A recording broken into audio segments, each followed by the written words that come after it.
Testing 1, 2, 3.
Kia ora tātou, we'll resume our long-term plan hearings and I'll invite Kate Malcolm to join the meeting.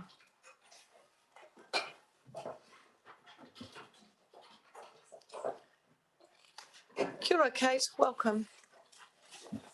Tēnā koutou katoa. I've had a fair amount of experience with libraries, and I can state that the criteria, the three main criteria for a really great library are: is it close enough to home for the children to get there by themselves? Are the librarians helpful? Can I generally find there what I want? A fancy building on a site that's likely to become inaccessible doesn't tick any of these boxes. Many children, seniors, unemployed people go to the library once a week, if not more. It's a home away from home for many. So clearly the best way to ease pressure on Ilmaterna Library is to build more community libraries. A much enlarged library at Stoke, a new library near Clifton Terrace School, perhaps even a library at Victory. We're in a climate crisis, and having people walk or bike to their nearest community library is a mitigation policy, as well as a way to ensure that local libraries are central in people's lives, not necessarily central in the city. The wonderfully helpful librarians in Nelson should get a pay rise. We should have more new books and other resources in our community libraries. A city claiming to be smart and little declares a climate emergency, then proposes grandiose plans for redevelopment along a tidal riverbank. Grandiose plans designed to draw people from far and wide and so increase carbon emissions at the same time as exposing a major community asset to sea level rise. Is that smart? Is that little? I feel there are far too many unanswered questions for you or the public to make a well-informed decision on this proposal. Some of these questions, only some of these questions are: when and how far up will the sea come? Who would be willing to insure these buildings? What will be the cost of borrowing over the whole period of indebtedness? Where's the income to pay back the loan? Who's going to provide and pay for the necessary flood protection? How far will this extend? How many other landowners will also expect guaranteed flood protection? Where will the centre of the city be after amalgamation with Richmond? So many uncertainties, and one certainty: that we must maintain the existing cultural assets. The museum, the archives, the art gallery, the Centre for Musical Arts, the theatre, the book sanctuary, the various community centres and halls, and our existing community libraries. Gambling away ratepayers' money on a vanity project that is not needed puts all these treasures at risk. Have I got more time? 2 minutes. 2 minutes. I have no objection to the purchase of a suitable site inland, managed retreat, for the eventual relocation of Elmer Turner Library. It seems the bottom of the church steps would be perfect. Or, if necessary, a modest expansion of the current library building on the neighbouring vacant land. But I predict that if your preferred option, the irresponsible one, goes ahead, it will become bogged down in bitter controversy and will end up being a very expensive and ongoing embarrassment to us all. Thank you. Kate, open for questions. Councillor Laurie. Thank you, Madam Mayor. Thank you, Kate. You're a great submitter, has to be said. You're compelling, you present really strong arguments, and it's always a pleasure to hear from you. I never feel it's a waste of time. It's not. I really don't think it is. Hey, so I just personally, I have gone through that whole same process myself. Everything that you said, I thought, yeah. But I voted to include the library project in the LTP consultation document because the point I got to is I couldn't imagine a future where a city council or a central government would elect to allow the sea to come up Trafalgar Street. So that is, I consider, an irresponsible approach. Build something and then let somebody else look after it. I mean, the government can rightly say, you put it there, you look after it. I mean, you can't honestly. I've had my say. Oh well, I guess just thank you, but I know you think it's irresponsible. Okay. I've got that message. I'll just answer a little bit more fully. Sure. If you go ahead and build something and look to somebody else to protect it, everybody can point to that and say, okay, I'm going to build my mansion here and somebody else will come and protect it. It's setting a very bad example and it means that you don't really believe in the climate emergency that you've declared. I don't want to get into debate. Well, yeah, I think you are, Kate. I'm We're sorry. over time, so It's not really a question. Thank you, Kate. No, we're done. Thank you very I think much. you've got the message. Thank you very much for your submission. Next up, I've got Carolyn Vine. Welcome, Carolyn. Kia ora. Good morning, everybody. I'm Caroline Vine of Nelson, one of the 11,000 people who signed the Save the Maitai petition opposing a proposal for a mass housing development in the Kaka Valley Maitai. This is 20% of residents and ratepayers in the Nelson area. Please keep it rural. If this land is rezoned residential, it will certainly destroy any peaceful physical and mental well-being we now currently enjoy in our iconic river valley. Imagine the negative major environmental impact and noise of heavy machinery, trucks, chainsaws, builders, and then any residential upsets or disruptions from so many new houses. The numerous extra car trips, day and night, to and from our city up the valley would be a safety hazard and an additional pollution concern. Not all of the proposed residents would walk or bike to the city. Most households would likely have 2 cars or more, plus any visitors. The need for road and bridge widening and street lighting would change this beautiful natural spot into yet another grey concrete suburb. Please don't cut down more trees. Please don't make an irreversible mistake by rezoning. Build homes on the already developed side of the hill, but leave the River Valley side as a rural haven. Perhaps create an extension of Bramford Park for recreation and relaxation. Wellington is a good example with green belts near the city. Please think about the 11,000 concerned Nelsonians and ratepayers on the petition opposing this mass housing development in the Kaka Valley Maitai. Save the Maitai. Thank you. Thank you, Carolyn. Questions, Councillor McGurk. Just a quick question. Thanks, Carolyn. Thanks for your submission. You've said it in your written submission, you just said it before, that is it just proposition that the 11,000 signatures are all Nelsonian residents? Well, most of them are. They're not completely. Obviously, you have other people that input. Yeah. So Okay, no, I'll leave it at that. Thanks. I think all signatures count. Personally, if I think there's a petition and people are signing it, it doesn't matter if they're from Timbuktu. As long as they're opposing and they're signing, they agree with it. All right, no, that's You fine. know, whatever they're signing with. Right, Carolyn, thank you very much. There's no further questions, so thank you. Yeah, okay, thank you.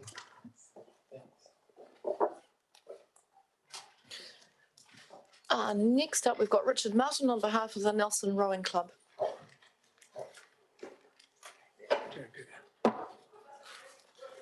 Kia ora, Richard, welcome to our hearing. Just start whenever you're ready. Yeah, good morning, Your Worship, councillors. Thank you for the opportunity of coming along here today to speak with you. As I introduce myself, my name is Richard Martin. I'm the current president of the Nelson Rowing Club. In my submission, I did circulate a letter that just gave you a little bit of insight into the Nelson Rowing Club. So I'd just like to add to that, as if you may be aware or may be unaware, that our current facility is club owned. And is not up to code due to the effects of the Kaikoura earthquake, but does sit on council land, and we are granted a annual tenancy only. So it's just a year by year through that. So the purpose of my submission this morning is to support the proposed sea sports facility in the LTP. The Nelson Rowing Club is, for those that are familiar with it, the Nelson Rowing Club is very supportive of the 80-20 funding option, including an annual lease, and is extremely confident of securing its proportion of the funding. As you'll be aware, as most will hopefully be aware, the Sea Sports Facility Collective Group is currently liaising with council staff on progressing the project with a proposed timeline of 2021 planning, 2022 engineering and final design, and 2023 construction and sign-off. Really, I'm here today to encourage you as councillors to support this extremely worthwhile project and to drive a 2023 completion. In conclusion, I would like to invite Your Worship or any councillors to come down to our club facilities, and you will see the confinement that we work in, remembering that we operate for 8 months of the year, 7 days a week, from early in the morning through, and the kids are after school, and for 4 months a week, 4 days a week. So it's a facility extremely used. Thank you very much. Thank you very much, Richard. Open for questions. Councillor Egger and then Councillor Sensen. Thank you very much, Richard. So do you currently pay a peppercorn rental, or what is your arrangement? We currently pay $1 per year, to which we have not received an invoice for quite some considerable time. Right. Okay, didn't hear that. I think you get the picture. Yeah. Okay, so my follow-up question then is, for operating and maintenance of a larger, newer facility, Yeah. there is always more costs. Just because something's newer doesn't usually mean less maintenance. So are the clubs potentially prepared to pay larger ongoing operational costs? And has that been factored into the thinking of, well, at the very least, your club? Yeah, my understanding with it is, and I think you will get a submission tomorrow from the Sea Sports Facility group, is that it would be operated by a trust or something familiar, and I think Councillor Rainey may be familiar with that, which would cover. So there would be eight water sports groups that would be operating out of this one facility. So it would be managed by a organisation. Councillor Sensen. Thank you through the chair. Kia ora, thanks very much for your submission. I fondly remember my times as a keen rower at high school, getting up at 5 o'clock in the morning and training down on the haven there. I'm just wondering if you could remind us how many members the rowing club's got, is it growing, and what kind of ages? Because I'm sure there'll be school kids. Very good question. We have in excess of 130 members. The rowing club operates the rowing as a sport from all the colleges within the Nelson region. Is through the rowing club. And then we have a very large growing masters the beauty of rowing is if you fall off your mountain bike, you get hurt. And if you fall out of your boat, you just get wet. And the Masters is a very large growing, and of course with we have a number of students that have been through the MMIT. So it is a very diverse and growing group of people. So. Yeah, thanks. So, and so the trend is really increasing in terms of kind of sea sports and water sports. I know that Wakaama's experiencing huge growth, Yeah. but rowing also. Yeah, we're in a position where we have to timeline. We can't, there are too many people. We're too confined. We get 60 kids down there after school. It doesn't work that well. Councillor Rainey? Thank you, Madam Mayor. Thanks for your presentation. It's quite clear your support for the project, which is great. I just draw your attention to page 38 of our consultation document, which states that the proposal that we're putting forward is that council's initial outlay would be $6.7 million funded. That was our 80% theoretically of the proposed building.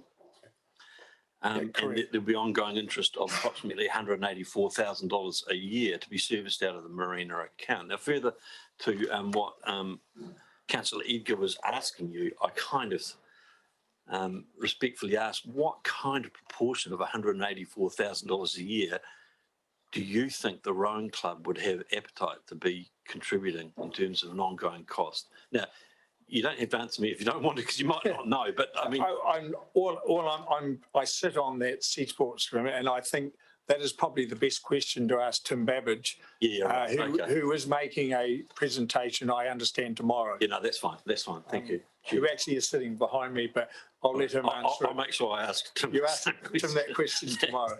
Thank you. Councillor Bywater?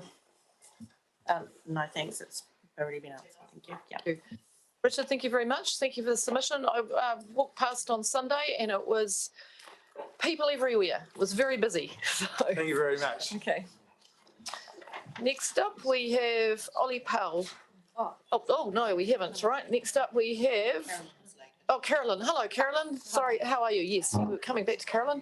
Great. Dr. Carolyn Wheeler. Okay. So when COVID hit, we drew up the drawbridges and we battened down the hatches and we went into siege mode. We chose to spend millions of dollars and we chose to also lose millions of dollars in income in order to protect ourselves.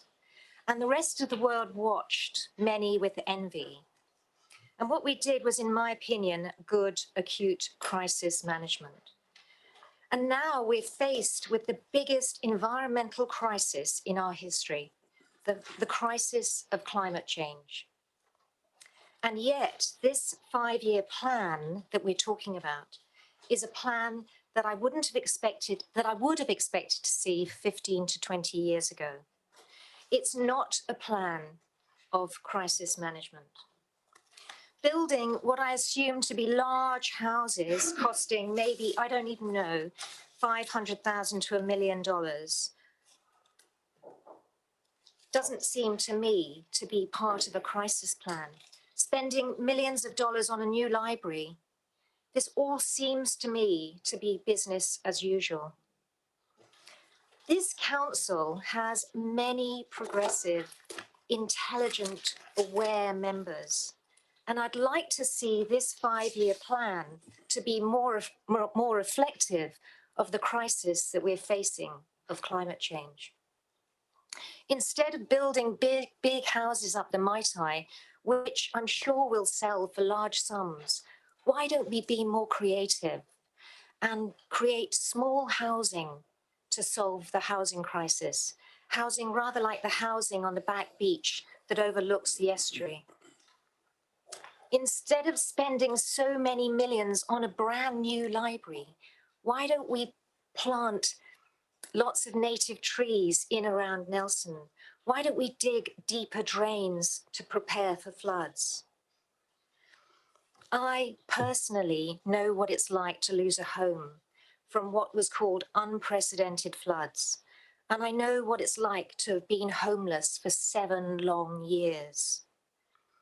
The floods of 2011 that took away my house, they were meant to happen once in 100 years, but now they're happening almost every year. And what about the health of Nelsonians?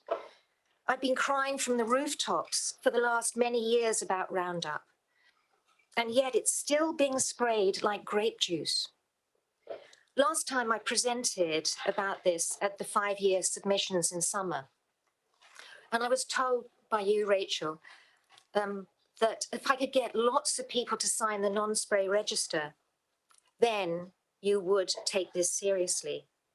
But again, you would be able to do something, yeah? But again and again and again and again, I've asked people to sign this, and many people have.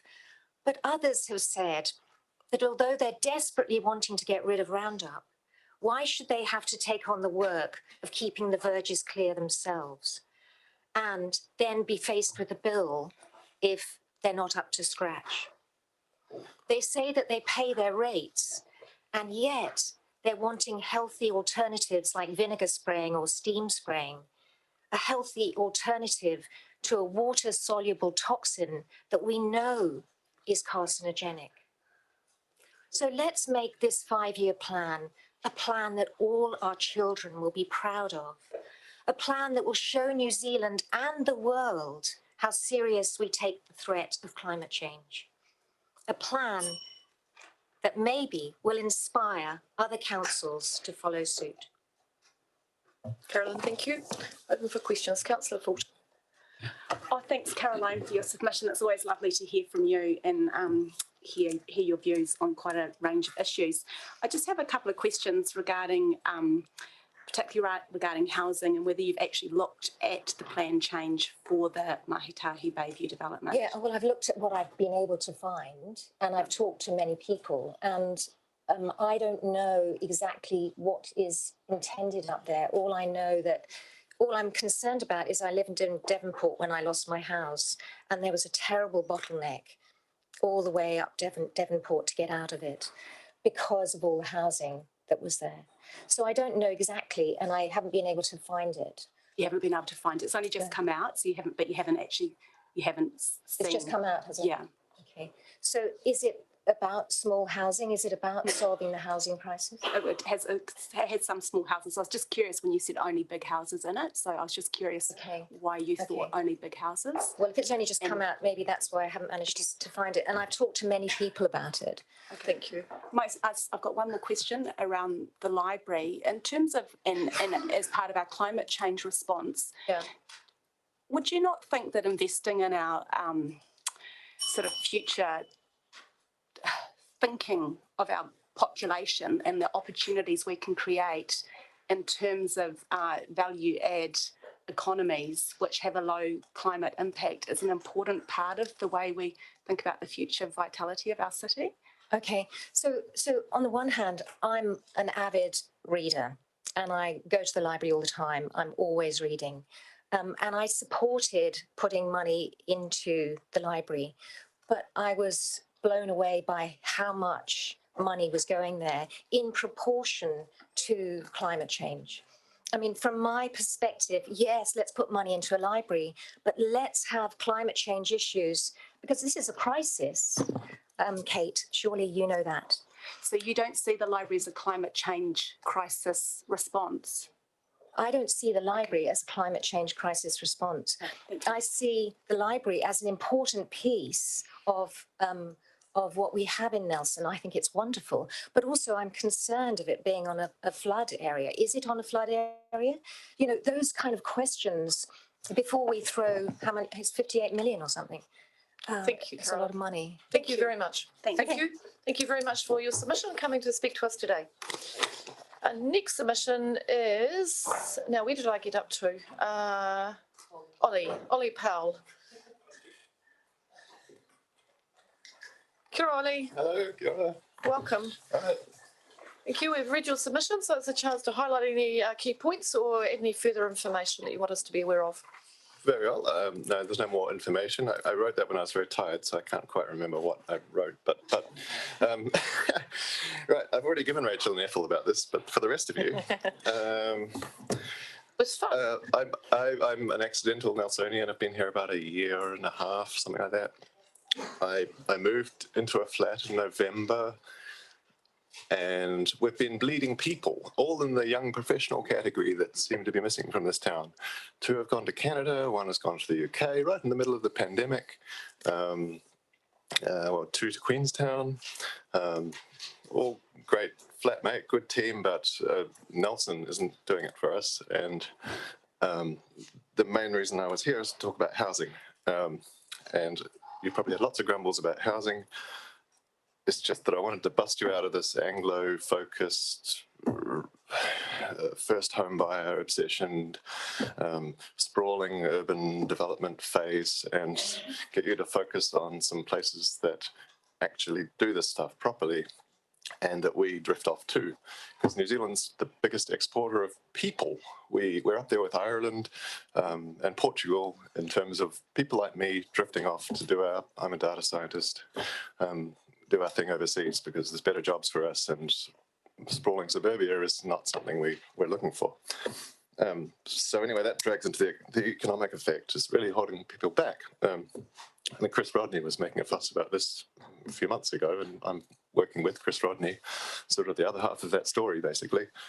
He can't hire software engineers because no one can come to Nelson. And the reason we can't come to Nelson is because we're faced with a sea of dodgy agencies and lack of decent housing. Rental housing. It's all about rental housing. We need rental housing because we're not here to buy houses. That's the economic thing. I appreciate we're short of time here, so we're rushing through. Normally I'd be talking about climate change, and I'm sure there's lots of people been doing that. My main thing is cycling advocacy, but I'd feel like I was wasting my time because the sheer destruction wreaked by suburban sprawl outweighs all this. There's no amount of fancy cycle lanes can make up for the fact that people are living on the other side of the Richmond Plains. When I was looking for a house, which was the last 2.5 months, in fact, I've just literally moved in this morning, I wasn't willing to consider anything beyond Inaghlin. And I've ridden a bike from Beijing to Paris. I'm not lazy. It's just that, you know, that's the size of a functional town. You're already beyond that. So stop talking about greenfield developments on the other side of the plains. What I really want to see is places like Grenoble or Leuven or Groningen or Utrecht, any number of European small towns with 5 stories. This town is really short of good space, and it's going to get worse, not better, because of climate change. And all of these examples that I've just mentioned, or many others, they have much, much higher rates of cycling.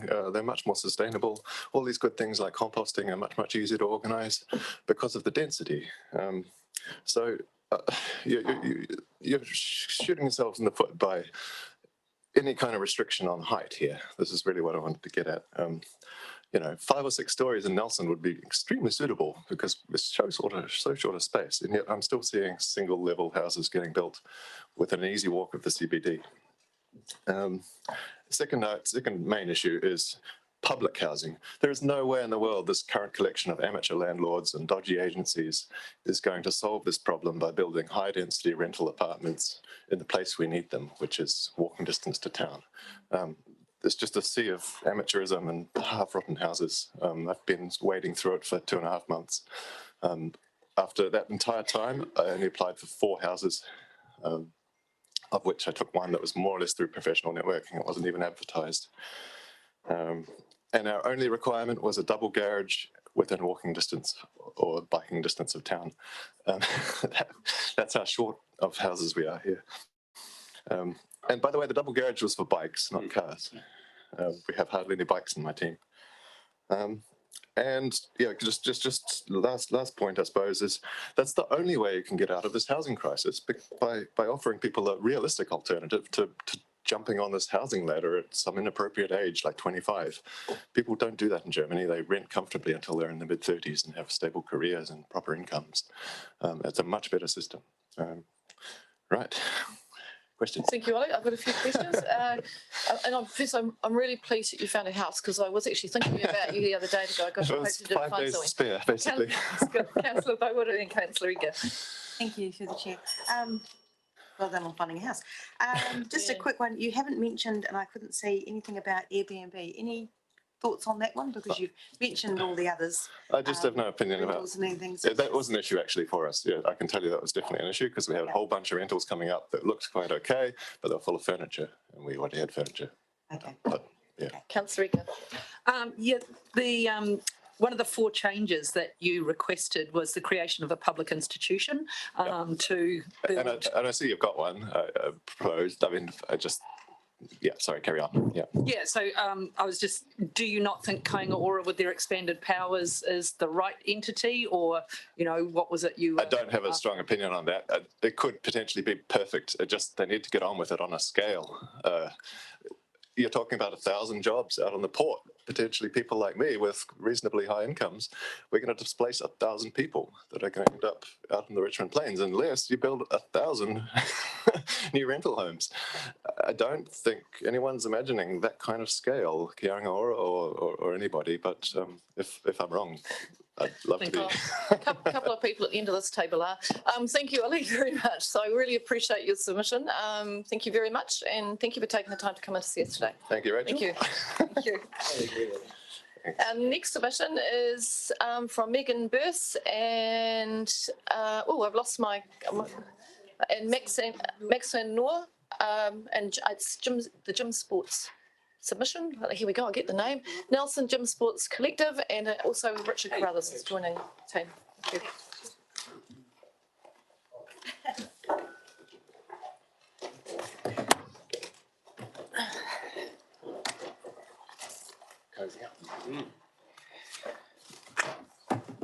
Welcome. Thank you. Thank you very much. This is our second visit to come and see you. Last time we came and just made our initial case, and this time we've actually been able to submit the the feasibility study to you, which I think you've all seen. Just to go over it again, just very quickly, there's a real gap in provision of facilities for gym sports and its associated codes, and what we're hoping to do I represent Electrics Cheersport, Megan is Gymnastics Nelson, but we want to open something and have a big centre for all gym sports and associated codes. So you've now got you've seen the feasibility study, and I've brought some executive summaries for you as well, because I don't know about you, but these feasibility studies have far too many words. So we've been going from the executive summary. You can probably see that we have gone on since we last came, which was several months ago. And in that time, if you see up on the screen there, down the left-hand side, all of those people are committed and have agreed to come in with us on it. This is why Richard's here with us today, because we've been able to bring Nelson Youth Theatre interested in what we're providing. And then the other people on the other side, we are in discussion with them, and they've now received a copy of the executive study, and they want to see where we're going. So we are really here now to talk about our next steps. So first of all, if you have a look at this on the executive summary, this is how we envisage the building to look. So we're looking at a very large space that will have, as you can see, an area for each of these different codes.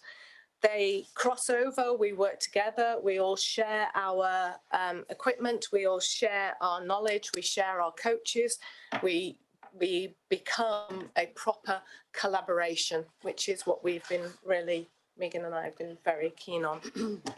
Yes, we don't want to, I mean, in the perfect world, we would all like to have our own facility, but we know that working together as a team, that we can provide much more for the community as a whole. We can incorporate Nelson and also outreach to Richmond and other places that we, at the moment we can't even source or provide activities for.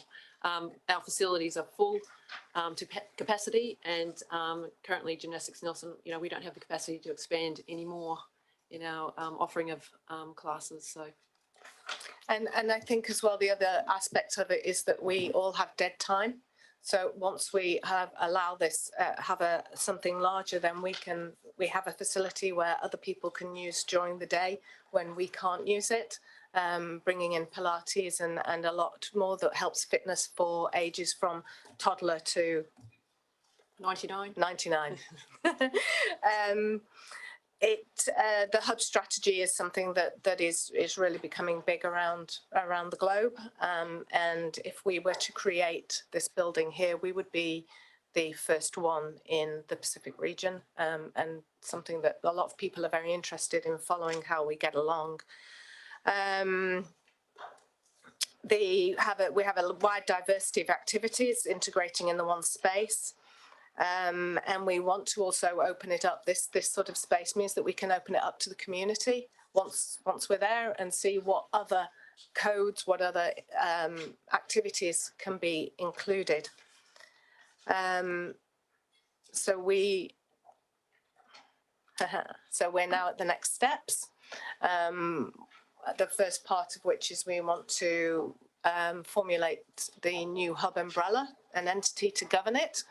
And I'm going to pass over now to Megan. She's going to follow the rest of this through. Yeah, so formulation of the new hub umbrella will enable us to strengthen and support the current activities and the key people across the spectrum, and also provide a voice for the collective efforts to develop the new facility, including seeking additional funding sources for this capital project. We do need help from the Nelson City Council in regards to some seed funding, maybe in the annual plan of 21-22 for an estimated $8,000 to part fund the establishment of the entity. This contribution from council would be matched by the organisations in the collective group and or from other grants. So we would love to be successful and be included in the long-term plan for both Nelson City Council and the Tasman District Council. We do this by strengthening and supporting our current activities, and this shows our commitment to the project by increasing participation, promoting existing activities and using existing buildings and some additional capacity to meet needs in other interim spaces. We'd like to finalise our member organisations, you saw from the previous screen, that have already shown an interest, and by being open and inclusive to other sources of revenue and active bodies willing to enter the hub as a collective. We feel a very important next step is to have Nelson City Council assign an officer manager to liaise with us for the collective hub entity, along with advice from our consultants. To continue with the development of the hub facility, we will need, I'll flip back, to secure funding in the annual plan to contribute to establishing the hub entity and enable development planning. So this will help us to develop of the hub facility, the concept design, the QS costing, securing sites and resource consent, and also securing funding. We would like to request an additional grant in the annual plan 21-22 of approximately $30,000 to the hub entity once formed to enable development planning to continue. Again, this amount will be matched, planning to continue. Again, this amount to be matched by the hub entity and or other grants. And lastly, and the biggest one on my list, is we asked Nelson City Council to consider putting $5 million in years 22-23 and 23-24 of its capital program as its contribution to enabling funding to be sought from other sources, e.g. RATA or NZ Lotteries grants. This $5 million roughly equates to an 80% contribution to the lower end cost estimate of the project, of the entire project. So we'd really like to thank you in advance for your time and your support. Thank you. I've got some questions. Councillor Laurie and then Councillor Sanson. Thank you, Madam Mayor. Thank you for coming in with this exciting idea again. Just going back to that, first of all, going back to those numbers, $5 million would be 80%, but that would be 80% just coming from the ratepayers of Nelson. What about the ratepayers of Tasman? Where do you see them coming into this? We are presenting to Tasman District Council on Thursday. Yep. And we didn't present our original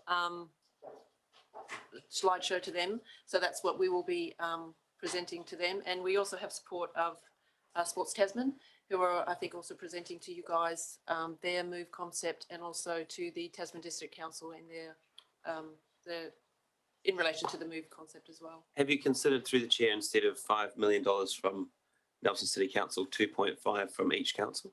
Yes. We would love that. Yes. Right. Is that what you're going to pitch to Yes. TDC? Yeah. Okay. And my last question through the chair is, you say in this handout that modelling is based on linking the new building to an existing facility. Is that Saxton Stadium? Yes. At Saxton, that's our ideal. At Saxton Stadium, the space that we are interested in already has toilets and shower blocks and changing rooms that are not being used by anybody.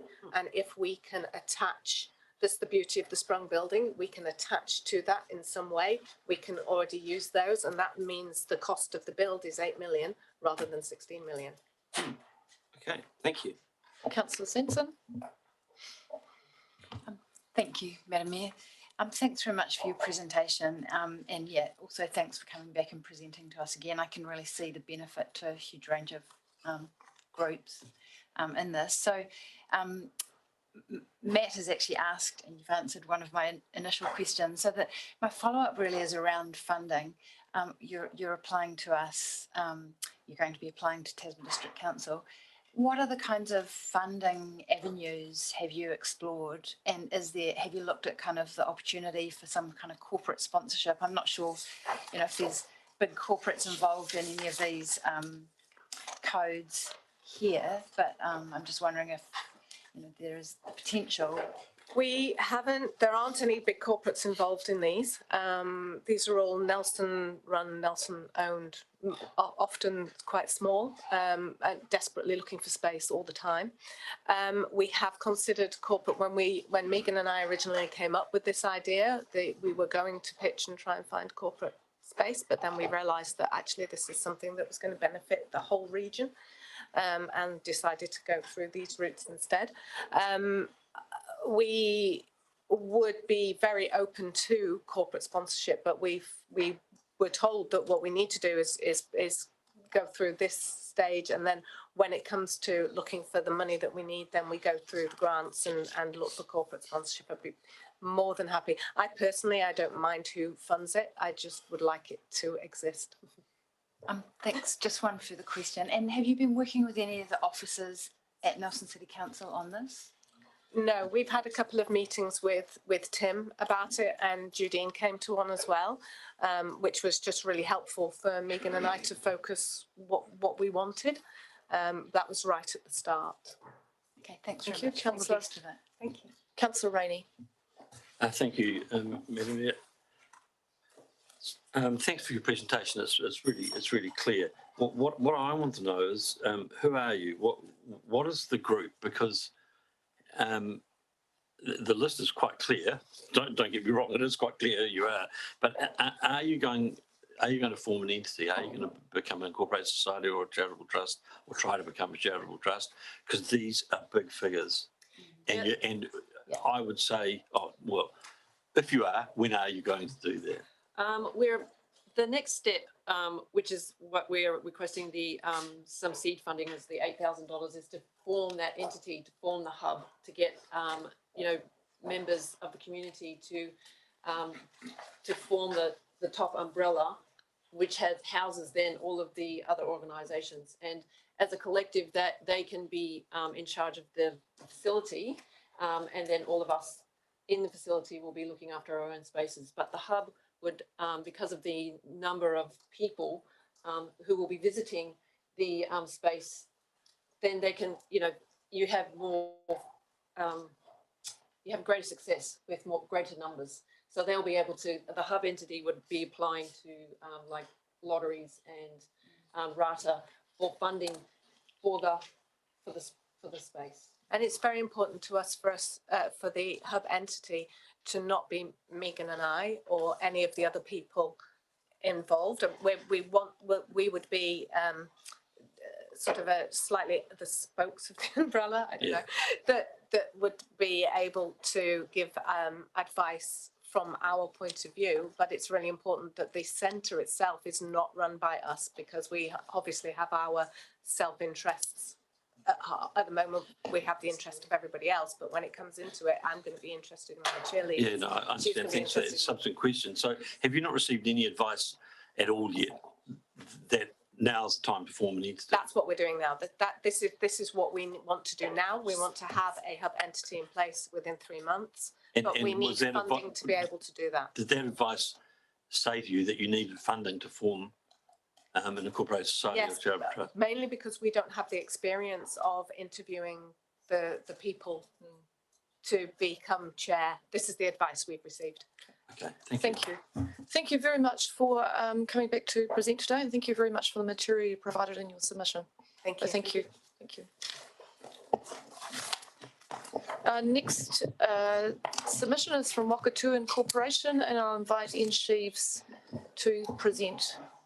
I think Ian is here, understand.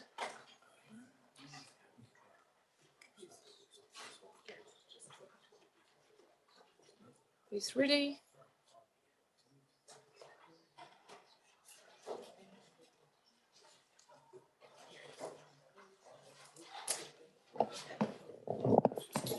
Kia ora, Ian. Kia ora. Welcome to the hearing. Thank you for your submission. Opportunity to highlight any key points, or if you've got any additional information you wish us to be aware of. Time to present that. One amendment and just highlighting some of the key points, if that's okay. You're ready. Okay, right. So I'll just take the submission as read and just pull out some of the key points here. The first one I'd like to talk to you a little bit about today is about climate change.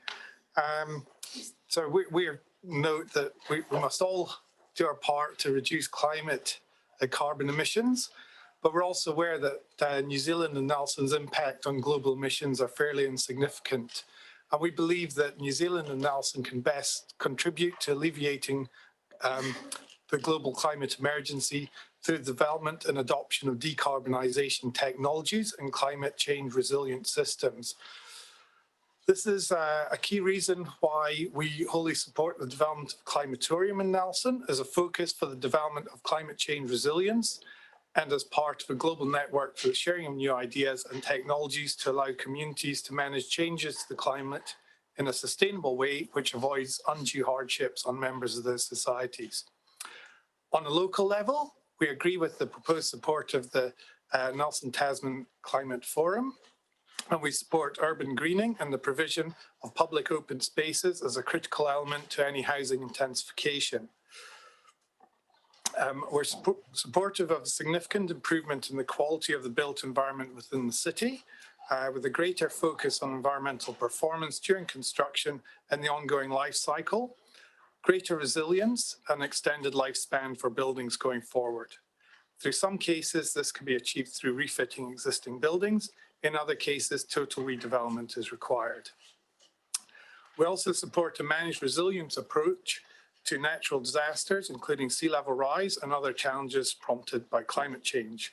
We'd strongly reject any proposal for managed retreat or abandonment in any area of the city, and the community as a whole should increase its resilience as time progresses through a range of measures, both private and public. Moving on from that, just some of the key points around the city centre. We support the revitalisation of the city centre, and a number of the projects outlined in the LTP is critical to this, the Riverside Precinct and the Science and Technology Precinct we're in support of. We're obviously a neighbouring landowner in the existing Elma Turner Library and looking forward to working with the council to deliver an efficient solution for the redevelopment of the library precinct. We've made this point before about Civic House, but we see that as part of the wider library Maitahi precinct. And it's our opinion that all options should be considered prior to committing funds to the refit project. Options may include a new build solution or the relocation of some council functions within an expanded library. And we're also fully in support inner city living. In terms of the comments around Project Kokiri and the COVID-19 points, we feel that there's yet to be an announcement from central government on long-term management of COVID-19 and the border, or any long-term economic recovery planning. So we would see that any measures adopted by the two councils would need to be put forward in light of national initiatives and to leverage off those, as opposed to forming a position now and then finding out that it's maybe at odds with other national initiatives. An example is we're quite interested in exploring what a tourist entry tax going forward might look like and what it could support in the community, especially in Te Tauihu, where we have a lot of tourist infrastructure and the funding's interesting from time to time. Okay. Next point I'd like to talk about is around housing. So we share the concerns with the council around the affordability of housing in Nelson. And we're looking forward to continuing to work with the council to address the supply side. We feel intensification really needs effective, good quality open spaces and community facilities in order for people to enjoy nearby before intensification can be effective. Now we've raised again the Wakapuaka Flats, or Hororangi, which we refer to it. It's not considered as a development area within the long-term plan or in the longer-term 30-year projections. So we feel this is an underutilized area of flat ground, which lends itself to agriculture, industrial or potential residential development. It's got a number of issues which we're working through at the moment. It is low-lying, potentially prone to flooding and sea level rise, but it could be engineered to eliminate this risk and could create an area of housing supply which could really address some of the big issues that we're dealing with today in the medium term, not next week. And we recommend that the council work with landowners in the area to identify suitable future servicing solutions. We've had a number of discussions over the years with officers with sort of mixed results, so it'd be really good to get a clear position on that going forward. The correction that I referred to previously is around the Nelson Airport, Port Nelson. We would, having looked into it a bit further and discussed it with some key stakeholders, we would actually support option 3 rather than option 1, that being a joint holding company but separate operating companies. We just feel that the different requirements in terms of the management of what is essentially a customer-facing entity like the airport versus a business-to-business enterprise such as the port just require quite different sets of skills. And we also, from some experience, we feel that promised savings when amalgamations take place very rarely translate into actual savings on the ground. So we think there needs to be quite a bit more work and quite a bit more understanding of the two different business models and how they and really looking at certainly the operational management separately, but the joint holding company certainly seems to make some sense there. Another area that I'd just like to dive into a little bit more, it comes up in the long-term plan around the York Valley landfill fees. Now, our own experience with dealing with contamination is we know quite a bit about it over the years. Asbestos treated timber, soil contaminated with horticultural sprays. they are they're a fact of life, and they were, many of these materials were put in place under best practice at the time, and national and local authorities enjoyed the benefit of an economy employing what we now know to be substances which are hazardous to health and environment. We're looking at trying to remove contamination from all our lands, many of which were put in there by our by the under the leasehold mechanism, and we would like to see a more roundtable and robust discussion about how we could maybe approach this as a community rather than putting it necessarily all onto a developer and turning it into an economic question when it's actually a public health and environmental question. So we feel that it'd be, rather than just looking at it as how much does it cost in terms of disposal, but actually how can we work together to clean up some of these sites and make them better for the for people in the future. Under paragraph 61, we note that partnering with Tasman District Council, we're strongly in support of that, and we think this could manifest itself in a number of ways. And we'd be happy to feed into that process if it was felt that was helpful. And just in conclusion, we feel the council has the opportunity to effect positive change for our communities, environment and our people. However, in order for this to be successful, work needs to be done in a manner which is consistent with Te Tiriti and the expectations of Maori and Maori landowners. Thank you. Thank you, Ian. Ian, look, if we can be very quick, I've got there are people with questions, so we've got a little bit of time up our sleeve. No, we don't. We're right on time, so we're going to be very quick with the questions. So if there are essential clarification questions, I'll take them, otherwise I won't. So Councillor Lalaurie, have you got an essential clarification question? All my questions are essential clarification questions as a rule. Right, we've used up all the time, sorry. So first one, perhaps Ian, first one. Do you think Civic House could be turned into housing? And if so, is that something Wakatu would be interested in being involved in? Yes and yes. I mean, we've made a submission to this to a workshop, I think it was, a couple of years ago, outlining what we thought we could do with it. So yes is the answer, but we haven't changed from that position. Okay, next quick question. What is your response to submitters who say council shouldn't do the library project because effectively what we will be doing is bankrolling private interests in terms of their property development? We've heard this a bit. What's your thoughts? Well, I look at it from the other side and I say, well, the council, the community embodied by the council is the client.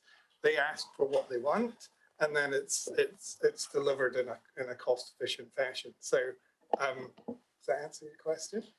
Not really. No, not really. Councillor, well, it's a mechanism for. Ian, I'm going to move on, so I'm going to go to Councillor Skinner. Thank you, Ian. I very enjoy the collaboration and informative presentations here. Quickly with the climate building and our library, which are going to be quite hot topics, I think, publicly, both for and against. If we don't do the library, how does it affect our relationship with Wakatu and what you're going to do with the climate building? Okay, so we're just now we're following on from the work we did earlier in the year. We're scoping out how the collaboration might work. Yep. It's on a non-binding basis at this stage. At some point, we'll move into, obviously there will need to be some contractual certainty on how we're going to work together. So up until that point, it's evolving. Yeah, it's evolving. And thank you. Quickly, last one, and I always enjoy your customary history of Nelson Tasman, which I think is very informative. Yeah. And in regards to Maori reserved lands and remnants of the tents, you may not want to go into detail today, but I always feel that that's something we as a council and we as a Nelson City have still got work to correct or so forth. Is there stuff that we can be or should be doing to help in regards to, I know it's historical and you mentioned it in page number 27, 28, 29. Yes. Is there something we could be doing to So we'd be happy to arrange to come and present to the council and explain the bit of the history, bit of the current legal position. Yep. And just to get a broader understanding, because I mean, we're still on foot with legal proceedings with the Crown over the 10th. So it might be something good for us as a local council could be of. Yeah, and certainly we've done that with Tasman. So I think I'll leave it at that. I'll be very much open to discussion on that when appropriate. Thank you. Thank you. Councillor Sanson. Thank you, Madam Mayor. Kia ora, Ian. Thanks for your presentation. Really appreciated it. I'm just wondering, let's assuming that the current plan and the long-term plan is the current vision for the Riverside and the library and all of that is Plan A. Does Wakatu have a Plan B if the library ends up being redeveloped on its existing site? Does Wakatu have a vision for the Riverside in a Plan B scenario? Yeah, I mean, well, the thing is that we've got I'm trying to think of the right word, a concept for the Riverside. At the moment, the building blocks fall as they do, and then it's been outlined in some of the plans which have been circulated and what we presented here a wee while ago. But if one part of the building blocks fall out or change, then the other building blocks will be moved around to make up the jigsaw in a different way. Okay, so the library redevelop, whether it goes in the new site or the existing site, something could still happen. But we would go back to where we've always been with the library, a very strong understanding between us and the council that we will have a very close relationship in terms of the design and the management of any redevelopment of that area, so that it works together rather than everyone working piecemeal and then having ending up with this sort of hodgepodge, higgledy-piggledy development. Thank you. Ian, I'm well over time now, Council. I'm sorry. What I'm going to have to do is if you've got specific questions through, and I'll take those. And what I'm going to do with the speaking order, for those of you who've had lots of questions, you're probably going to go to the bottom of the list, and other councillors are going to come to the top from now on. But we've got to keep moving along. Ian, thank you very much for presenting. Okay. So we're out of time, but councillors, if you've got questions through, can you just note those and we'll get those through to him. Thank you very much. Okay. Thank you very much. You. Our next submission is from Alistair Cotterill. Susan Ledingham. Susan Ledingham is next up. Susan, welcome. Susan, welcome to our hearing. We've read your submission, so it's an opportunity to highlight any key points or provide any additional information. Thank you. Tēnā koutou, tēnā koutou, tēnā koutou katoa, ko Susan Ledingham ahau. I am here today primarily to endorse what is already in the long-term plan about the library precinct redevelopment. This is one of the most exciting things I have ever read in a local context. I want to urge you to be bold and courageous and to believe in the enormous benefits that such a development, as part of the whole Nelson City Centre development outlined in the plan, will bring to Nelson City, and in fact the whole region. If we go ahead with this and we manage to solve our dire transport dilemma, then truly we would earn our stripes as the smart little city. The library precinct development is the linchpin. That's defined as something which holds together or the most important part of a complex situation or system. We have so many fantastic building blocks already in place or coming on stream. But this is the key. But wait, there's more. we can gain collectively, not only from this concept being developed, I believe, carried through and realised, but through the process of getting there. How about the whole project from start to finish being innovative, exciting and bold? Could we consider having a citizen-led think tank, forum, steering group, whatever its name, a coming together of creative, visionary, resourceful, talented and knowledgeable minds to accompany this project through all its stages? You are hearing at 5:30 this afternoon from a representative of such a group.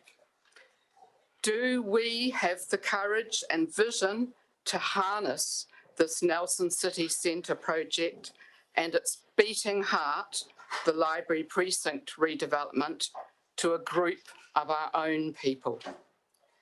I'm sure it must have been a typo on the cover of this LTP that the essential word our was mistakenly written as your. Our. I beg you, be bold. Kia kaha. I'm sure that together we can solve not only the financial challenges. Richard Brudvik Lindner, presenting at 5:30, has some great suggestions about the financial challenges being met, but also win over many of those who are not yet convinced. Each person is potentially not yet convinced. Each person who could be involved with the think tank idea will bring many others along with them and a wealth of knowledge, passion and energy. If we bring this off, we will be so proud. We will be the talk of Aotearoa New Zealand and who knows, even further afield. Then we can rightly claim the title Smart Little City. Thank you. Susan, thank you. Very clear submission, very clear submission. Susan, a little bit, I feel it's a very clear submission. I'm just interested in your comment about our versus your. So just as a resident, can I ask you, because I have looked at this before in terms of our branding on our website, and I've gone, well, I prefer personally our. Do you think it's an important message? I mean, you've raised it today in terms of the your versus the our. Yeah, to me, your has a kind of paternalistic, we're doing this for you or to you. Sorry, but I think we're all in this together. And of course, I've made my statement about the collective group, perhaps looking at this. It's such a big project. We can't lay it on the shoulders of all you good people. Thank you very much. Thank you. Thank you for your submission. Thank you. Next submission is from Alistair Cottrell. I invite Alistair to join the meeting. Kia ora, Alistair. Welcome to the meeting. Hello. Start whenever you're ready. Thank you very much for letting me speak in front of the council. Just so everyone knows, I did bike in today, so I've made an effort to keep away from my car. Science and technology, I do not support the proposed 3,500 million for the Cawthon thing.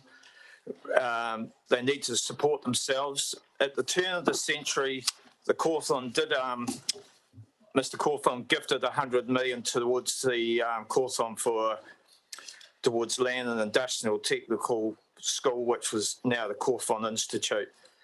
COVID and economic recovery, you know, I'm not sort of keen on the idea of increasing the funding there. I've noticed that when I've spoken to a lot of businesses around Te Huna, they haven't had much money spent on advertising Te Huna, especially the beach area, you know, the jewel of Nelson. I know the City Council land in the beach area has been used by mobile businesses behind the library there. And that's a concern to a lot of the businesses because they're going up against some of the same things that they're selling. So I'd like the council to consider, when giving licences, just to consider the established businesses down there. A lot of them haven't spoken, but they wanted me to speak on their behalf. Regarding the economic recovery, I'd like to see it for the younger generation, next generation coming through a little bit more. With the COVID thing, I've noticed a lot of the younger, especially teenagers, have been affected by it. I'd like to see movies put in the city area if it's possible, and try and encourage a lot of the businesses for apprenticeships too for the youth to try and get them to stay in Nelson instead of moving away. Balancing the budget. I noticed the zero rates when it was taken out of the emergency fund, which was sort of interesting one for me. I see the rates could increase in the future, and the April the 16th, the debt was at 85.9 million. I suppose some will think that's not a lot, but I just want the next generation to have a chance of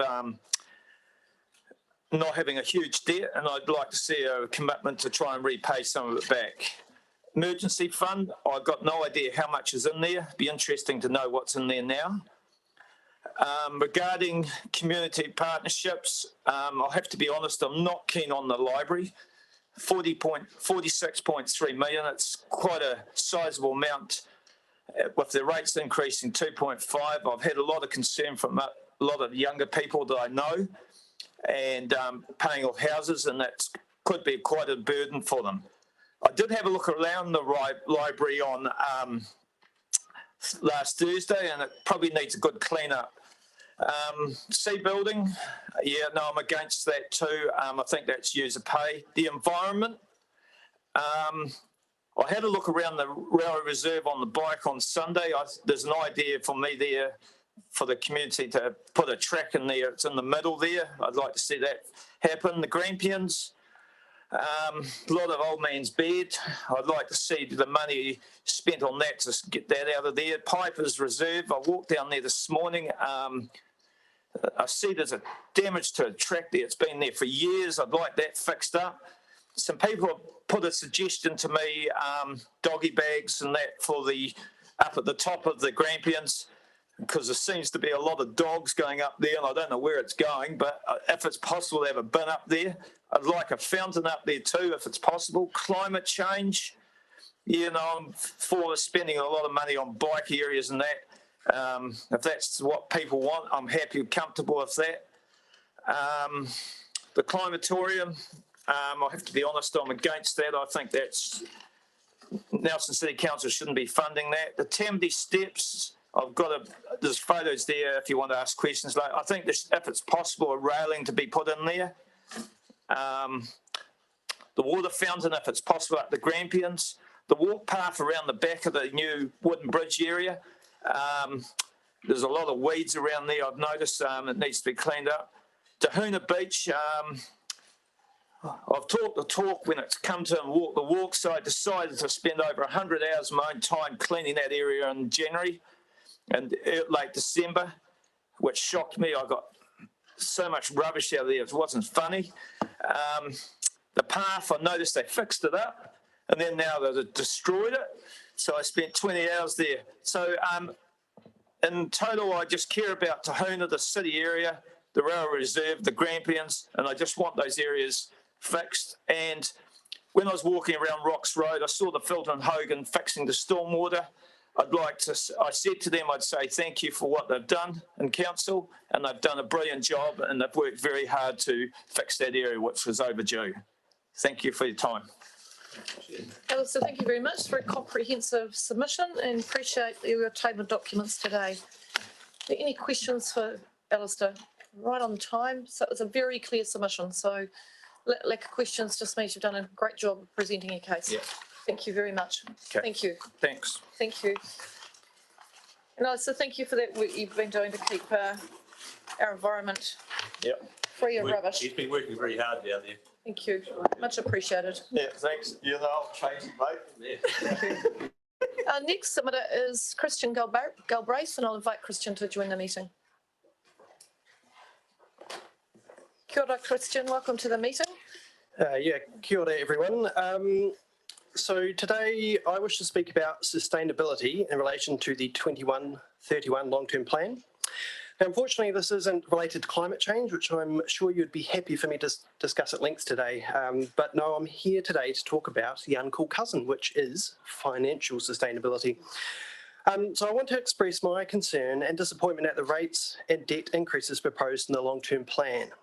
After the previous 10 years of relentless, well above general and wage inflation increases, I'd hope that the council might give pause to where this path is taking us. But instead, we're presented with a proposal which will see rates 90% higher and debt more than doubled by the end of the plan. So when you say you've struck a good balance, you really mean that you're significantly raising both of them in unison. Now, these figures are likely based on conservative estimates of stable interest rates and credit ratings. Should interest rates rise significantly, or credit agencies give credit downgrades for putting vanity projects on tick rather than infrastructure, then rates will need to rise even more dramatically. So if we look at things on a chart, I did a quite quick, I should have jazzed up a little bit more, but I've charted my rates, which is the blue line here, so kind of over the previous 10 years up about 60% by my reckoning. Obviously I think this was where water changed or there was some revaluation, so obviously you need to take that into account. But we can sort of see even a further uptick in the next 10 years where we're kind of looking at a 90% increase by my reckoning. And often these things do get revised upwards. I haven't really seen too many that have ever been revised down. So we need to take that into account. The green line is wage inflation. So that's where they would be if we were following sort of general wage inflation of around 33% over 10 years. And CPI inflation, 14%, the orange line. And I know you guys don't generally follow a CPI thing, which we could discuss further. But so that's kind of the situation we're looking at. And I sort of have real concerns about it. So now I'm fortunate enough to really be part of a median income family who was able to get into the housing market a number of years ago. And so we'll reluctantly be able to afford the increases. But I really worry about my kids, given the unaffordable state of the housing market and what financial challenges they might face as a result of that. So it's really good to see the commitment to affordable housing. It's being talked about more and more, and there is a commitment there. I think we need to do more, but a key part of that also must be keeping rates affordable. I worry about my retirement, where in 10 years' time, the Nelson City Council rates are going to consume 11% of a pension prior to tax. I worry about those who haven't been able to get into the housing market because their rent's also going to have to come out of that pension. I worry about homeless people and the impacts that these rate rises are going to have on their ability to secure affordable housing. We keep piling costs on. We've got to change how we're doing things. Now, I want to acknowledge the tough job that Council has balancing out fresh demands and challenges, often those imposed by central government. Those with high growth regions like us face additional challenges where historic funding models really are no longer fit for purpose. So I acknowledge that. But in contrast, councils are also granted a unique ability that no other household, business, government or private organisation possess. This is the ability to set expenditure first and then send the consequent bill to the customer. If my income doesn't match my desired expenditure for the year, I can't simply send my new salary to my boss to cover the difference. It really does feel like councils are taking this unique ability for granted at the expense of those who they serve. There simply must be some rebalancing of this process where affordability of income is prioritised appropriately and then a budget set within that context. Debt cap not enough, raise it. CPI inflation index not enough, make a local government version. Add 2%, add another 5%. I mean, we've got to have some kind of control over this. I mean, we can't have everything, but guess what? People will survive. People still love our region. They're attracted here for the environment and the weather, not because our public loos are gold-plated. Now, I fully support a renewed focus on infrastructure, but it should be done for the right reasons. That is, it's a necessary and fundamental council responsibility, which has significant consequences when neglected. It's not your job to use infrastructure to stimulate and save the economy. Mr. Robinson and Mr. Orr seem to have done a good job of overheating things already. Rainbow crossings are great and all, but Wellingtonians are finding them somewhat less useful when their fresh water is a geyser in the street rather than coming through the kitchen taps. So where to from here? We need to apply high quality benefit thresholds to cost benefit thresholds to all council projects, ensure strict management, budgeting and accountability for these projects, reprioritise core council business around core services and infrastructure, eliminate low-value spending and non-core activities, engage in the government review of local government to seek new funding models which prioritise affordability and financial sustainability, and practice good old-fashioned the art of saying no. Thank you. Christian, thank you very much for a comprehensive submission and presentation today. I think it's quite clear. No questions from councillors? No, it's a very clear submission. Thank you very much. Really appreciate that. Thank you. Thank you. Our next submitter is Richard Osbiston, and I think he's coming in on Zoom. We'll just see if Richard's with us. Hello, kia ora, Richard. It doesn't work. Kia ora, Richard. I'll just ask you to unmute.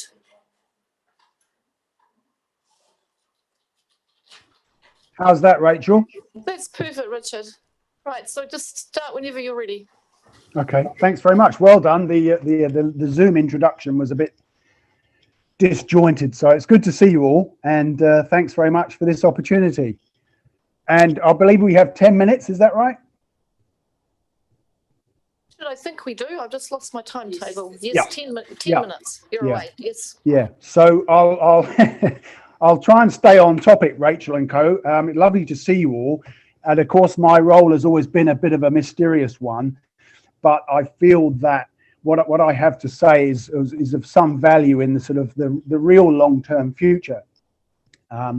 So backing up slightly, in 2019, I ran for the mayoralty in Grey District, which was a very interesting exercise and quite different to running for the mayoralty in Nelson.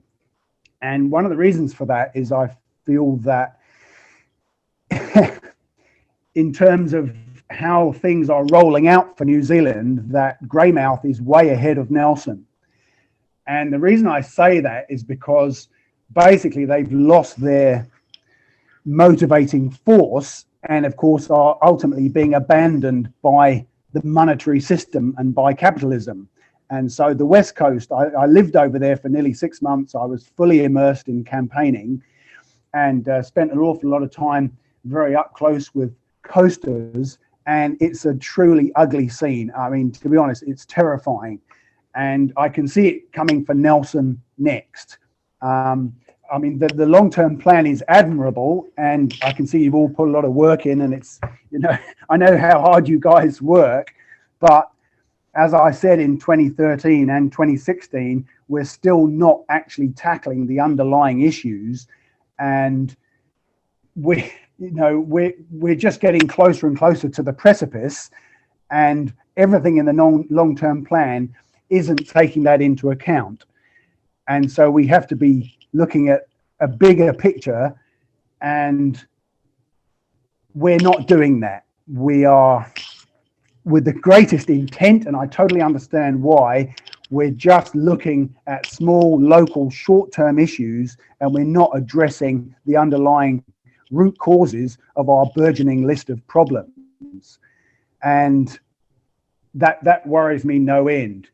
And by going to Greymouth and the West Coast and campaigning for the same role there, I got a very frightening picture of where things are going. And of course, as you won't need telling, the situation with drug abuse, with suicide, depression, business failure, societal breakdown over there is rife.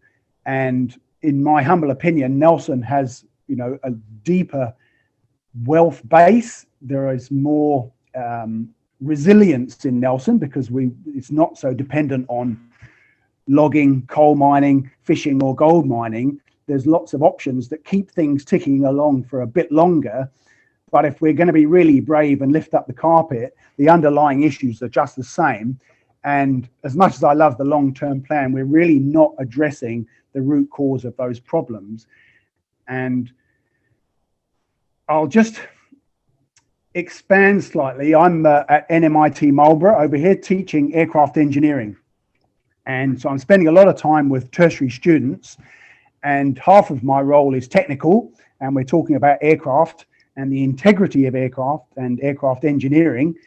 And as you'll all imagine, in that environment, words have to mean exactly what they say. Whereas when in my other role with the students, which is pastoral, things are not quite so clear. So we make things very obvious, and it's very scientifically based when we're talking about pieces of aeroplane and tire pressures and fuel quantities and aircraft operations.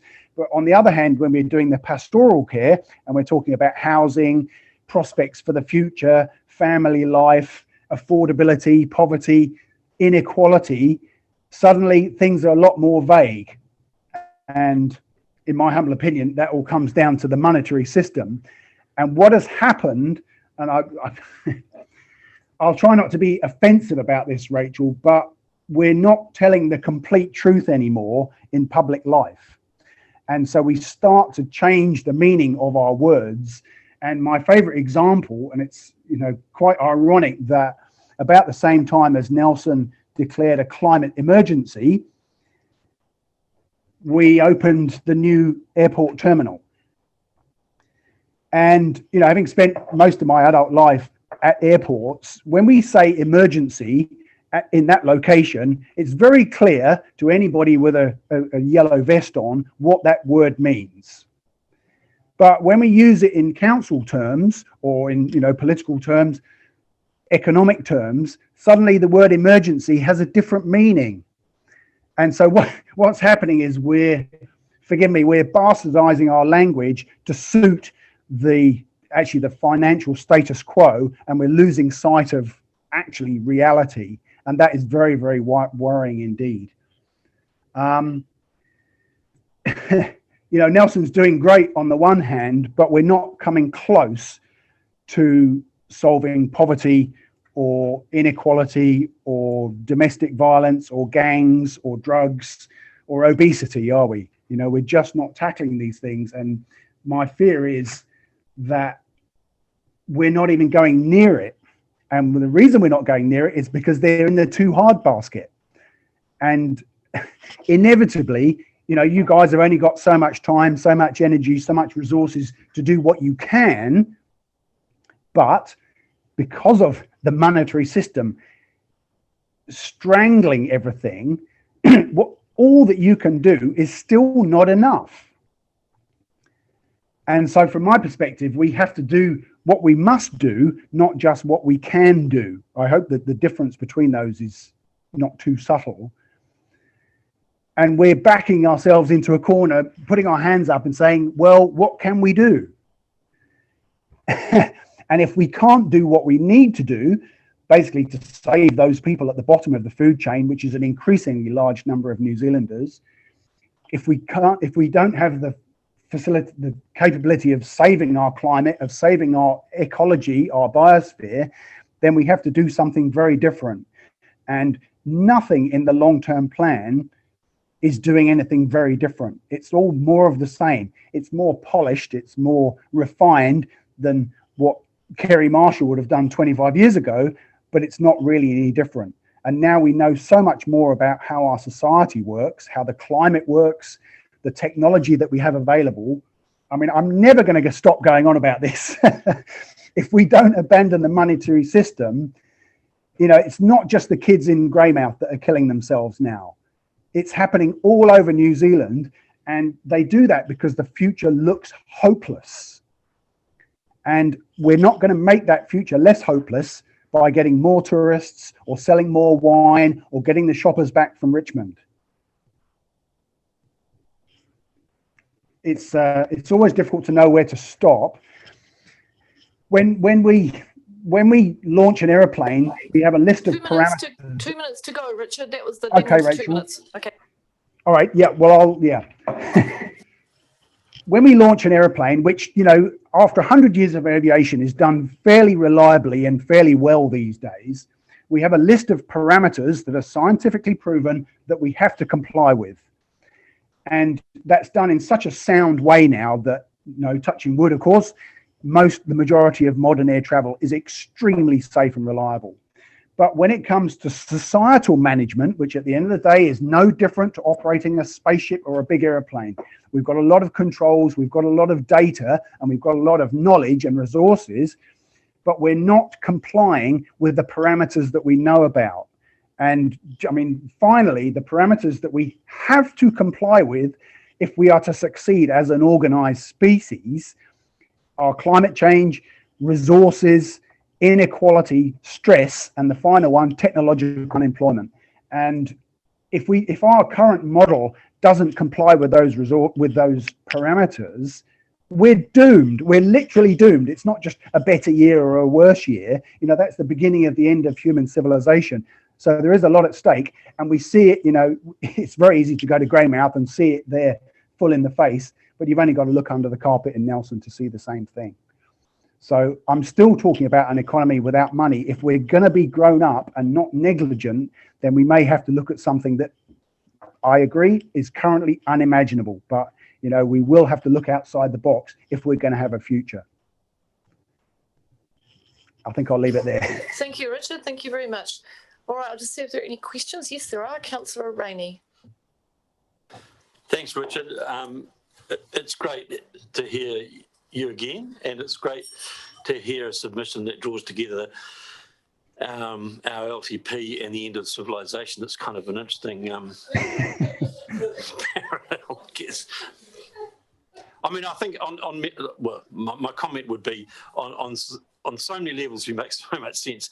What are some simple, I mean, if you were to say to us today, give us 2 things that we should consider doing in literally 10 seconds. Yep, that's all I've got. Yep. What would they be? Thanks, Pete. Don't dismiss the idea of an economy without money. 95% of human existence has been without money. It's a very recent aberration. And when you look at any problem at all, at the root of it is money and people trying to get money. It's not that we don't have enough resources. They don't have enough money to access those resources. And so people perform in desperate ways to gain access to resources. So, yeah, have a look at an economy without money and consider it. The best thing to do is talk to people under 15 years old because they understand it straight away. Great. Thank you. Thanks, Pete. Thank you, Richard. That concludes our time, but thank you very much for the submission, and very interesting to get the update that you had a go at the Grey election. How did you go, Richard? Oh, I came fourth. Yeah, that's good. But I did get the most spontaneous applauses, and Fabulous. Yeah. Fabulous. All right. Thank you very much for Thanks taking for the time to submit. Thank you very not much. at all. Thank you very much, you guys. Best of luck. Cheers. Thank you. Our next submission is from the Tasman Rugby Union, and Les Edwards is here to speak to the submission. Kia ora, Les. Welcome to our hearing.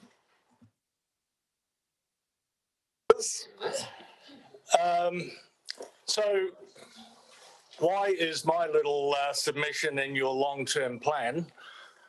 It's because we've been in existence for 15 years and our problem's been around that long.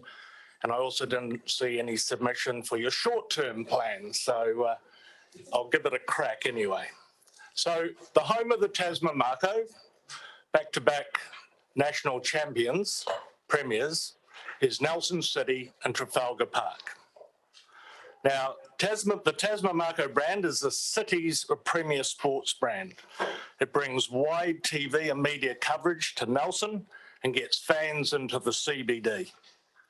There is growth in our game with Tasman Mako men and women, rep teams and wider training groups. There is limited access to training on Trafalgar Park, although we do appreciate the unlimited access that was given to the All Blacks in 2018 and the Black Ferns last year. Now, all of our Tasman teams have to use a half-size pitch behind the West Stand with poor lighting. Does this half-size limitation happen with football or other codes? That's the question.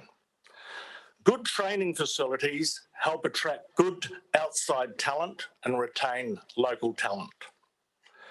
Good training facilities prevent injury. Currently, there is a Crusaders Academy Nelson, including very promising players identified for higher honours who will bring mana to rugby in Nelson City.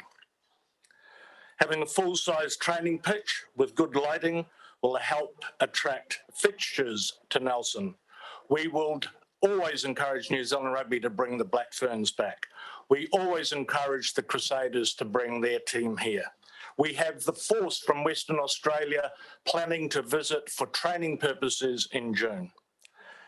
So, if not at Trafalgar Park, this training facility needs to be as close to our team room and gymnasium as possible. And so therefore, we're happy for you to consider a training facility at Guppy Park or Neil Park. A full-size training field with lights will future-proof the game and the Mako men and women and Tasman development and representative teams. It can be synthetic or grass. It can be multi-use, so long as rugby is its primary user. A dedicated training field in proximity to Trafalgar Park will enhance our ability to attract teams and fans to Nelson and into the CBD. So that is, in summary, my submission. It's fascinating to follow Richard Osmaston. I've followed his ideas with interest. It's not scripted, but I can offer you as councillors, to get it on your short-term plan, our cooperation with regard to funding, volunteerism and labour, and sponsorship to make this happen. Thank you. Thank you very much. It's a very clear submission. Any questions for Les? Councillor Courtney. Thank you. Thank you very much for your submission, and you've stated it all very clearly. Thank you. That's great. What would your preference be for this alternative, Guppy Park or Neil Park? Which would you? I think both are very fine. They're so close to each other. But there is a facility, there is a space at Neil Park that is a full size and to which we could get conduits for lighting. Of course, if we had unlimited access to Trafalgar Park, that'd take a lot off the mind, but it's a really world-class service that you don't want to wreck with overuse. Thank you. So you want to be the premium user of either primary. Yeah, in other words, it'd be multi-sport. If it's synthetic, it can be used abundantly. But yes, we would. There is no primary facility for us other than a half field at the back of the West Stand. We need a full-size field. We'd be happy to share it, but we would like to think that the Tasman Mako and Tasman representative teams would have first call on it. So where does it leave the football in respect to? There are plenty of football stadiums in our city, all with full-size pitches. There are fields at Neil Park, at Guppy Park, at Saxton, at Nelson Football Club. There are plenty of facilities. And that's why I raised the point. Does any other code have a half-size training pitch for a team as worthy and newsworthy and of economic attraction to the city as the Tasman Mako brand? Thank you. Councillor Brand. Thank you. Thanks, Liz. Some very salient points. Something that I picked up and I hadn't heard before is you said you'd be happy for it to be grass or synthetic. Mm. Has that been widely articulated? In the past, we have talked about synthetic pitches. Understand. Yeah, and we play on grass. So as long as it's a quality synthetic pitch that doesn't cause injury, and there are plenty of them being played on around the world in first-class rugby, then it could be synthetic, yes, which would increase perhaps the life, but it does have an end to its lifespan. Grass, of course, you can maintain for a lifetime. So subsequent question. So it's the grass side of it that I'm more interested in. You are happy with the grass surface? Yes, if it was of quality, yeah, like Trafalgar Park, and it's quite simple. You know, you just need drainage, sand-based, quality soil, and good grass and maintenance, and you've got the opportunity to have an excellent training field that doesn't cut up and get muddy. Councillor Brand. Thank you, through the Mayor. Sorry, Liz, you just raised some really interesting queries for me, and I'd like some clarification. We had a very clear presentation put to us not so long ago by TRU about the artificial training ground, and that it had to be at Trafalgar Park in that West End area, and that the TRU, if it went there, would consider contributing towards the funding for that.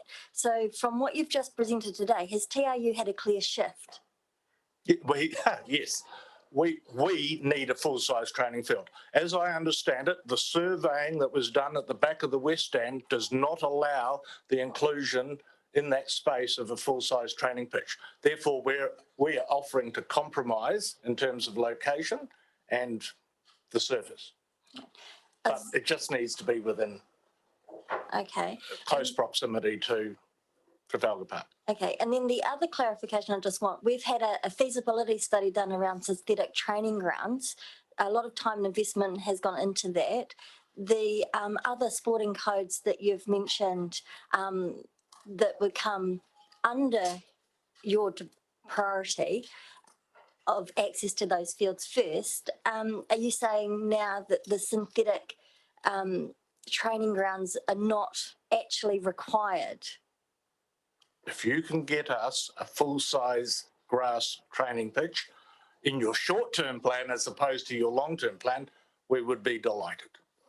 It just needs to be a quality surface. Okay, and so just to clarify one last point, the TRU said it would contribute towards funding of an alternative training ground. So is that still on the table if it is at an alternative location and not a synthetic training ground? Yes. Yes. My final statement was that we would work with you on making this happen. We would look at helping with funding, with labour and with sponsorship to make it happen. This has happened just recently with a project at Rye Valley Area School, where if you drive past now, you'll see a football field bit going in there. It's a combination of those three contributions. Thank you, Les. Councillor Laurie. Thank you. When we had that conversation a while ago about possibly putting a pitch behind at that end, the figure that the rugby union was using was $200,000, that you bring $200,000 to the party. Is that still the case? I don't know. I wasn't. Tony Lewis, the CEO at the time, did he make that presentation? Yeah, he's no longer the CEO of Tasman Rugby. I think we need to start from scratch. Mayor, I think we need to start from scratch and realising there is no room for a full-size pitch at the back of Trafalgar Park, then let's look again at this project from scratch and work together on making it happen. So another quick question. I'm actually going to finish off now, Councillor Laurie, because we're over time and I've been very firm on that with everybody today. Les, thank you very much. I think you've come with a submission to start a process, and so there'll be some further conversations around that. If there's any other questions council have got, then just feed those through to Nikki McDonald through this process. But thank you very much. Appreciate the submission. Thank you. We're now going to break for lunch and we'll be due to come back. The first submitter is starting at 1:25, so if you could be here a little bit before that just to get settled, I'd appreciate that. Thank you.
Thank you very much. So we're back for the afternoon session of our long-term plan hearing, and our first submitter is Tillman Walk. And I'll invite Tillman to join the meeting.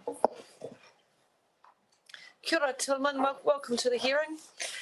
We've read your submission, so it's an opportunity to highlight any key points or add any additional information you want us to know about. Just press the button when you're ready to start. Thank you. I made several submissions and they're pretty angry. Don't worry, I'm not that angry. This is a pretty special day for me because about 30 years ago, as a young town planner in Darmstadt, I tried to bring forward public participation, and I don't think we have gone quite far. Whereas here in New Zealand, this is awesome. This is awesome. I wanted to thank you that you take the time and the love and go through this process, because this is so far advanced compared to anything I know in the Western world. This is really great. Thank you. 7 years ago, I came to Nelson, and everything was great. It was so easy to open a limited, to buy a house, sell a house, buy a car, immigration. Everybody was very helpful. I was like in La La Land. And then, so I found a limited. I set up a studio in Montgomery Square, still there, Bodywave Studio. And I fitted it out, and I wanted to have a shower. Need a shower after a training. And the plumber said, "Oh, you need a building consent." I said, "There's a bathroom there. I want to shower in an existing bathroom. I would." Okay. So, okay, apply for building consent. Can't be that bad, can it? Funny enough, all my friends around me, all the business people who usually have showers in the back of their shops, said, "Don't do that. Don't talk to the council. Get an old plumber with not licensed instruments and just get it done." I said, "Come on, this is New Zealand. Everybody's friendly and helpful." Okay. So I went there. Weeks later, I had employed an architect, a builder to talk with the inspectors after they came in, and a lawyer, and was in multiple discussions about the sloping of the entrance ramp and accessibility. And wow, proved to be much, much more expensive. Like the cost of the building consent summed up to $6,000. Major chunk of that was the wastewater development fee, whatever was developed with my fee. And I understood the hesitation. My landlord said to put in $15,000 fire alarm in a building that wasn't very old, 25 years. And all the neighbors had these ramps that were much deeper than mine. So I asked inspectors, so you tell me it's about safety and accessibility. So how about all the other places around? Oh, they didn't want to shower in their bathroom. Or they didn't ask the council to do that. So I got further on. After I moved in, I found that the upstairs of the place I had rented was empty. Well, first, when I moved in, was still some beauty salon. Obviously, the people lived there upstairs, had a bathroom and a kitchen. Not consented, of course. And then it was empty, and I thought, actually, this is 4 bedrooms. There's a balcony. It's a brilliant space. Why don't we just convert that in a loft like they do everywhere, right? Well, I know. And I asked my landlord, I said, the government tells us capital improvements are not deductible, tax deductible. That's a problem. And we don't really want to talk with the council about it. We just sit there. Is that half time? So I went to some architects and said, like, come on, I pay for it. Make a little draft. This is awesome. Like, I would rent that. And I said, no, you don't do that. You simply don't. So I slowly understood why when I move around Nelson, the downstairs is a little bit empty, but okay-ish. The upstairs is majorly empty, and I never got that why. And now, all of a sudden, I understood. Now, I understand you're aware of the problem. There's a subcommittee. It's a little bit of a joke between town planners, death by committee, right? A subcommittee set up, and they want to bag the wastewater development fees for the inner city. That's a noble task.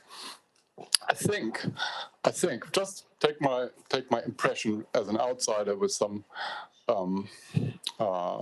backlog of from other places. This is not a large place, right? This is 50,000 inhabitants. It's a dozen families really owning half the inner city. 5 big developers.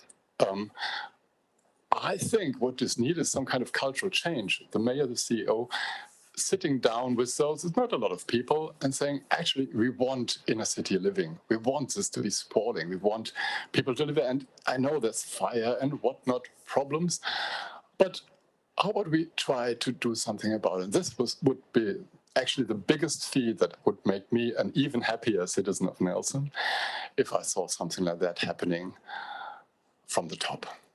Thank you.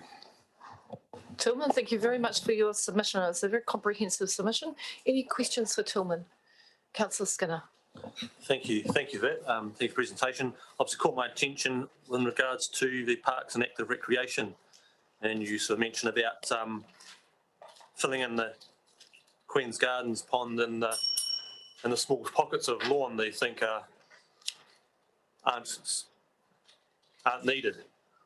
Where's that drive outlook come through? Is it sort of a cultural difference, or is it do you think we're not using those space? Basically, I'm astonished how much park Nelson is dragging along.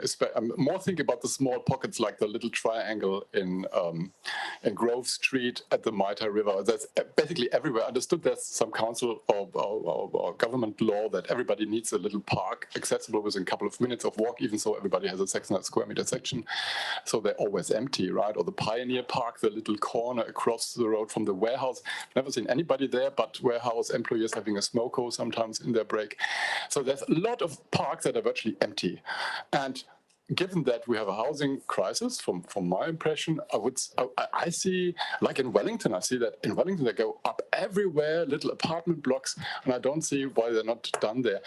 I think the Queen's Garden is good as it is, but what I do see is that the pond is an eyesore, right? It's taken over by algae, and there's a problem with that pond. And I see that Nelson City Council has this, I don't know how many, 100 parks maybe, and Nelmac is constantly spraying them, mowing the lawns. It's ecologically, it's a catastrophe. It's not valuable really for anybody, all these small parks, and my feeling is it would be worth much more bang for the buck if you invested in the big parks like Queen's Gardens and made them shine. Like Queen's Garden is basically okay other than the pond, and do away with all these small reserves and build apartment blocks on them. Thank you. Tillman, thank you very much. Thank you for taking the time to come in and speak to us today. Thank you very much. Thank you. Thank you. Our next submitter is Mr. Rick Hurd on behalf of Todd Fife and the Melrose Terrace residents. Welcome, Rick. Thank you. Kia ora. Can everyone hear me all right?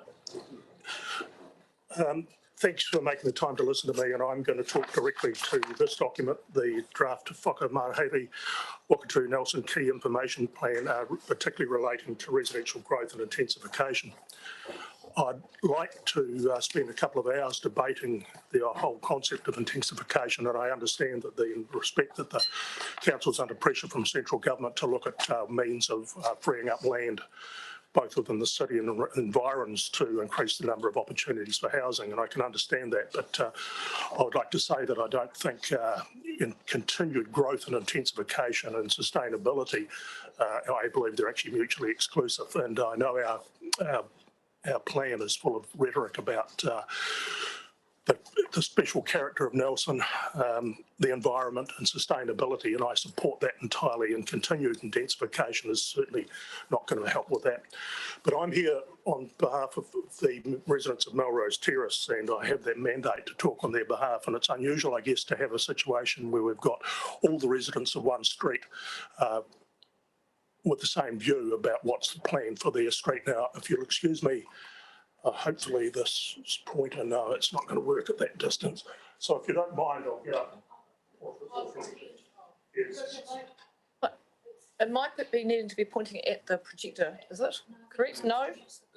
Oh, the laser pointer. All right, okay, thank you. So if you don't be with me, I'll use this. Thank you. Now, there's been logic, I believe, and you'll be aware that this is the central city, which is high rise, if you like, 6 stories. We've got the orange, which is medium. 3 stories, and yellow, which is up to 2 stories.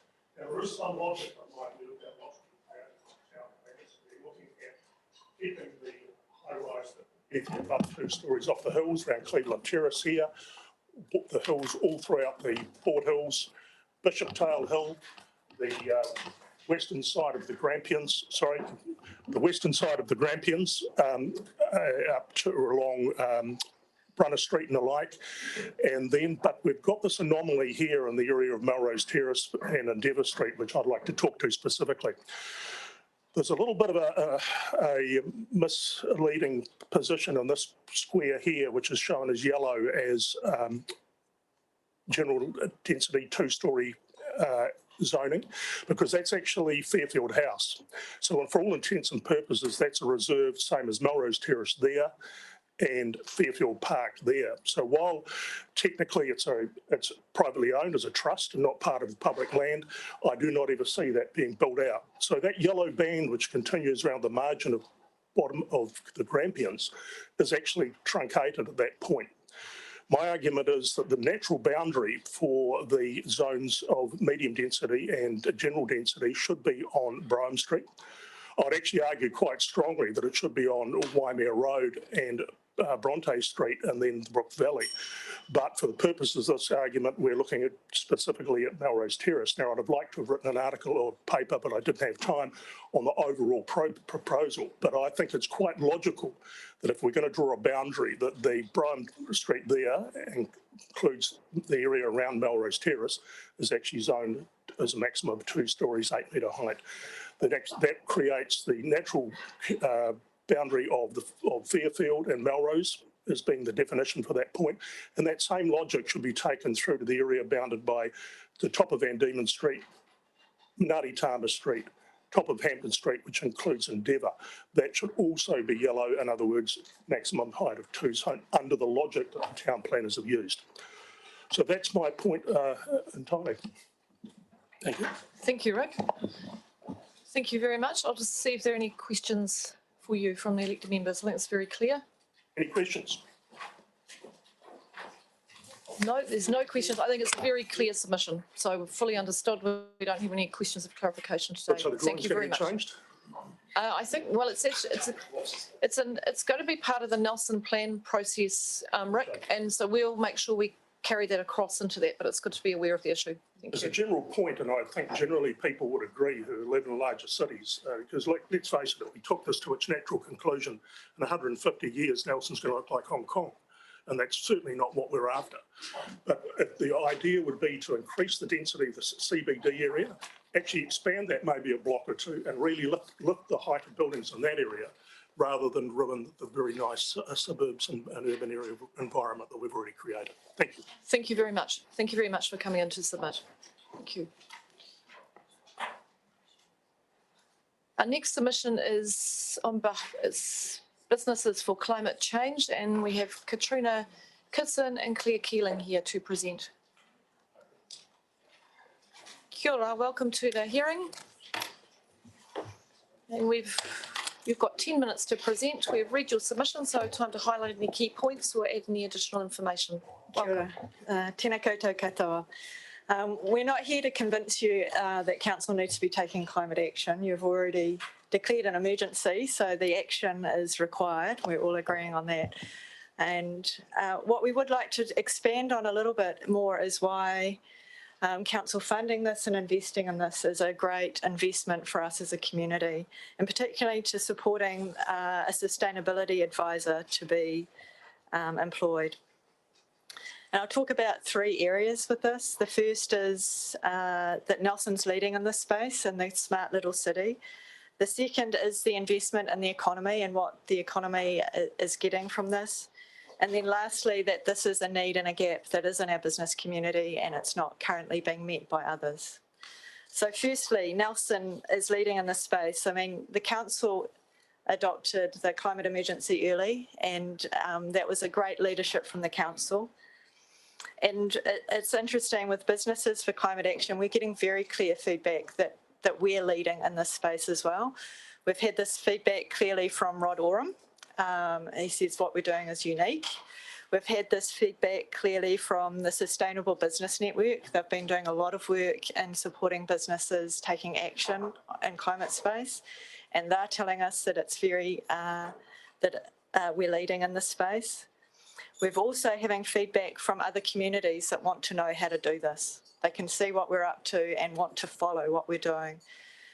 And Florence van Dyke, one of our members, was talking to Treasury last week, so she was explaining to them what we're doing here as well.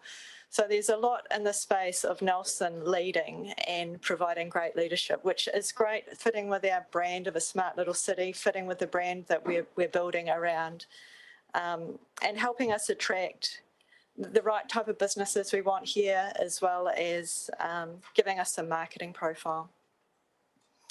So that was the first action, we're leading in this space. The second is that it's a strong investment in our local economy. So this is a grassroots initiative. It's from the business community for the business community. Businesses know that change is needed, and we're looking at how we make that change easy. And one example is that we're working with at the moment is with the Fleet Action Group, the Fleet Management Action Group. They're looking at doing some work to see if we can provide information to electric car share businesses, so that they can start to work out how they can establish here in Nelson. So if we can do that work, then that will be available for other businesses, can just turn up. It's a resource that's there that can be used. We're definitely seeing in this space a lot of cooperation. There's a shift away from the competition as much in this space, and businesses are really happy to share and work together. And we're also seeing a lot of passion and voluntary labour being put in, and effort in kind from businesses. You will probably be aware of the last funding application we put into council. We broke all that down, and I think what we got from council was about a third of what was actually being invested in the business community. The rest of it was from the business community itself.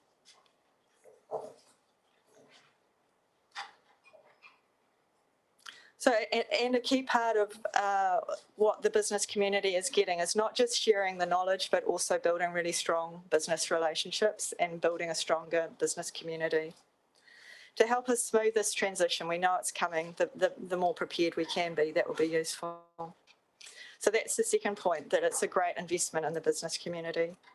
And the last point is that this is a gap that is currently not being filled. It's contributing to the business goals that we have as a community. It's, it was initially set up as coming out of the Tita Ihu intergenerational study, as seeing as something that could be there. We've got links with that still. We've also, it's very keenly linked to what's happening with Project Kolkuri. And we have a great relationship with the Chamber, and they say to us that this is what's needed in the community, and it's not currently being met.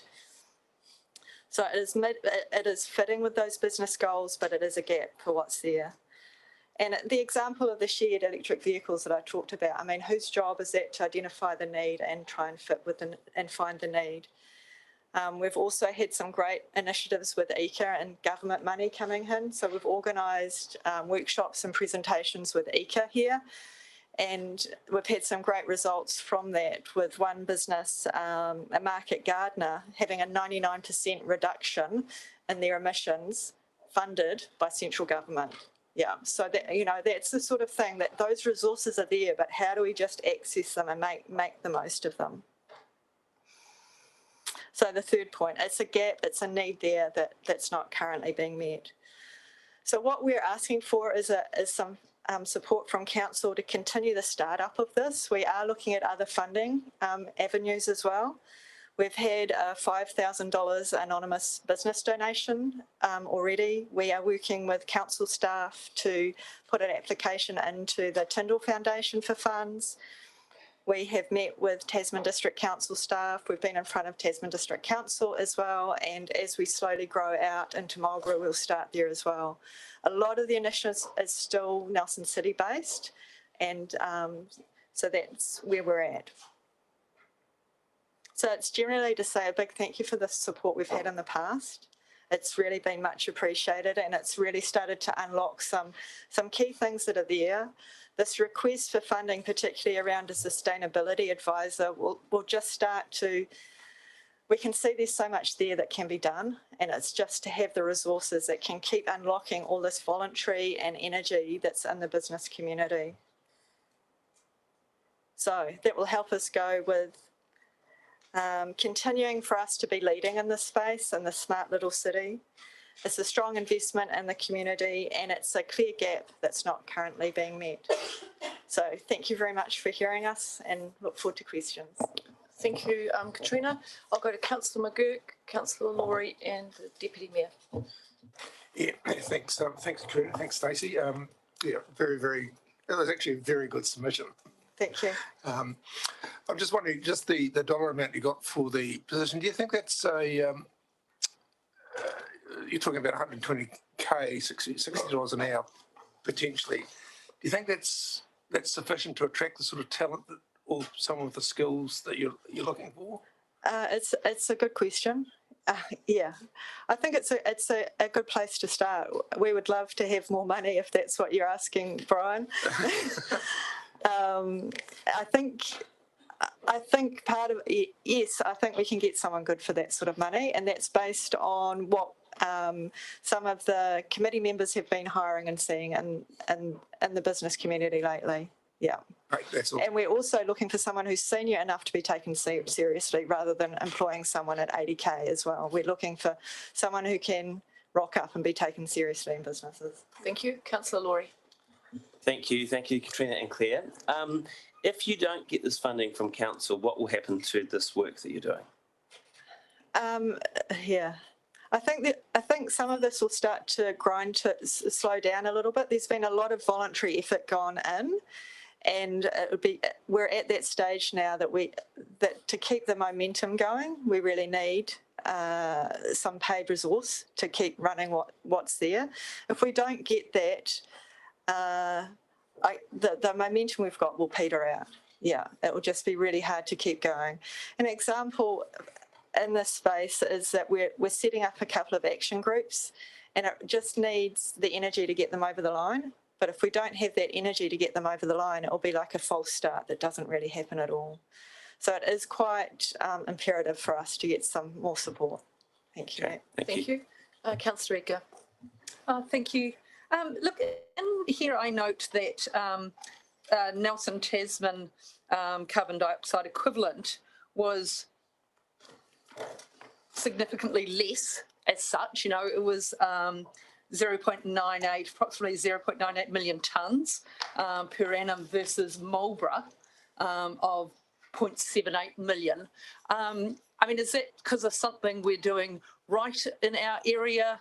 Is that something that Marlborough is doing wrong? Are there lessons that can be learned to help sort of the businesses in that? Or is it just sort of a geographic equivalent? I'll just speak very broadly to that. I think it's a great question, and I think in order to understand and actually learn from that analysis, that's a very top-down analysis, very broad brush. What we're actually pushing to do as part of our initiative and get more granular information is to understand what our business is doing right, what our regions, what is Nelson doing right compared to Marlborough or vice versa. So it's not potentially the perfect answer to your question, but I guess it's just acknowledging that we wouldn't probably be able to tell you right now what the answer is, and it is about getting those answers. Yeah. No, that's a perfect answer. Thank you. Thank you both very much. It's a really clear submission, and appreciate the leadership initiative and the mahi that's gone in so far. So we'll consider your submission. And we really appreciate your support. Thank you. Our next submission is from Natalie Gourmet, and I invite Natalie to join the meeting.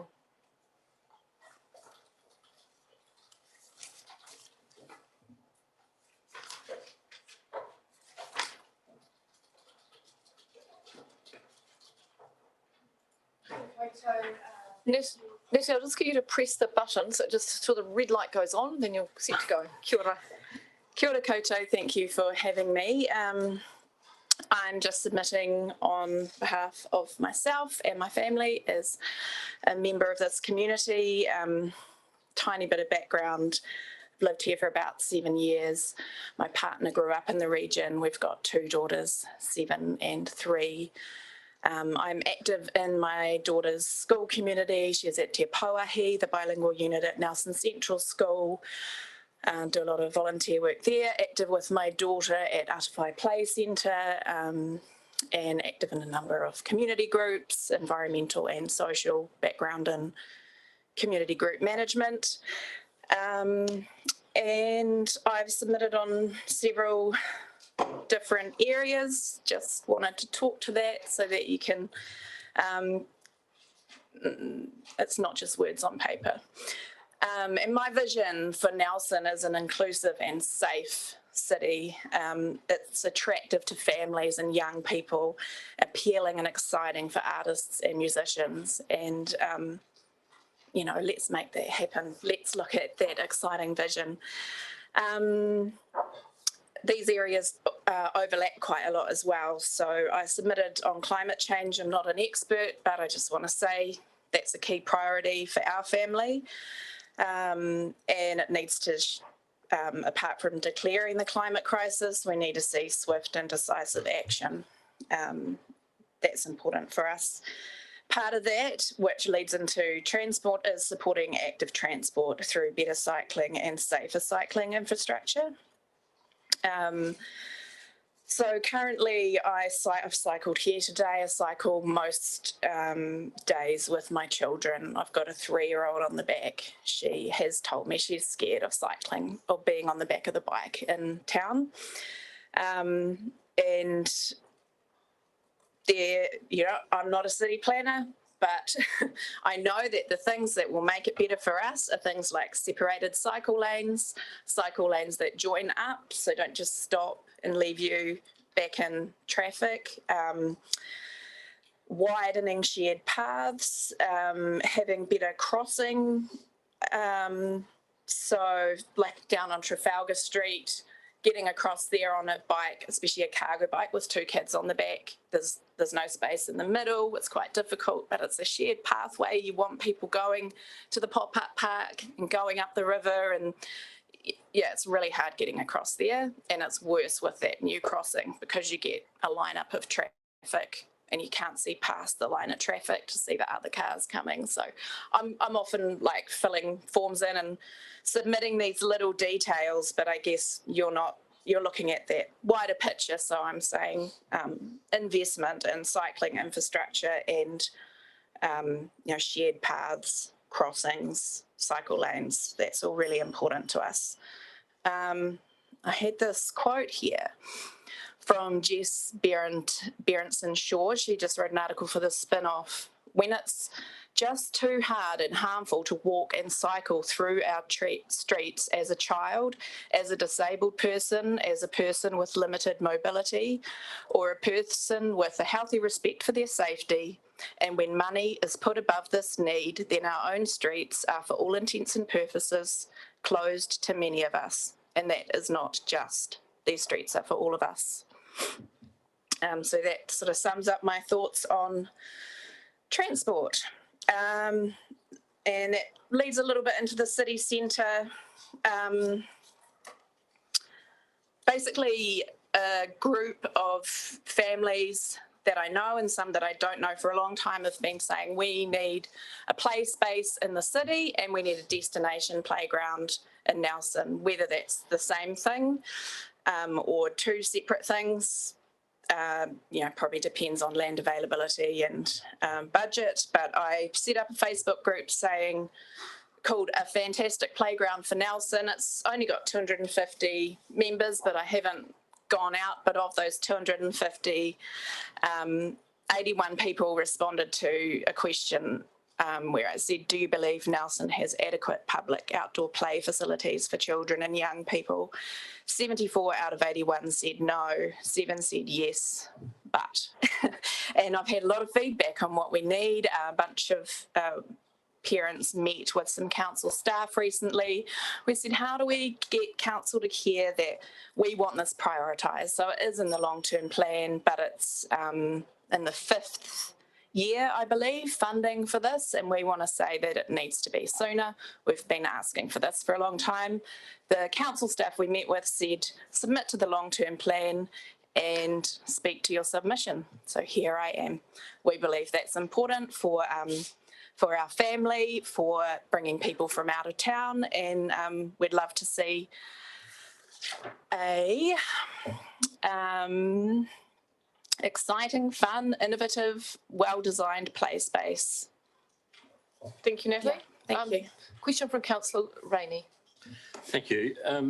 Read your comments with much interest regarding playgrounds in the city centre, and in particular the comments about Rutherford Park and your disappointment that it seemed to be on the back burner. So you then followed that up with a sentence saying, please prioritise both an inner city play space, family space, and a destination adventure playground at Rutherford Park. So are you talking about two different things, or you're saying they could all be, well, that's the first part of my question, they could all be at Rutherford Park? I sort of understand that there has already been a commitment for an inner city play space, and that's great. I think that's awesome. But I do think unless like a destination playground requires quite a lot of land, and unless you're going to be able to do that in the city, which is ring roads apparently, and that's quite a small space, then it probably does need to be two things. So that's really the second part, if I may, Madam Chair, second part of my question then. So do you think that's necessary for it to be within the ring road, or is that space at Rutherford Park close enough for families to actually think that that's the playground for the... I think it's close enough, and a lot of people I've talked to think it's close enough. Thank you. Very quickly, Councillor Courtney. So, yes, I will, Your Worship. Natalie, thank you for your presentation. I'm looking at your transport section here. You say less traffic in the city centre, or in the centre city, that's right. Make more parts of the centre city pedestrian and bike only. What suggestions have you got for those areas? Well, I think it would be great to do another chunk of Trafalgar Street without cars. I just biked down there today, and with those angle parks, everyone knows angle parks are dangerous for cyclists. I would not bike down there with my children on the back, because it's really hard to tell if people are coming out and, you know, if people are going to back out into you. So yeah, I would choose that part, and I would make it pedestrian cycle only. It's safer for families. I think it would make it vibrant. It's worked in Upper Trafalgar Street. And yeah, I think cities around the world that have cut off cars from more parts of the city, it's been successful. So we can do that. Natalie, thank you very much for a really comprehensive submission, and thank you for the engagement you've been doing with our staff, and hopefully we can progress some of these matters for you. Thank you. Thank you. Our next submission is Dr. Fiona Eade, and speaking on behalf of the Tasman Environmental Trust.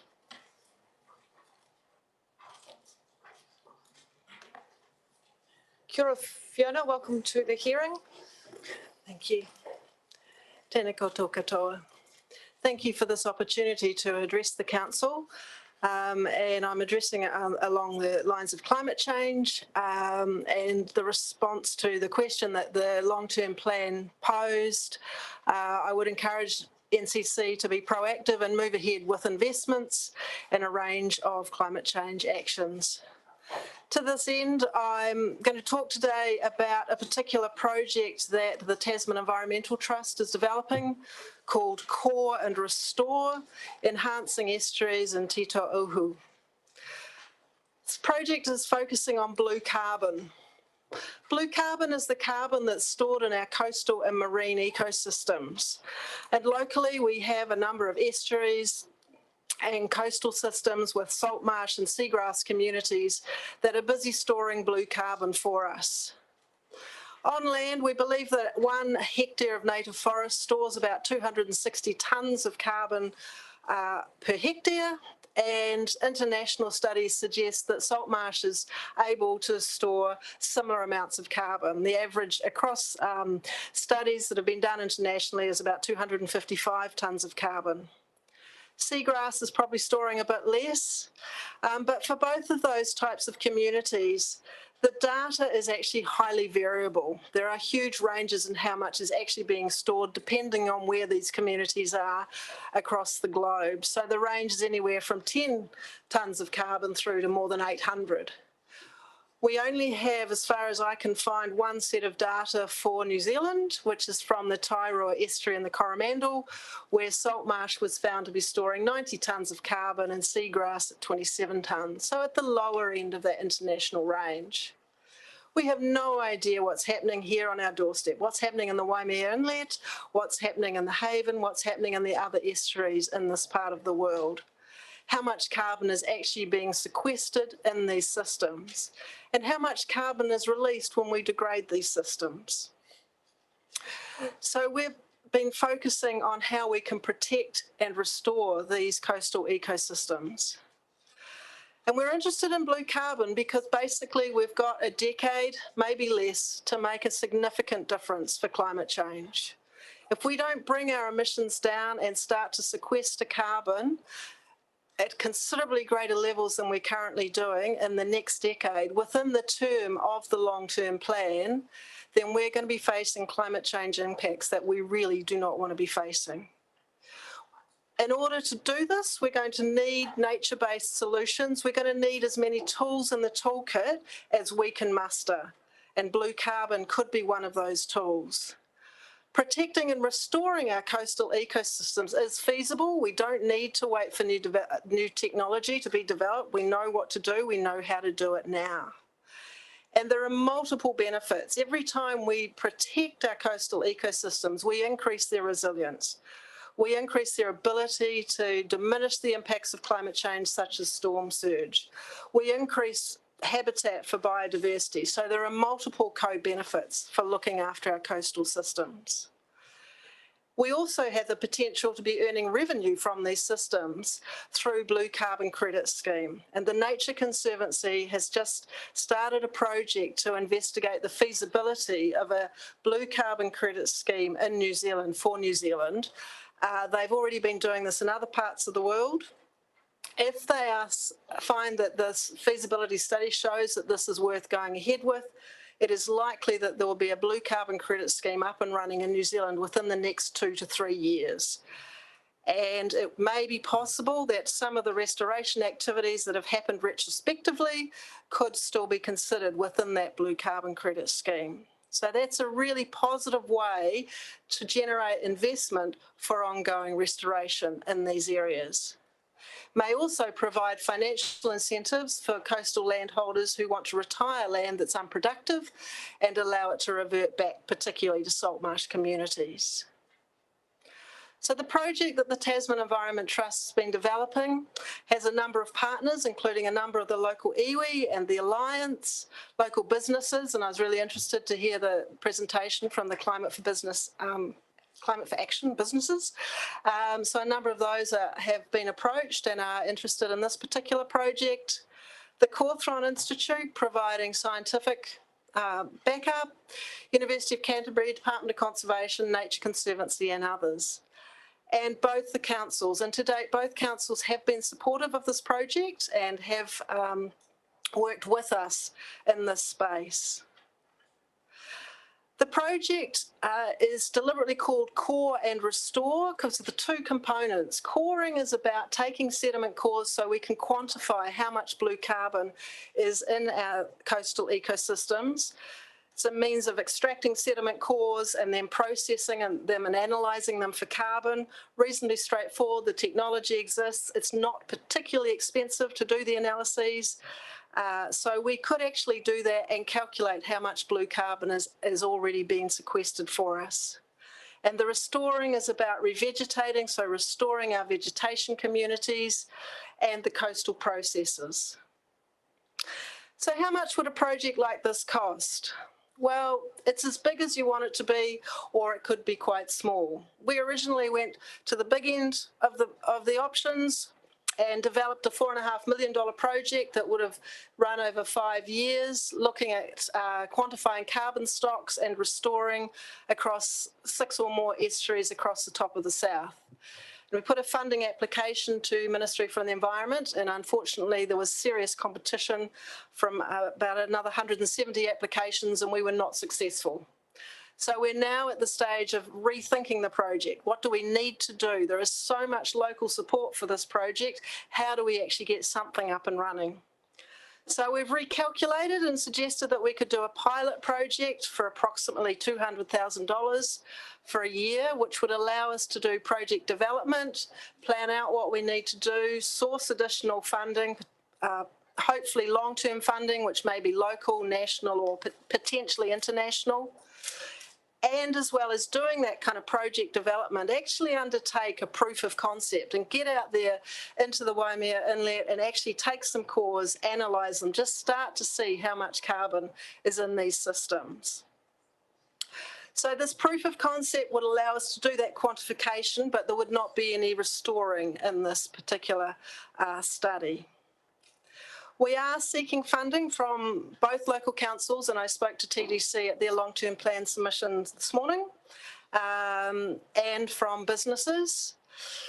We're asking the councils for $50,000 for the first year, and hopefully once we've got that and got it underway, then the contribution would not need to be nearly as good because we would have funding from other sources.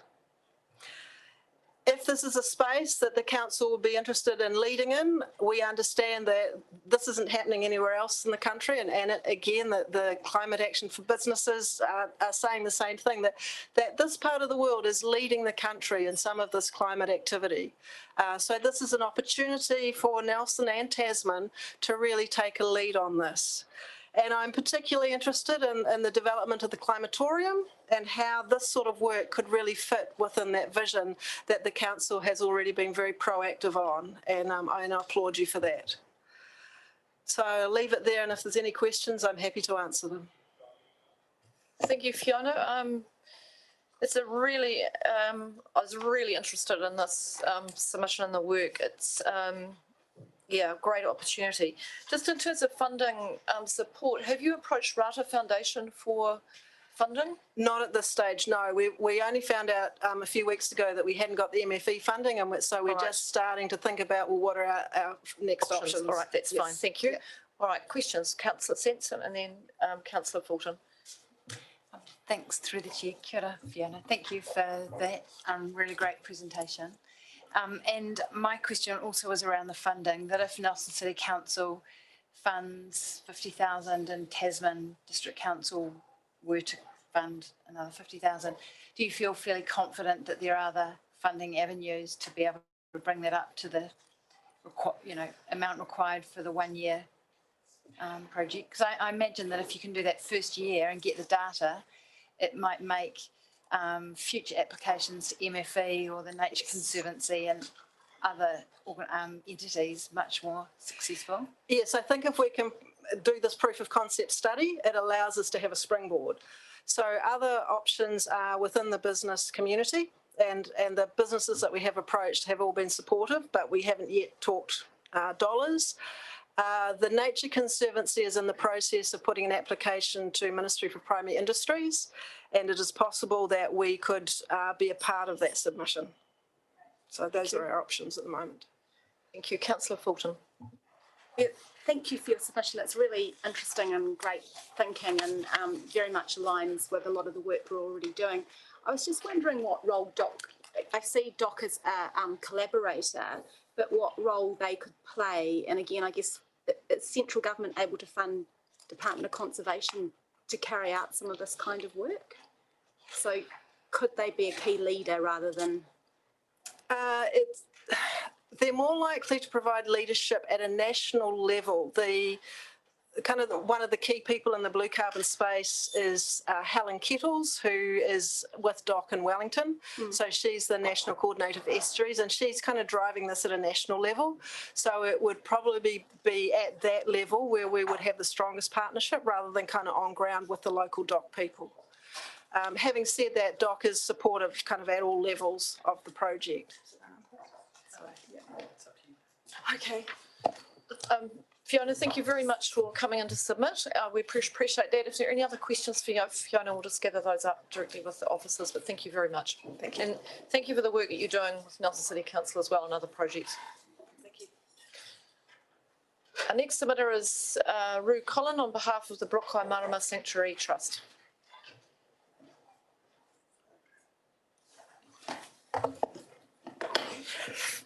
Kia ora, Rue, welcome. Hey, good afternoon, Your Worship, councillors, staff. Thanks for the opportunity to speak, and I'll be quick. The first slide I'd like to draw you to is that we just want to point out two things. I'd like to acknowledge the support of council to the Brook Waimarama Sanctuary, and you can see 4 examples on that left-hand box that all help to make the sanctuary, the community asset, a better place to be and a better place for our community to use. There's always an invitation, an open invitation to the council to come and visit us, and we really relish the opportunity to host you all at some stage reasonably soon. The submission I'm just going to get through today is I'm just going to concentrate on 3 points. There are other areas of the plan that we've submitted on, and we have volunteers that have also made submissions, and I just didn't want to double up on what was being said. So I'm just going to concentrate on 3. The right-hand box gives you some idea of some of the things that are on the go at the moment. And again, with council support in at least 2 areas there, we've been able to secure some funding and get projects underway. The obvious one there is the Saltwater Bridge project that we're kindly on the receiving end of a donated bridge, and we're putting that to good use by placing that into part of the walking track network over this winter. The other grey boxes, if you like, gives you some indication of some of the things that we're on. That has secured some funding, outside funding, from both New Zealand and Australia, particularly around the visitor centre building enhancement and around the Lower Valley Loop Track handrail project.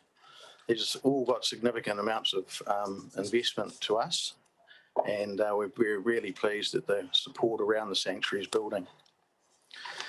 Second slide. Do I need to do this? The last time I submitted here, we talked about help or support to raising visitor experience, and I thought this would be interesting. And I can leave a hard copy for you, just to give you some idea of the efforts that we've gone into in improving our visitor experience. And we're seeing that by illustration of these graphs that you can see. The orange is last year and the blue is this year. So throughout this infographic is just a general lift, not only in supporter number to 662 supporters as of today, but also generally a rapid increase in not just visitors to the sanctuary, but also the gate take. So I just wanted to illustrate that that we are making great headway along our visitor experience. We still feel that in some respects in the community, we're one of Nelson's best kept secrets, and we've got a lot of opportunity in front of us. These are the 3 focus points I just wanted to talk to today, and they feature in what you can see there. The point about economic development is that we believe we should be considered as maybe the next big thing for Nelson. And with that, we would support the Nelson Destination Management Plan and also some of the points that have been put in through the Corkery 2.0 submission from Orvia NRDA. We think we've got a compelling case to be at least considered.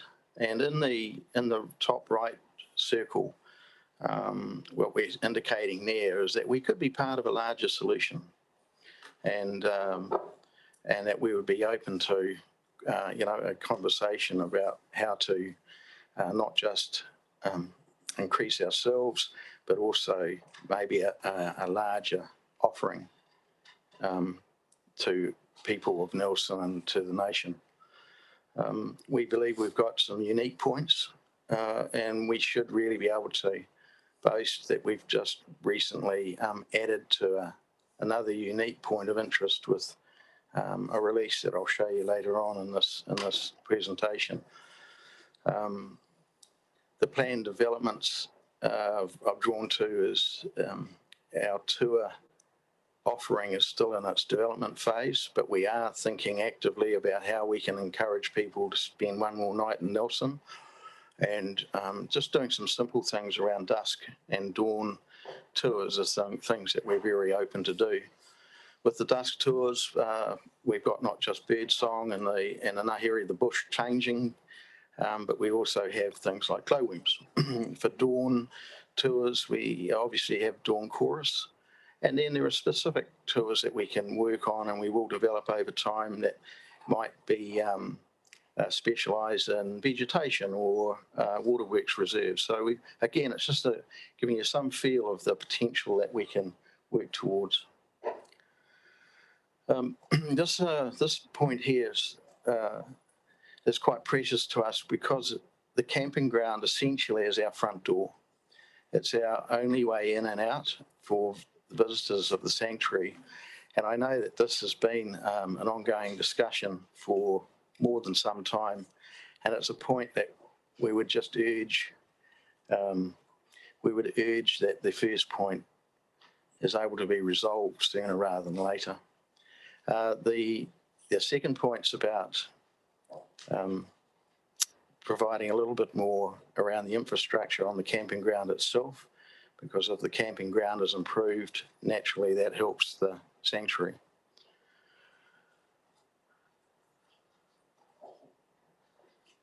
The third point is one that we would really like to propel forward.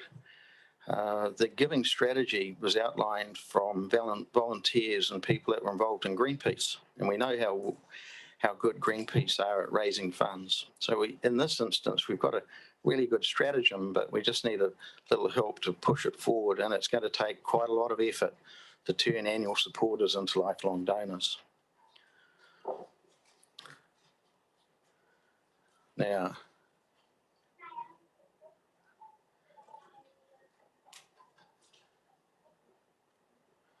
this is just a very, very short video of what happened up in the sanctuary this time last week.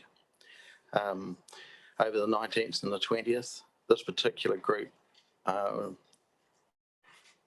releasing Teki Saddleback.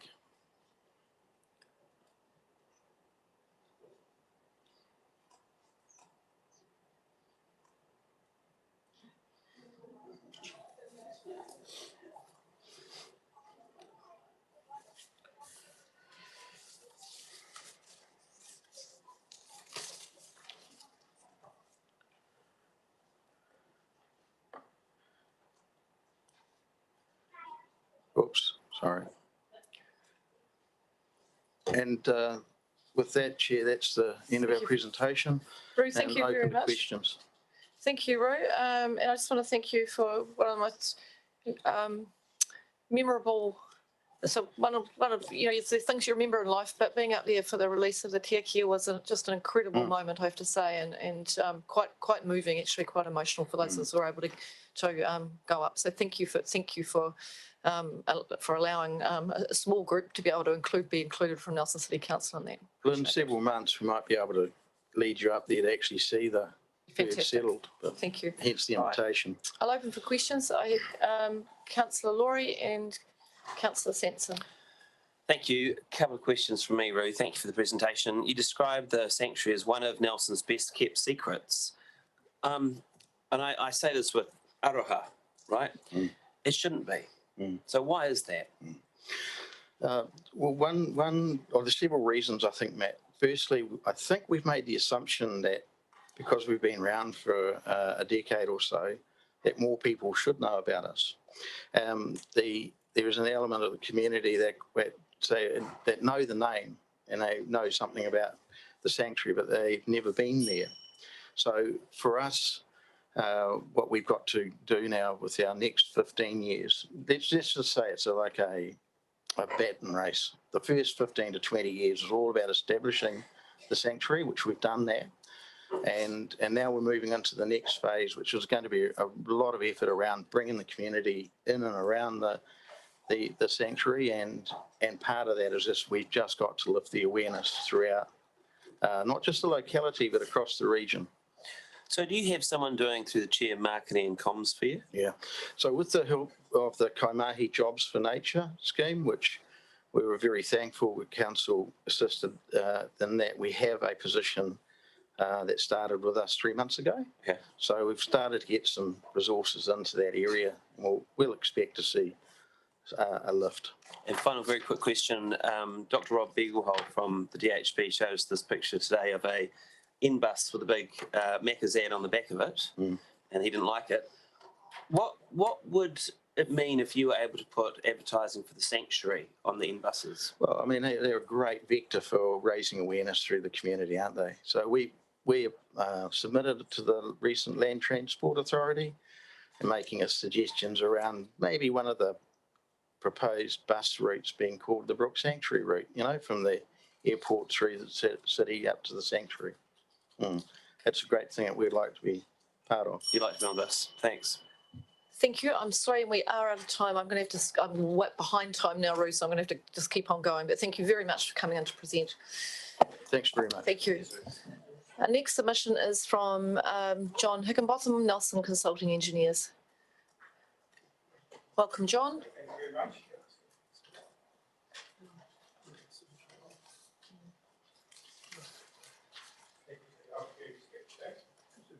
Kia ora, John, welcome. Just whenever you're ready, just press that microphone and you can get started. I have something to hand out here. People interested in intensification would be interested in this diagram. I have 9 of these with maybe planners and such. Could somebody pass these out for me? Is that that's next minute? Yeah. Yeah. Thank you very much. So I'm John Higginbotham. I'm a chartered professional engineer in geotechnical and structural engineering. I work for Nelson Consulting Engineers. I used to work for Stantec, which used to be called MWH. I've worked on around 1,000 projects in the vicinity, and I know the NRMP and the building codes intimately. I understand the planning rules and building code requirements very well and address them daily as part of my design and project management. So I thought I would share some of my opinion on what is proposed in the long-term plan.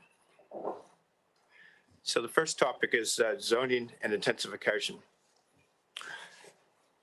So I'd like to say that I agree that Granny Flats, second units, second units, say up to 4 units on an old single-family lot should be allowed through a non-notified consent process. I do have an issue with the proposed 11-meter height with 45-degree daylight admission angles. So this diagram here shows you the effect of removing a character house and allowing an 11-meter house and the shade effect. So that house is to the north. And as you can see, what I've shown is the boundary approximate. The boundary is approximately where the red line is, and you can see the other boundary, which actually has a driveway to a second unit, one of these old second units. So I projected that down. You can see that that's the winter sun at midday, and it has a profound effect on that southern lot. So this is what I have an issue with. It's the shading, that's the main thing. And what it does is it devalues the house. The house is colder, and the opportunity for fitting solar panels is lost. So the long-term outcome is the house is torn down and replaced because it's lost value, loss of neighborhood character. It's wasteful to tear a house both economically and carbon-wise. A reasonably nice house will end up in the landfill. It's cheaper to retrofit old houses with insulation, insulating curtains. And yes, you could even add solar panels, and if keen, a second modern unit in the available land. So the other thing I noticed in looking at the plan is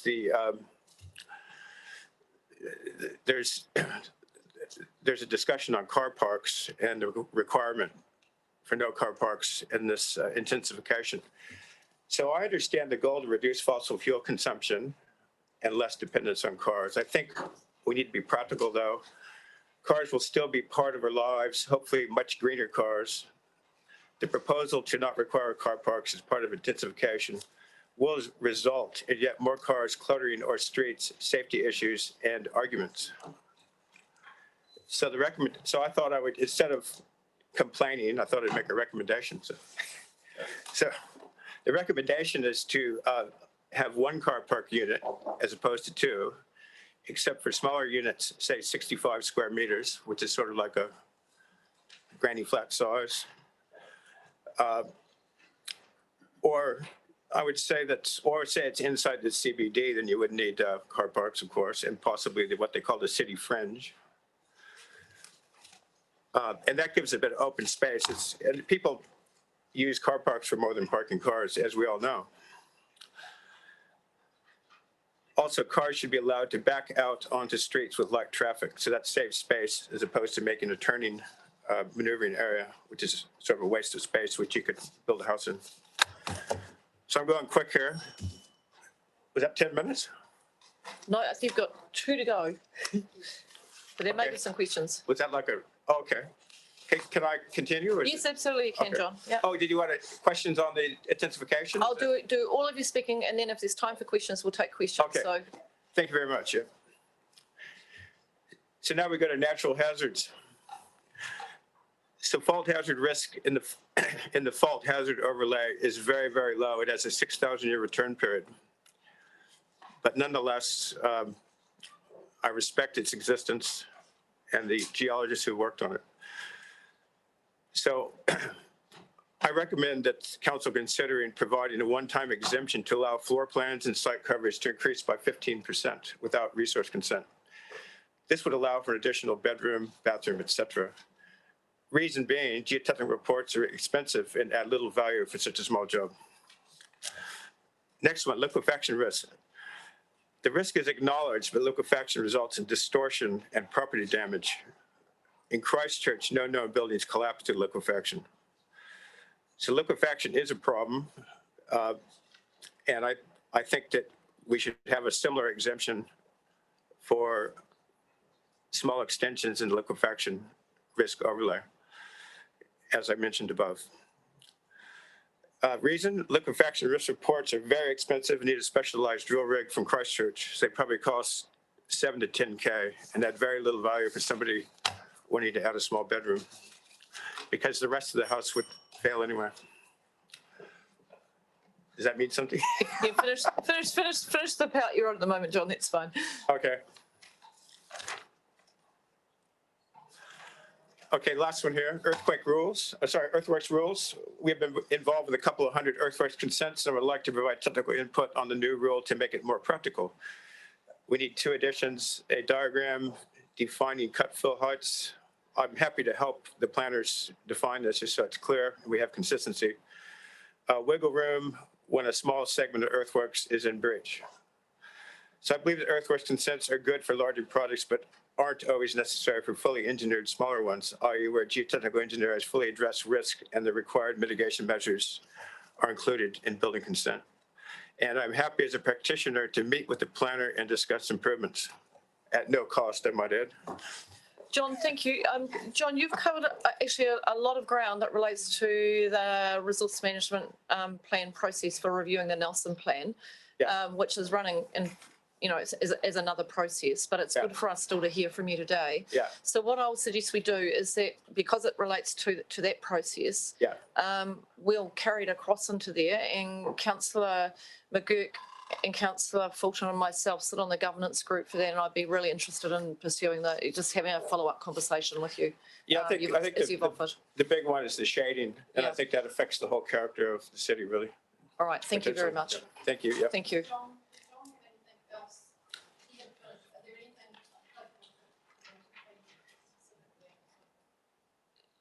Well, we're kind of, not that I can.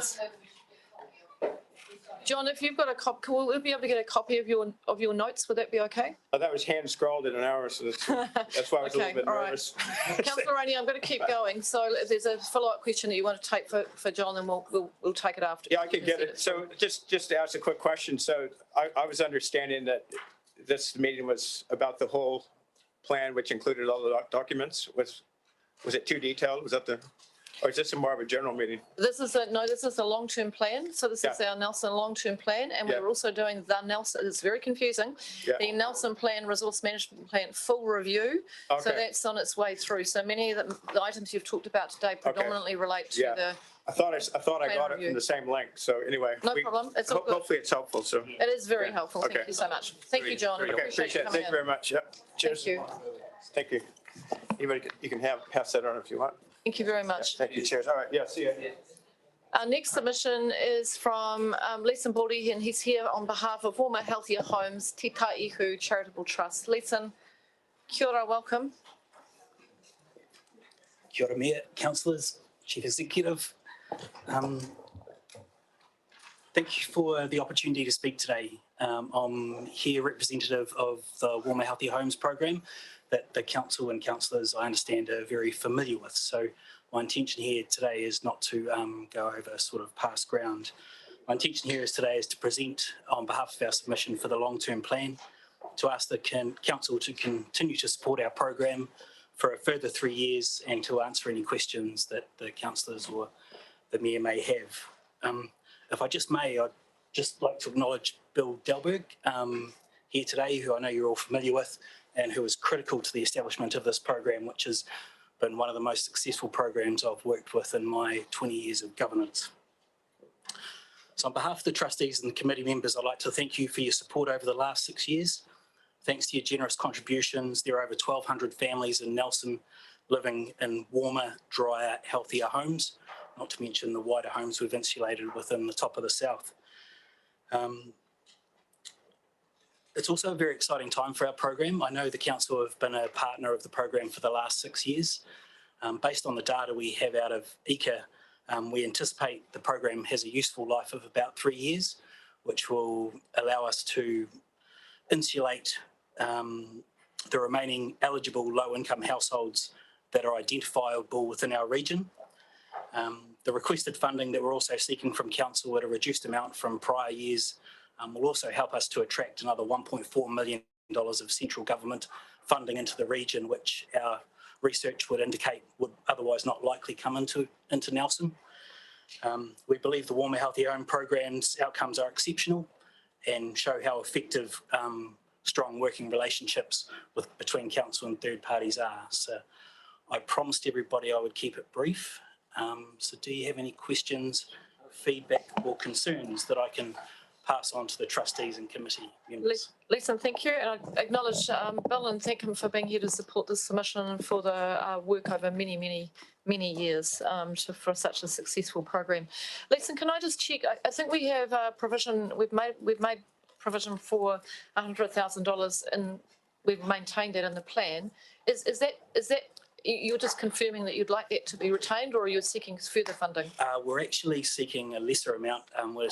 Yes, I just was trying to. Yep. I've received a couple of emails that got me quite confused, so I was thinking, yes. Yeah, so some background to that. ECA, in their wisdom, often change their funding criteria, and the current funding model that ECA are providing allows us to deliver actually more homes with less money from our third-party funders, which is exciting for us, and also in addition to that, the funding that we received from council last year, a large sum of that we will actually be returning to council at the end of this financial year, as it will be unspent. But the reduced amount of funding we're seeking for the coming 3 years, along with our other community funders, we believe will be sufficient to fund all identifiable low-income households in Nelson regions. Oh, what a good news story, Lisa. A fantastic story. You can come and see us anytime. Councillor Laurie. Thank you, Lisa, and yeah, thank you for the work you're doing. Is there an end point in sight? Will we reach the point when actually we will have insulated all our cold old houses? Unfortunately, no. Okay. Yeah. Is it possible? Personally, I don't believe it is, and there's a few challenges. There's there's challenges with the rental stock, which is where our most vulnerable people, or many of our most vulnerable people are. And government legislate around healthy home standards. And I think the quality of rental stock will only but improve. But I think we have to accept that there will always be rogue landlords that aren't registered with the likes of tenancy services or Ministry of Business Economic Development and the like. So whilst in an ideal world, I would like to think that we could. I think that ever evolving, well, that being one point, but ever evolving healthy homes regulations and building codes will only become more, not stringent, but create more efficient housing, which will mean there's a real likelihood that in 20 years, some of the work that we've been doing over the last 5 to 7 years may not meet code. So I think because of those two reasons, I don't think we ever will have that utopia. Okay. Thank you. With a shot. Yeah, Thank you very much. Listen, are there any further questions? But thank you very much for coming to see us, and thanks again for the work that you're doing. Thank you for your support. Thank you. The next submission is on behalf of the Nelson Tasman Climate Forum, and Julie Nevin is here to present.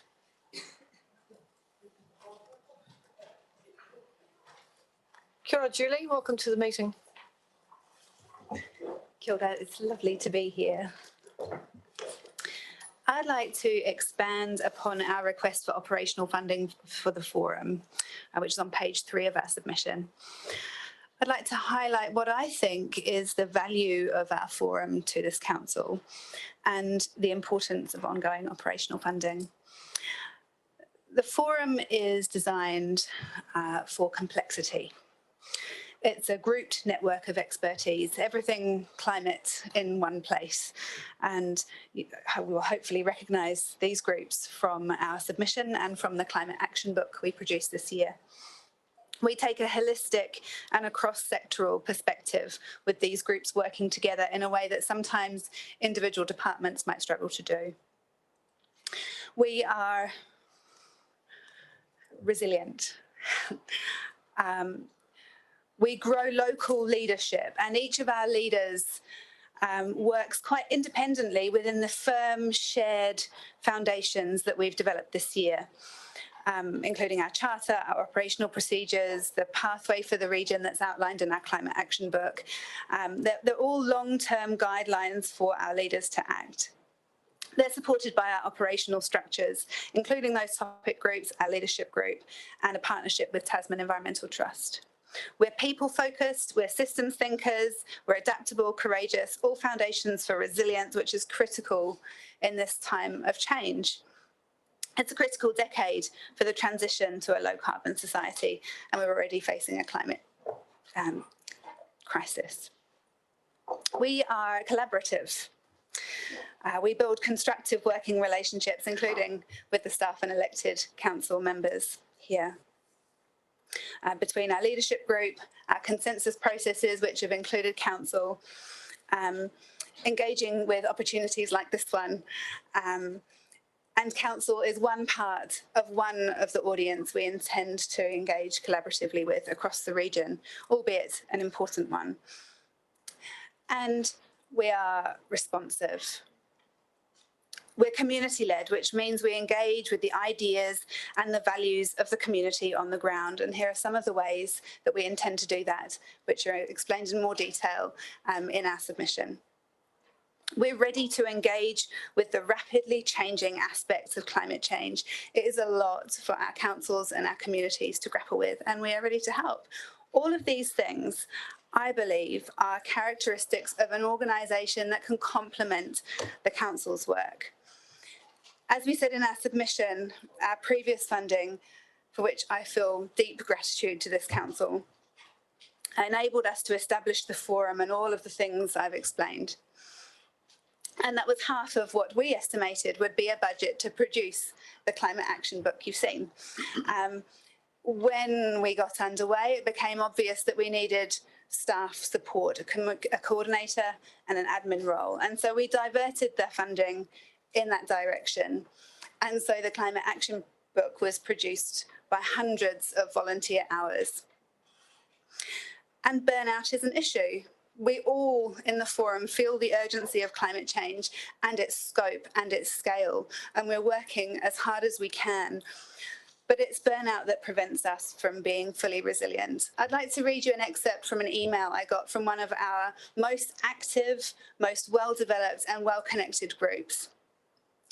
They said, "The current model is unsustainable in terms of the time and input of the key members who have been our coordinators, writers and group facilitators.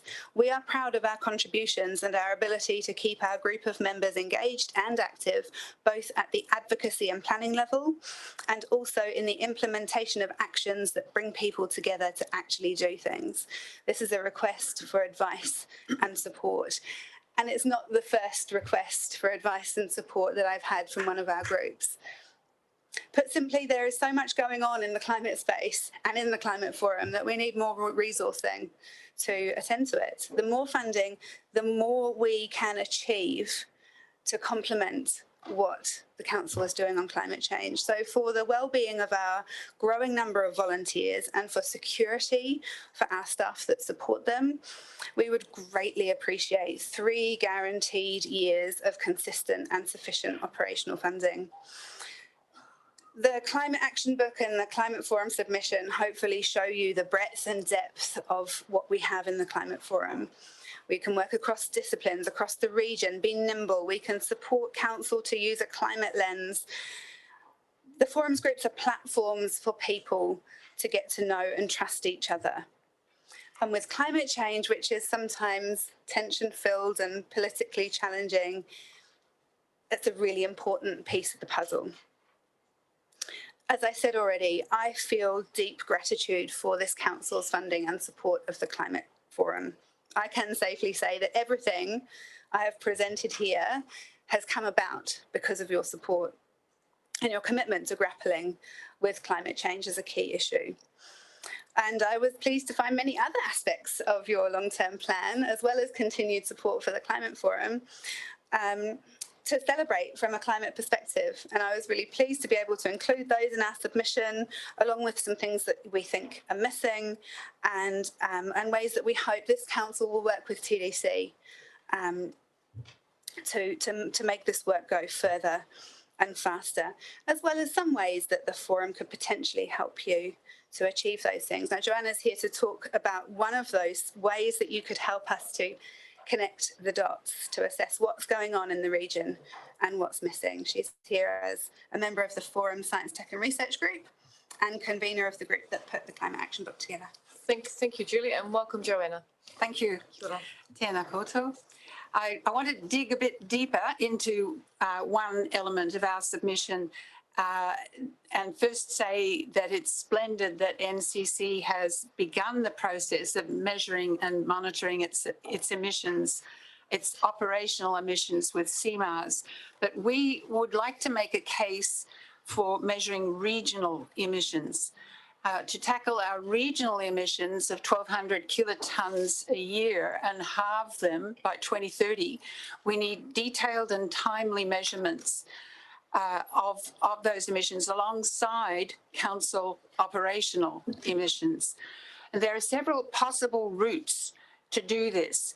The first one is to use the Stats New Zealand annual emissions inventory, which is currently not timely and not detailed enough to plan action on. The second is to use in-house the Ministry of the Environment's detailed guide to measuring emissions. And this would bring the skills inside the council for repeated use, which would be a very good thing. And thirdly, it's possible to employ a specialist agency, such as those used by cities like Christchurch and Dunedin and several others, to measure regional emissions. When I spoke to one of these agencies, AECOM, in 2019, to inquire about costs of doing this, they said it would be 20 to 30,000 for a region, and shared with TDC, that would be halved. A good first step could be to convene a seminar with TDC on the topic of measurement of regional emissions to work out the best combination of the above routes, and possibly the forum could help with this. Thank you. Thank you, Julie. Thank you, Joanna. Are you ready for questions, if there are any? Councillor Ika and Councillor Magoo. Thank you for that. Just wondering if you're looking at central government funding, because sort of some of the actions you identified are outside of the scope of council. So there was, schools, health, broader community areas. So are you talking to central government as well? We've begun to. We actually began to just as COVID hit, and that didn't work out so well for us. We've begun to put an application into the COGS Foundation. We've already got funding from RATA. We're looking for funding from the lotteries shortly, and just beginning to think about the Ministry for the Environment.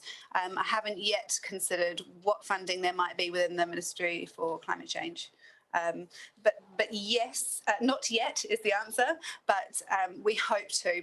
The issue is that we need answers now about our funding. Our staff need answers now, and our volunteers need answers now. And just my other question, just on those list of things. So there was some that we already do on the list. So for example, waste reduction. So do you feel that we're not doing that work adequately? So some things in our submission highlighted what you already do and what we very much appreciate you doing. This was on the list of things you could do. Great. So, we have a number of people ready to answer topic-specific questions. Karen, did you want to speak to that one at all? Thanks. Welcome, Karen. Kia ora. Yeah, on the waste side, there's some amazing stuff you've been doing, like the Rethink Waste program. Obviously, the food waste trial is really good, and I hadn't prepared for this, so yeah, there's some really good stuff you're doing, and I believe there's going to be more work on the construction and demolition side. I know that you've been doing deconstruction work, which is awesome, rather than just straight demolition. So there's some great stuff happening. I'm leading the resources and waste group, which is part of the one of the other groups now. And so we're very concerned about things like demolishing the library and the loss of carbon and the whole building and the use of carbon in building. We need that to be buildings to be zero carbon or carbon negative, actually. Councillor Magoo, is it a quick question? Yes, very quick question. Thanks. Yeah, thanks so much for the submission. Thanks, Julie and Joanna. I'll just look at the third page of your submission. You got the 160 over the per annum for the next 3 years. Does that include the specialist agency to do the regional admission, or is that an additional amount that you're talking about? No, that's an additional amount. So that figure that you just read out was for the operational funding of the forum. It doesn't include projects. So I imagine it would include a lot of the educational advocacy, connecting the dots, outreach type of stuff, because that's our core business, if you like. Things outside of that are project-based, we would be seeking funding from anywhere we can find it. Yeah, thanks. Thank you. Julie and Joanna and other members of the forum, thank you very much for the work that you've been doing, and thank you very much for your submission and coming in to speak today. Thank you. Thank you. Thank you.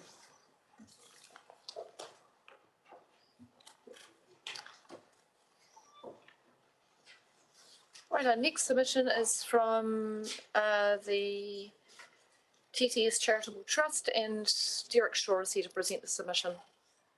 This is the Top of the South Charitable Trust.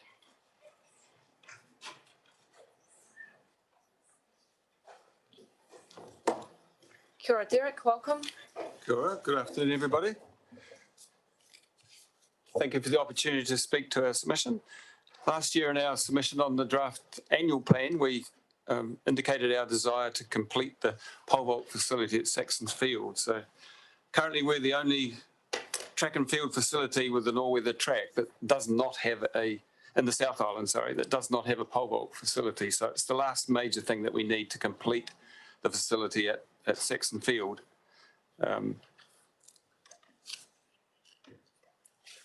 I guess having a facility will make it possible to have junior, senior and masters. They all have a go at pole vault, all those age groups, and have a facility here which would help ensure that major meets can be hosted in Nelson. There's some that we've got away with in the past, but there's been some indication that we may not get some of those major meets which are quite significant in size and have quite a lot of economic impact on the region if we don't actually at some point get a pole vault facility. And we may have the opportunity to bid for additional events as well. So there's considerable interest in a pole vault facility from the top of the south, from athletes across from Marlborough right across to Golden Bay, and particularly in Motueka, where there's a athletics academy at the Motueka High School. And one of their teachers, who's a keen coach, is also a coach of pole vault. And there's another one, a former New Zealand decathlon champion, which for males, you'd have to do the pole vault, who resides in Marlborough. So there's coaches around who are really keen to coach youngsters in how to do the pole vault. And I guess make sure they can have that as part of their disciplines and can consider, again, taking part in decathlons and individual pole vault events. So at the moment we have a double-ended runway, which was renewed. The runway was renewed when the track was renewed about 18 months ago. So again, thank you for that track replacement. It has the box where the pole goes into, so it's where they aim for. But what we need are uprights. We need extensive landing mats, which are the big expensive item. We need something for those mats to sit on. And we need a few other things like the crossbars and a few odd poles and things for the athletes. And we need some way of trying to protect that, either with a very weatherproof fabric cover or a special custom-made metal roll-away cage. So I've just managed to receive today, since the submission was put in, an updated quote from a person who is involved in a company that imports such equipment from the US.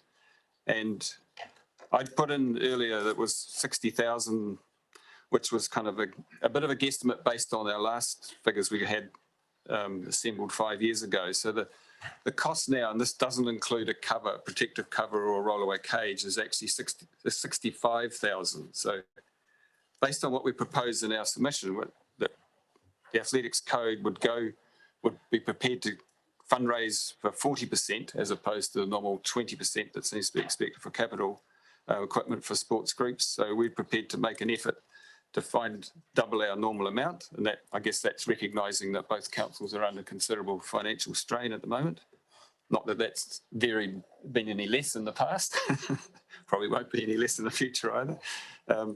So we would look to do that. There's a couple of trusts that we're optimistic we'll get substantial contributions from towards that. And I guess if we get a signal from the two councils that they are prepared to contribute in a major way towards that, then we would start that in motion to do that. So that would leave us on a 40-60 basis. We would be looking at fundraising for 26, and we're looking to the councils for a combined contribution of 39,000. So just simply halving that's 19.5. So our recommendation is a little bit more than the 18,000 that I put in the earlier one, to 19,500. And we'd then have to subsequently address the issue of how we cover that facility at the end of the day. So to save you asking, I have made a similar submission. We've made a similar submission to Tasman District because we understand they contribute half the cost now to facilities at Saxon Field. So open to any questions. Thank you, Derek. Any questions? Councillor Laurie and then Councillor Sanson. Thank you, Madam Mayor. Thank you, Derek. Look, it sounds like a reasonable request. I just have a little voice of a Ratepayers Association in the back of my head going, how many people actually use this thing? Yeah. Well, we accept for a start that it's a minority interest amongst track and field athletes. So we're not sure how many would take that opportunity to actually train and learn how to pole vault. There's definitely interest in quite a lot of youngsters at the moment. And I think the success of people like Eliza McCartney and others who done well at the international level.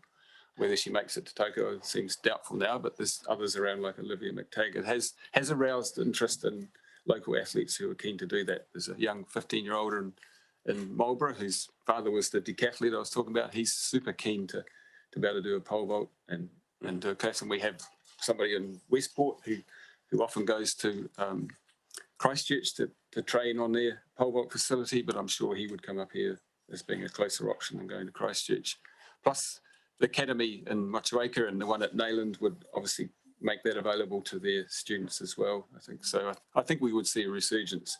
At the moment, when you go to a Masters track and field meet, there might be half a dozen people who are doing the pole vault. This is New Zealand Masters level, slightly less for the South Island. So it is, I accept it is quite a small number, and that's why it's the last one on the list, really, because it's actually an expensive item and it's relatively small numbers by comparison, but there's no reason why that couldn't grow. Okay, yeah. Thank you. Councillor Sansom.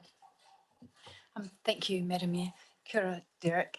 Yeah, I also read this with quite a lot of interest because it's not a great deal of money, but I saw that one of the probably key benefits of it is that it would enable national meets to be held in Nelson. Do you see that that's really a possibility? Like, is the economic development benefit for the region through having this facility? For sure, yeah. Even South Island secondary schools, which we host quite often, they have 600-700 students, I think, plus their families and coaches and others who come to that event regularly. The New Zealand track and field champs was a little bit different this year because they dropped the under 18 age groups, so I think their numbers were probably down. They normally would have under 18, under 20 and seniors, and that's a big event. But the South Island, the New Zealand secondaries is probably actually the biggest event. So if we were able to hold that, then we would definitely get a lot more people here. And I don't know that they would entertain that without having a pole vault facility. Right, so that was going to be my next. And there's other things we'd need as well. We need, you need to organise a whole lot of officials is quite a challenge for Nelson too. But we've managed that for other events by accommodating them, fundraising and accommodating them. So without this fixture, yeah. We don't have a chance of hosting those, but if we do have, It'd be pretty slim. But if we have this fixture, there is a high chance that we could start bidding and expressing interest in those events. And with the senior track and field champs now, they tend to make a decision to have one area for 2 years in a row, so you get those benefits 2 years. Councillor Rainey, very quickly. Thank you, Derek, for your very good presentation. I'm going as fast as I can. I'm presuming that this equipment would end up belonging to the trust. Good question. There's an issue. Most of the facilities end up in council ownership, so I guess that's something we'd need to discuss at the end of the day. Right. It's a little bit, I don't know what to call this, whether it's equipment or a facility, but it's definitely part of what I see as a facility. Yes, in your experience, this falls into an area which is not quite well defined in terms of fences. It's a little bit grey, yeah. But council has accepted that the cages for the discus and hammer and so on are actually council's asset at the end of the day.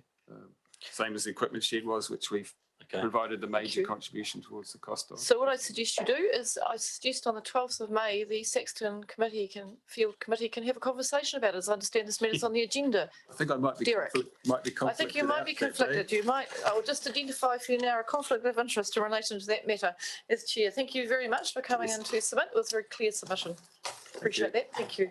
Now, just before I go to the next submitter, I just need to move the procedural motion to extend the meeting time beyond 6 hours pursuant to Standing Order 4.2, the one we didn't suspend. So for anyone who's submitting this afternoon, I shall move and Councillor Bowater will second, and I'll put the motion. All those in favour? Aye. Against? Carried. So if anyone who's submitting this afternoon, if you see people moving around, it's for good health. So they're listening, but they do need to move after about 6 hours.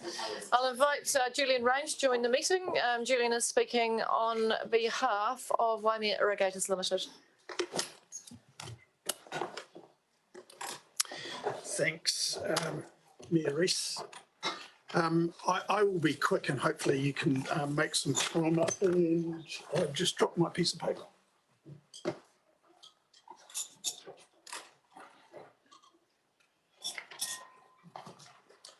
So I assume everyone has read the submission. That's short and to the point. Yes, we will. So thank you very much. Keep everything short and to the point. So I'm submitting on behalf of Waimea Irrigators. As some of you know, I wear a number of hats. So I'm clearly one of the irrigators. I actually sit on the board of Waimea Water as well. I'm also a shareholder and director of Waimea Community Dam. I'm also a ratepayer of both TDC and Nelson City Council. With my Y-West hat on, I'm also the largest irrigator on the Waimea Plains, and we've personally contributed $3 million, and our operational costs will be in excess of $300,000 a year. So I have a lot of skin in the game. Just reaching back 20 years to the Waimea Water Augmentation Committee, Nelson City Council was an important part of that committee. So that was made up of TDC, Nelson City Council, irrigators, DOC, Fish and Game, and iwi. It was decided that this dam was the most appropriate endpoint to ensure that we don't run the Waimea River dry again, which we did in 2001. I'd also just like to say that Nelson City Council draws water from 3 different sources. It draws it from obviously the Maitai Dam, and if you think the Waimea Dam is controversial, the Maitai Dam was controversial when Peter Malone was mayor, and it was built back in the 70s or 80s.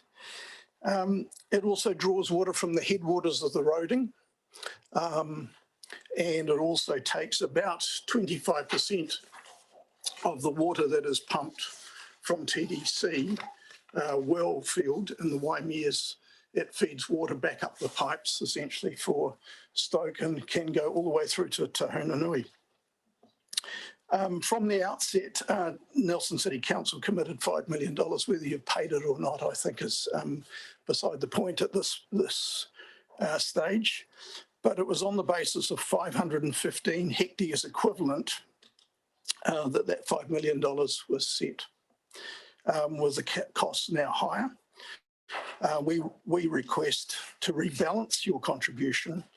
So currently your 5 million will buy you something around 300 hectares equivalent. We're asking you to go back to the original number.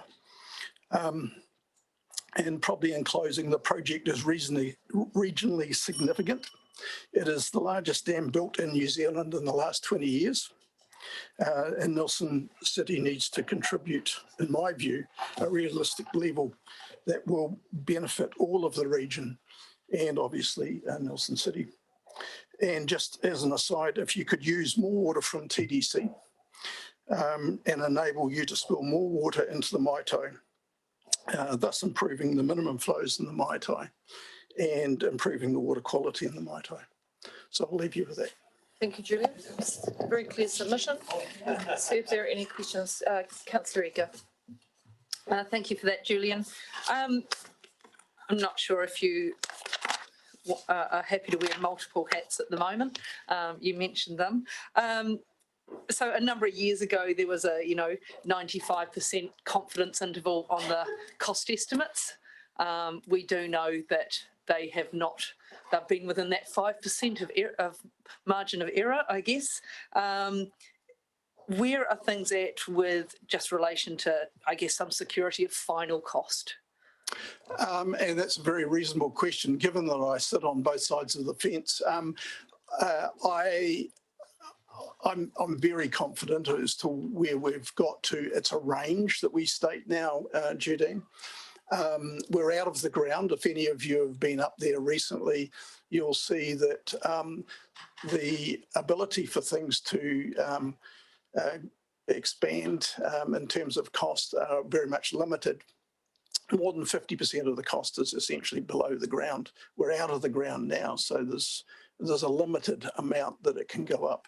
So we strongly believes that that range is a pretty good indicator as to where it's going to ultimately end up.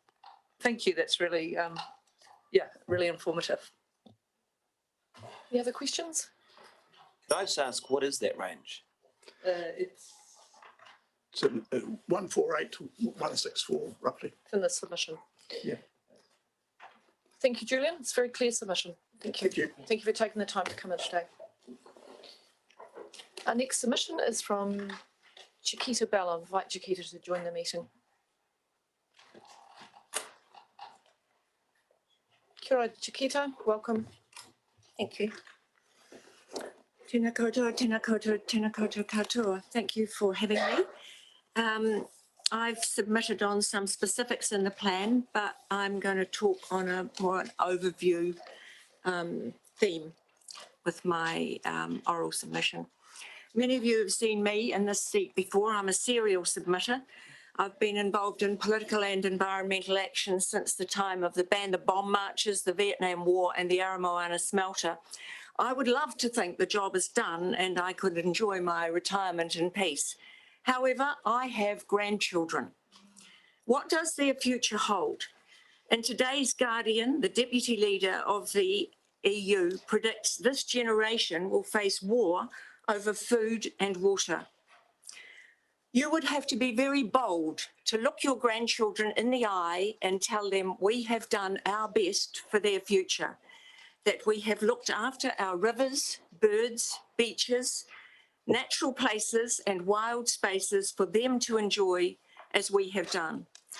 The LTP is a very attractive document. Its title refers to well-being.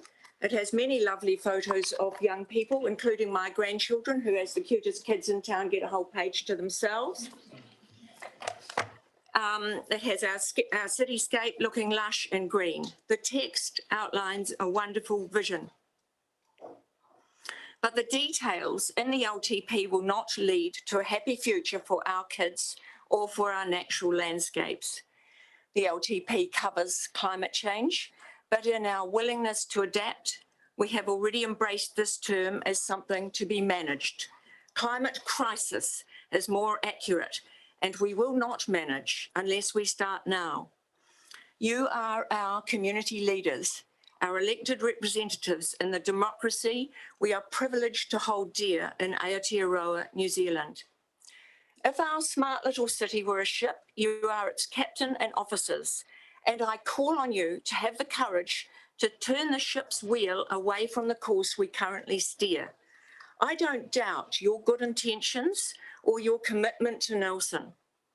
Right now, we face vital choices, and perhaps we still have time to avoid the storm that is coming. It is time to recognise that what we call progress is in fact greed.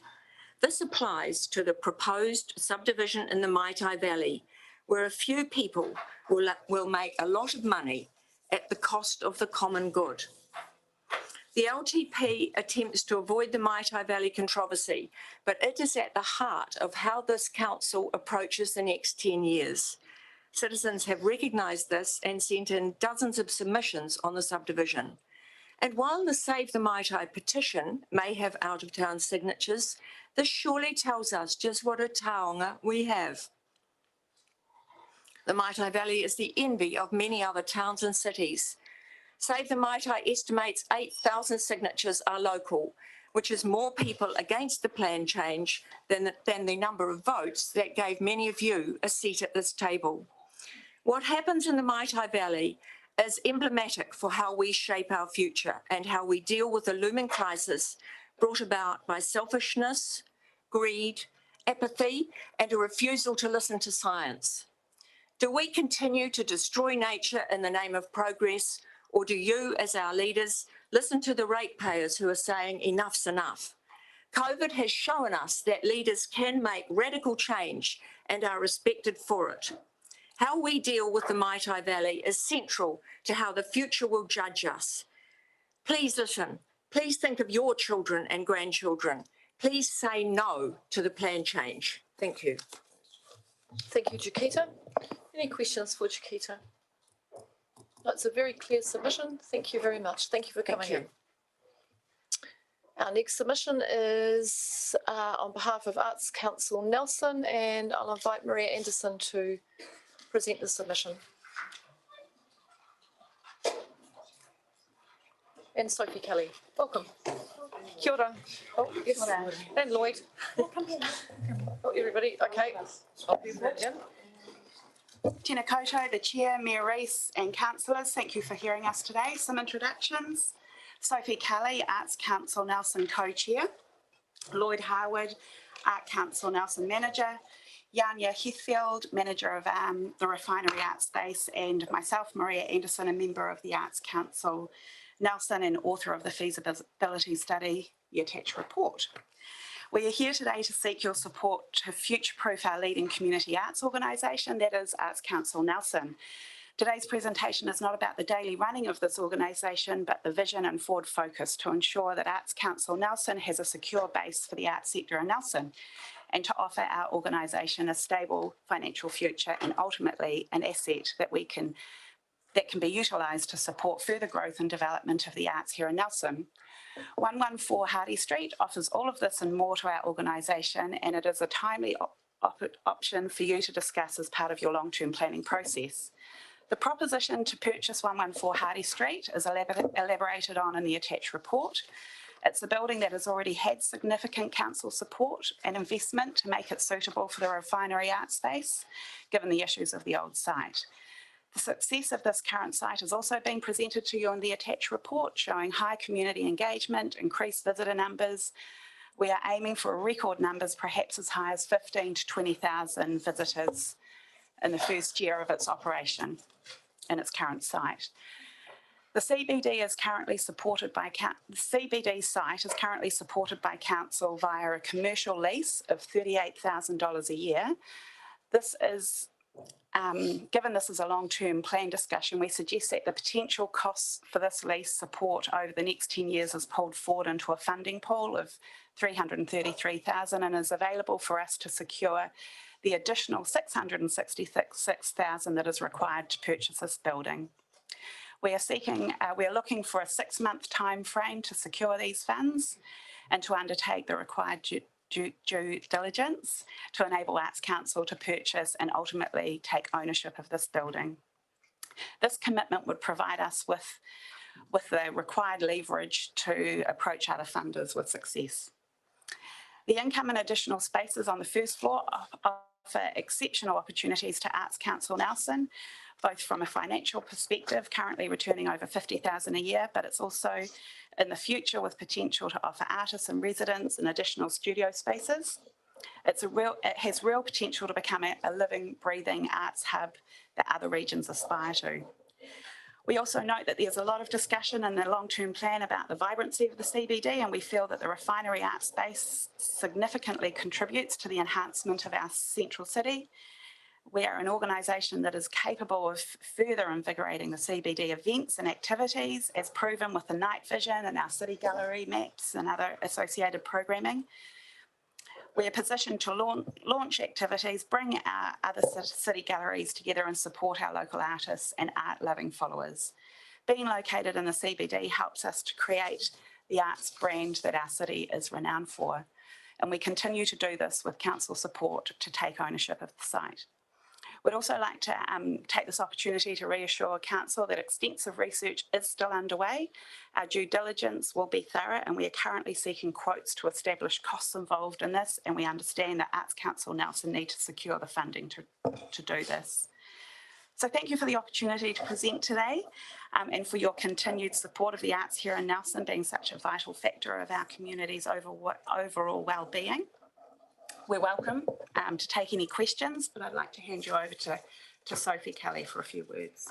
Thank you, everyone. I'm just adding very briefly to that to emphasise the kind of time pressure for us at the moment as a committee, in that currently we're in the process of confirming our programming through until June 2022. And in order for us to deliver our contractual obligations with Council to build on the positive community outcomes we continue to deliver, we do need to seek clarification about the best way forward for us as an entity. So this is one option, obviously, but the other option is, and we'd really love to have a steer from Council on this, whether there is a preference to stay in our current site, where we may be able to negotiate a longer term lease, or if there is a desire for us to move back to Halifax Street once the earthquake strengthening is complete. So we're really just putting that out there for direction. Thank you. Thank you, Maria. Thank you, Sophie. It's really clear submission. I'll see if there are any questions. Councillor Brand. Thank you, through the Mayor. Thank you for your submission. My simple question is, we've had this discussion before when you moved into that premises about whether or not council purchases the building, and it raised a bigger question, and the bigger picture was a gaps analysis, because there's many other facilities and things around, and we hadn't actually done our due diligence on whether or not that was a viable building to buy. So my question to you is, do you feel it is appropriate for the council to look at the potential of purchasing that building for you to stay in when we have not done a gaps analysis for the Nelson region? I'm happy to speak to that. So in the first instance, when we were forced to make the shift and we were looking for a new building, we ourselves did undertake a reasonable amount of research looking at other building sites and pros and cons of each of those. And then, of course, 114 became available, and it kind of fulfilled our needs beyond our expectation. So since then, of course, we haven't looked any further. But I do, in answer to your question, think we are certainly open to looking at other options. We're not completely fixed on being in that space, but currently it is working so well for us, given the increased visibility and the phenomenal increase in visitor numbers. Yeah. Thank you. Councillor Ika. Thank you for that. Yeah, so just you mentioned that there's still work in chain. And so is part of that going to be operational modelling? Because, of course, owning your own building has significantly different costs. There's a lot of potential risks associated with it. So is that going to be part of the sort of next stage of analysis that will come forward? Yes, at the moment we are actually looking into that. We would like to, we're looking at quotes for employing somebody to do the business plan, you know, and the financial analysis and the maintenance costs. We're working with the landlord at the moment to figure out what they are. So as has been stated in the feasibility study, that is part of our due diligence before we actually move forward. Lovely, thank you. Thank you very much. That's, Can I just add one thing? Certainly the site that we are in now is something that's quite unique in Nelson, and in terms of a community asset.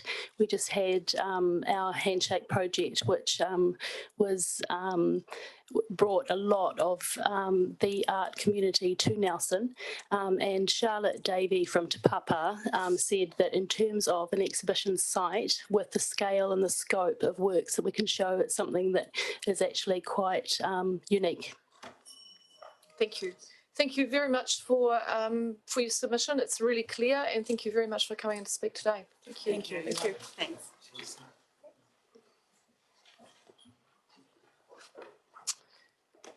Next submission is from Lindsay Wood, Resilience Limited.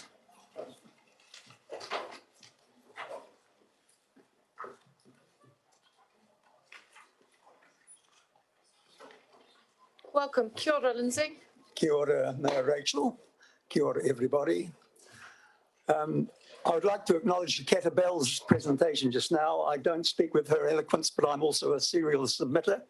This is the 24th time I've spoken with this council on climate. And I also like the metaphor of you being the captain and officers of the good ship Nelson. So in that vein, I will speak to you. 2 years ago, almost exactly, I was sitting in this chair endorsing the proposal to declare a climate emergency in this city. At the time, some of you that were here will remember I wore an orange sock and a green sock to symbolize the need for us to get on and walk together on the journey to get the climate thing sorted. And in honour of that, I've got an orange sock and a green sock on today again, okay? So I haven't forgotten that Lindsay, I occasion. just washed mine. Actually, they've just come off the clothesline. Yes, Mayor Rachel knows a little bit about those socks. She has a ceremonial pair of them.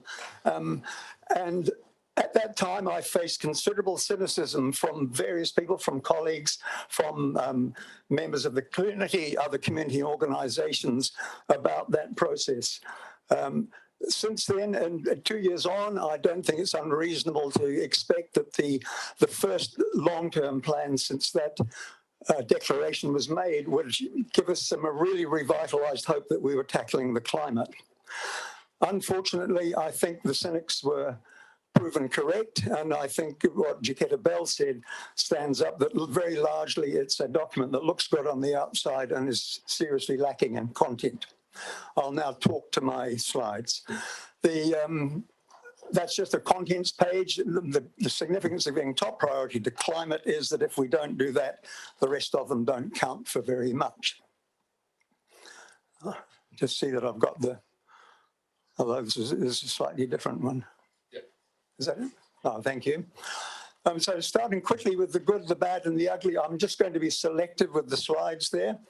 I applaud you for borrowing for climate work. At the end, I've got a slide referencing Lord Nicholas Stern, a very celebrated person in climate economics, who would endorse that very strongly.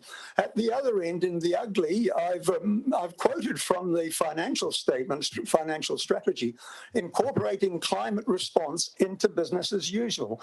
That's an extraordinary statement to make, and I think really the council has to give us some sort of rationale why they've adopted the position of trying to think that climate change is somehow a plug-on to business as usual.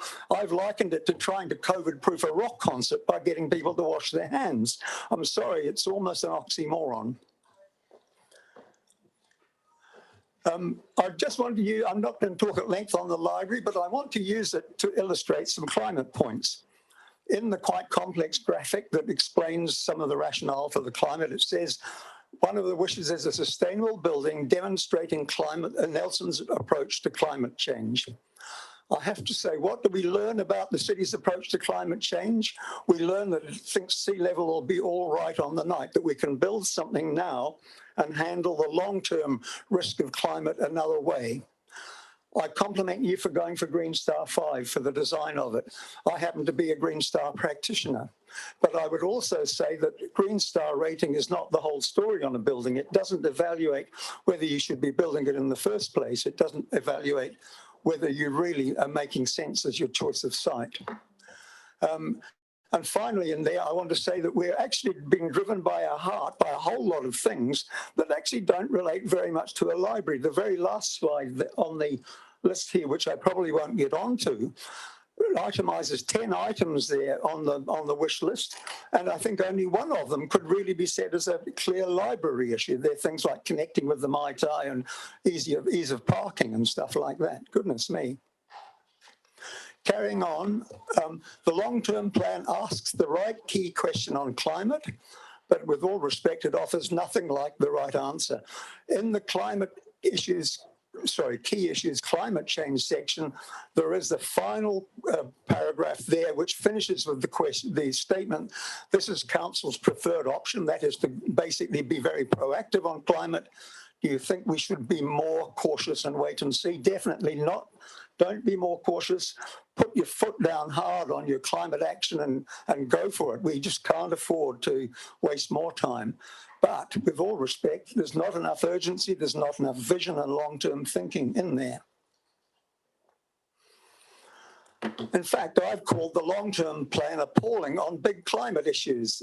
And I was talking to colleagues in the preparation of this, and one colleague who was engaged quite strongly with council over many years said to me, it looks like Nelson City Council has given up on climate. That was the way they read this long-term plan document. And I have to say, it feels a bit like that to me. And we're still talking about climatorium. So here are 4 bullet points that I've expanded subsequently. It presents seriously substandard information. It fails to reprioritize finances, even in the way that it says it's doing it. It's almost devoid of serious climate strategy, And it almost ignores the Zero Carbon Act and the IPCC reports that underpin that. Here's the seriously substandard information, or at least an example of it. At the start of the key issues on climate change, it says we have less than a decade to accelerate our emissions reductions to avoid the full effects of global warming. With all respect, that is rubbish. We should have been accelerating our decarbonisation for years. You know, that was noted in Nelson 2060 strategy back in, was it 2011, I think, and that wasn't groundbreaking at that time. The statement to avoid the full effects of global warming is a nonsense. So what do we mean by the full effects? At what level of detail over what time frame? We must do far more than reduce emissions to avoid those effects, and yet it only mentions emissions in the very opening sentence had a statement for the whole of the climate change stuff.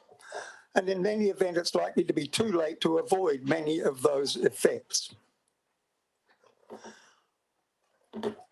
Next bullet point is what changes in financial strategy. There's a quote there from the financial strategy. There have been significant financial strategy changes in the past 3 years, including incorporation of climate change responses into business as usual. Just while I'm on that slide, Mayor Rachel and councillors, please get a better graphic artist to do your mathematical graphs. That wheel on the left is a mathematical nonsense. Someone needs to understand what they're depicting. The one on the left is from 2021. I compared it with the 2018 diagram to try and see what the shift was in the financial strategy. The 2018 diagram is much better from a representation of a mathematical phenomenon. So I did that comparison. There are two columns there, 2018 and 2021, and the red circles circle the matters that you think would be have priority funding for climate. They are key assets that the long-term plan says need to be protected. It is transport that they say is a key opportunity for decarbonising. And yet when we look down, they haven't got the increased funding we might expect.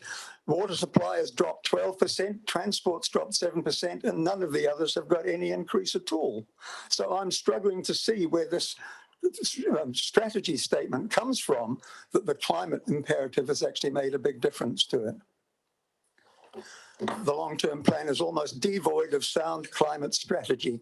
It fails to convey any real sense of existential threat, and it doesn't even convey a real sense of emergency, even though we're operating a city under a climate emergency. It doesn't assimilate the Zero Carbon Act, as I've mentioned, and I've presented to this council on that just 6 months ago. And the asterisk at the end of that indicates to you that there's a bit more information at the end if you want to refer to it. It also doesn't engage with the really tough reality of decarbonising our economy, 10% every year, year on year. And I've also presented to you on that. And finally, it doesn't attempt to reconcile the opposing forces of growth and decarbonisation. They get a bit of a mention, but there's no serious attempt to integrate more, reconcile them. And I've also submitted to you on that within the last year. That's my climate bit out the way. I will just quickly go on to the other details of my submission. Transport and urban design and energy. I really encourage you to take a robust integrated approach to those.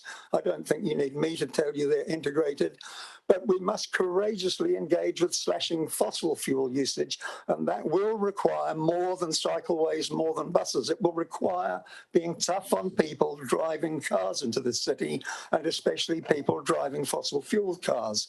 World research shows that if you don't make it harder for people to drive, they will keep filling the roads until they reach some sort of capacity. There is very little on a circular economy and on circular construction. I was pleased to see Karen Driver mention that a short time ago, and the council is taking some initiative, but we must be propelling that and encouraging government to propel that as fast as we can. Is that my 7 or 10 minute one?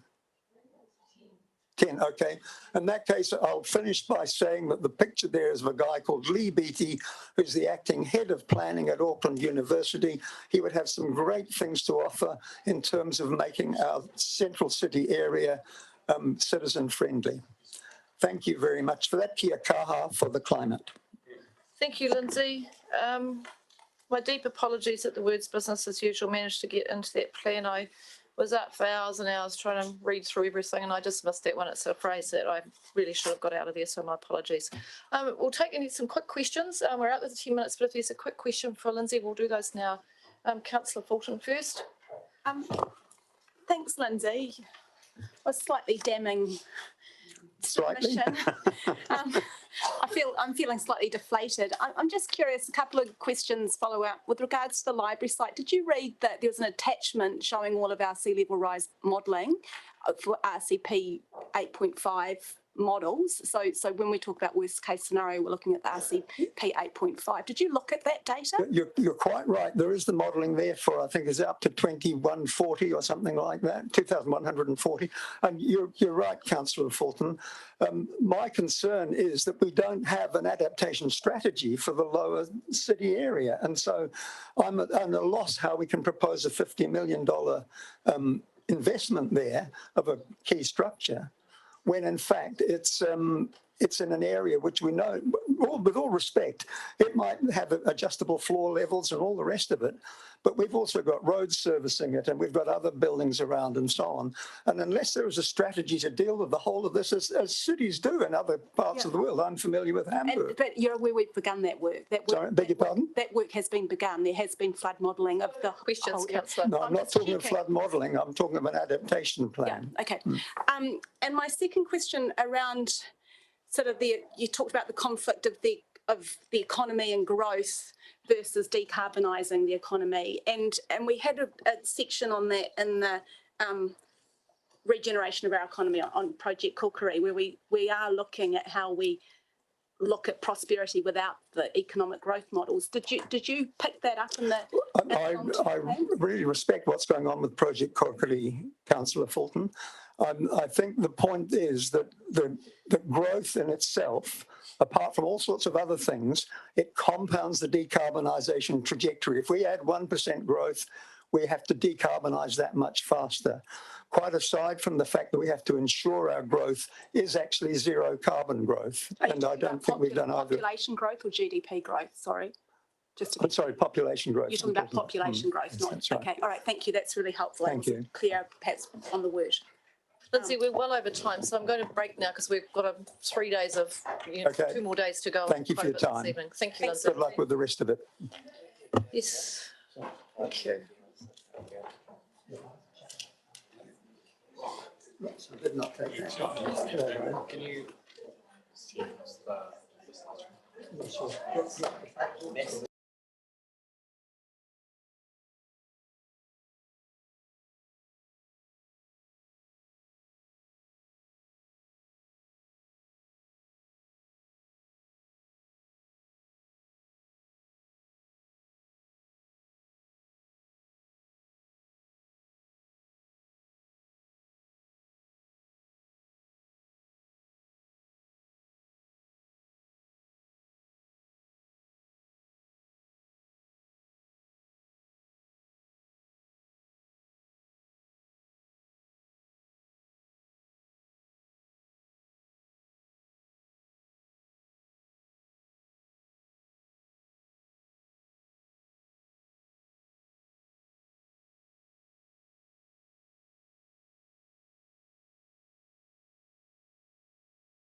Welcome everyone back from that late afternoon tea break, and we'll start our submissions for this what I think is the last session for today. So ask you all to take your seats, and I'll invite Ben Bushell on behalf of Community Compost Nelson to present to council. Kia ora, Ben, welcome.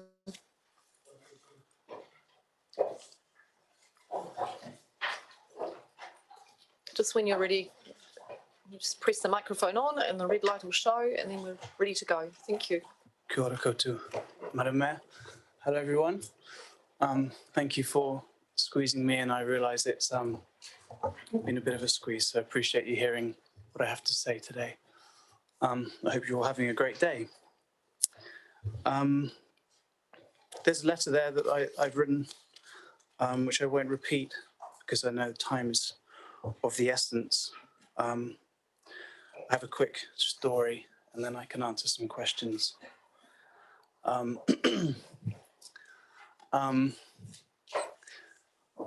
years ago, I made some bad smells in my mum's garden. Started designing a compost machine. And 3 years ago, I was at, I think maybe this room, and presented to you the first picture on the handout. That was my first design of Bertha, and she was the design that came from months and months of obsessive research of machines around the world, and I was pretty certain she'd be good then. And 3 years later, she's better than I ever expected, and we've just been awarded a grant from the Ministry for Environment to build another one. So yeah, that's news. So we're really, really excited and love here to just share that news with you, that we'll be building another Bertha this year with improvements, as the first one was a prototype. And yeah, we'll be doubling our food waste capacity processing and organics this year. This is really huge for us because it's really a project of 4 to 40 compost fanatics all chipping in. Their spare time to help paint her, their spare time to help write the program software that runs her, their spare time to help fill her with wood chip, their spare time to collect the food waste every week that never stops and only gets more. So this is a massive success story for the whole whānau, really, the composting community, because without the whole community, we wouldn't have had the energy or time to develop this prototype. And it's a real honour that Ministry for Environment see it as grant worthy. You know, they've looked at the design, they've looked at what we're doing, and they want to support us building another one for Nelson. Is that 1 minute left? 2 minutes left? So there's a request in here for a short-term loan to help us pay for the first prototype build because of the way MFE do their loan, their grant structure. And then there's a request for $33,000 to help us get it over the line because we don't have that cash in the bank to help us finish the project. So if you could consider us when thinking about money, that would be amazing. And we'd appreciate the help getting over the line because it would be sad to miss this opportunity to build another machine, especially for Nelson. Thank you, and I'm really happy to answer questions. Thank you, Ben. So Ben, I just want to be clear. So you talked about a loan. Yes. And is the loan, how much is the loan for? So the loan is because the way MFE grant money, they do it in stages, and they need us to find the money up front, but we don't have it. So it's a really short-term loan where we'd borrow the money, do that section of the project, and because we need to pay for it as we go, and then they repay us for each Alright. section, then we'd pay the loan back in stages. In over- stages, so alright. 9 months. And then there's a grant, you're seeking a grant as well. The grant's just that final Right, 30,000 we don't All right, look, have. I'll take some questions. Ben, what I'm thinking with your time frame is we might need to, if, we'll see the questions, then I might just have to test, given the time frame, whether we've got a different pathway that we could look at this one, but we'll see how we go. Councillor Rika. Yes, I guess my questions were also around the time frame, because any funding we approve in the long-term plan is not available till 1 July. Yes. That's the soonest it could be available, and probably in reality a few days after that. Yes. So what are your timeframes for this? Thanks for that question. The MFE are waiting for us to start. We only just found out. We got the deed last week, and then I contacted the mayor straight away. I think they're prepared to wait if it can happen. They just need clear communication, and so do we. Otherwise, we'll have to find the loan somewhere else if we can. Yeah. Okay, yes, so because we don't make decisions till sort of in June. Understand. Thank you. Thank you. Yeah. Councillor Noonan. Sorry, mine is still on this grant. So do you have to come up with the whole amount at the beginning, or do you pay it, do you get it in pieces? Are you expecting all of it, 92,250 in a lump sum, or does it come in over a period of time? Thanks. They reimburse us in 3 stages over 9 months. Okay, so it wouldn't be the 92, wouldn't be the whole amount. You need about a quarter of or a third of that. Due to the way that it's staggered, and then we'd have to be paying, I think we need about 100,000 quite soon. And then it's paid back in those stages. It's quite I think complicated. if he talks to the staff and gets more clarity about what we required when and what we can do. Sorry, it's a bit complicated to explain right now. I think it is, but I think, councillors, I think what's important is that Ben's been able to come today to make us aware of this, because I suspect it's going to need some form of council decision. I'm not sure it's going to be something that's going to be delegated to staff, but we need to do a little bit more thinking about that. So I'll go to a couple more questions. Councillor Courtney's next up. Thank you, Mayor Rachel. Ben, congratulations. Thank you. No wonder you sat there. From the moment you sat, you had a smile on your face. I thought, well, was a happy guy, and I now understand why. So you can feel very, very proud of yourself, as we do around the table feel proud of you. So well done. You can't find finance somewhere else. I'm not sure that we're in the business of short-term loans. So have you looked at other avenues? Yes, there are other options. I came to the council first because this is a project which is serving the council and the community, and I thought that maybe it would be. Sure, we will if we can, but we'll just have to look at that. Thank you. I've got Councillor Sensen. Thanks. My question's been asked and answered, so I just want to say congratulations and yeah. Thank you. Councillor Laurie. Thank you. Yes, it's a tribute to you, Ben. More than anything, this is a tribute to you and your commitment and vision. And I know that you've been a massive part of this success story. So I'm just wondering, are you sticking around? Like, are you going to stay here in Nelson so we can continue this story? Because I think we need you to help us make it happen. Thank you. It's touching to hear that. I am sticking around. I'm a permanent resident. I chose Nelson over the rest of the world. So this is where I want to be. And yeah, I'd love to keep spearheading this. Yeah. Good news. Thank you. Thank you for the question. Thank you for that. Thank you, Ben. Thank you very much. And yes, it is a success story, absolutely. So congratulations on receiving that grant from the Ministry for the Environment. We can, I'm sure, work with you just to step through that. And we've got good connections, obviously, with the Ministry for the Environment through other environmental programs that we do. So thank you for making us aware of this today, and congratulations. It is an absolutely fantastic result, so well done. Thank you so much. And if you stick around long enough and you're quick enough, I'll even make you a citizen if you can get through the hoops. I'll stick around for sure. Thank you. Thank you very much. All right. I'll move on to our next submission, and our next submission is from Suzanne Bateup. Suzanne's here. Is Suzanne with us? No, she's not. But Jack Collin is here, so I'll invite Jack Collin to speak on behalf of Social Credit New Zealand, Top of the South region.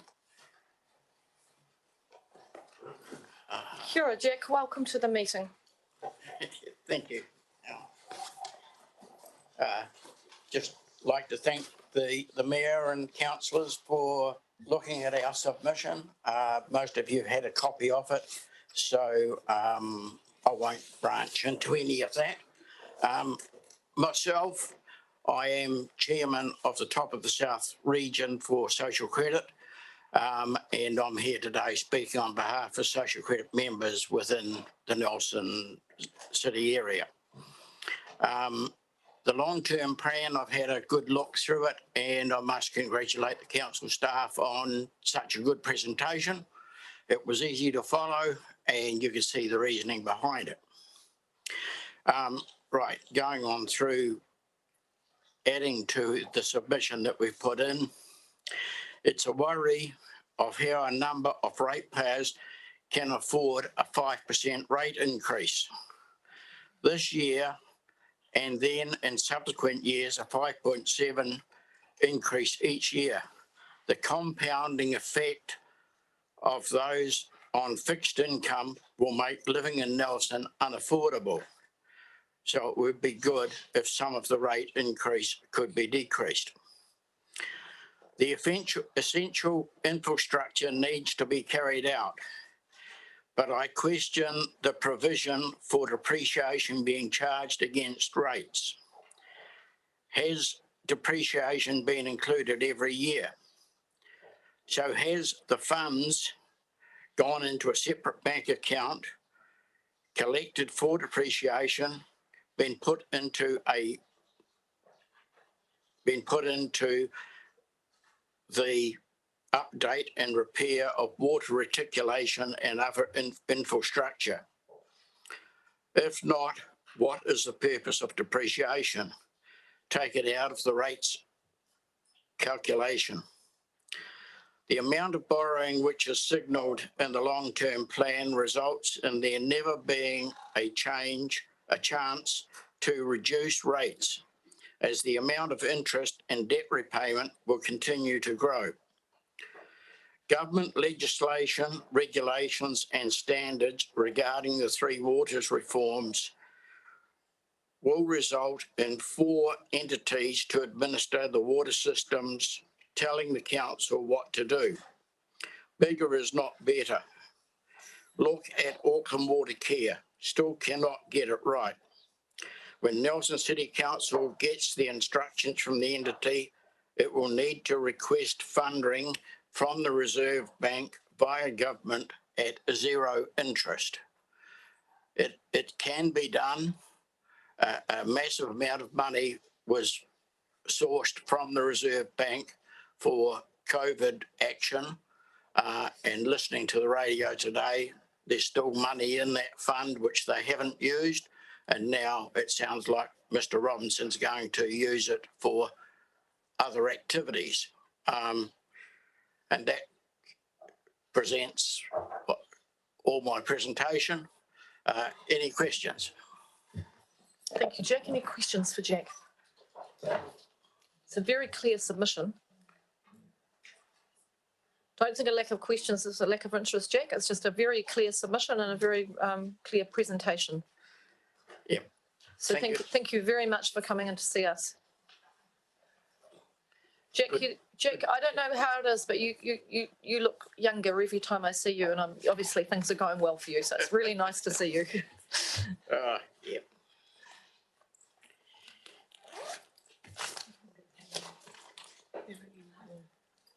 We're just at the moment seeing who we've got next, and there's some phone calls happening. So maybe if there's any questions, just while we're waiting, if there's any follow-up questions for officers for any of the submissions that you've had today that we want to cover off? You'll email them? Yes, there was a suggestion you do them at lunchtime, but I think that's probably a bit unrealistic. Councillor Laurie and Councillor Sensen. Oh, so I Councillor was McGurk. very interested in submission 27734, where to be honest, I wasn't really that familiar with the term blue carbon before. And I started to think this is something we definitely need to know more about. So I just like to put in a request for some staff feedback on that submission in particular and how it might fit into our plan. Thank you. Councillor Sensen and Councillor McGurk. Thanks, Madam Mayor. Mine's probably just a question for the officers regarding how we go, what is the process to request funding included in the long-term plan for some of these, some of the submissions we've received? Is that going to be in deliberation or do we email it? Or how do we go about doing that? It's in deliberation. So as we go through, the officers will then summarise what's there and they will give us a recommendation, and then we will either agree with the recommendation or not agree with the recommendation. So I think he's capturing the requests that have been made as we go. And so should we submit any comments or requests prior to that process or not? No, we don't. That's now for the officers to go away, and because they're now decision making, then we, in the order of decision making, we hear from the community. The officers then provide advice to us in relation to those matters, and then we make our decisions. So the questions phase then is really just if we need more information about a particular thing. Right. Okay, thanks. Thanks. Councillor McGurk. Just a couple of questions from me. Relating to the one from the Tasman Bays Heritage Trust regarding the Ark. Just a bit of clarity around what work they've already taken on the commitment that we've already given to them, what work they've undertaken. I understand is sort of land purchases and things like that, but it'd be really helpful to know what they've already undertaken, committed to. So it will help me with my decision about the level of support. But we're given an undertaking. They've made some steps. Just have an understanding of what steps those are. Another one is from the rugby union.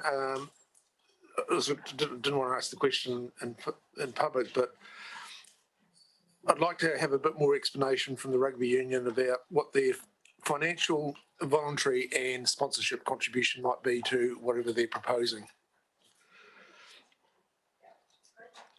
John Higginbottom, I'm just wondering if did he submit to the Nelson Plan feedback round? Check that. Make sure that he has. And I don't think he did. no, and I think there has been some confusion over what we're with both processes. So I think we'd want to pick up any of those as late feedback loops into that process.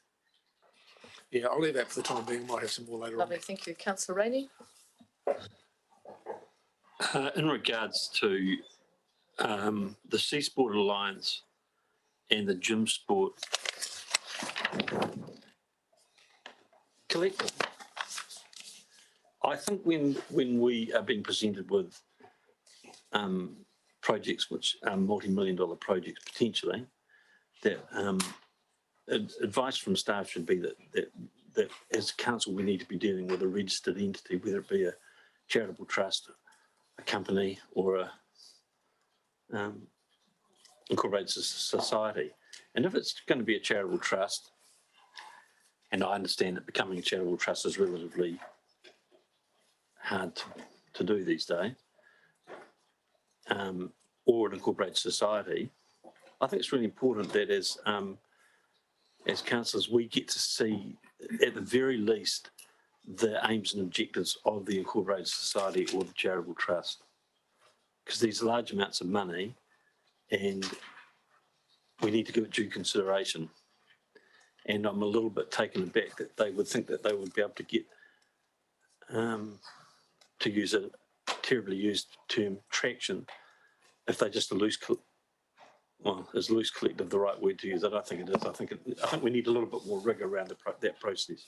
Thank you. Right, we'll get some information as much as we can. Councillor Ika.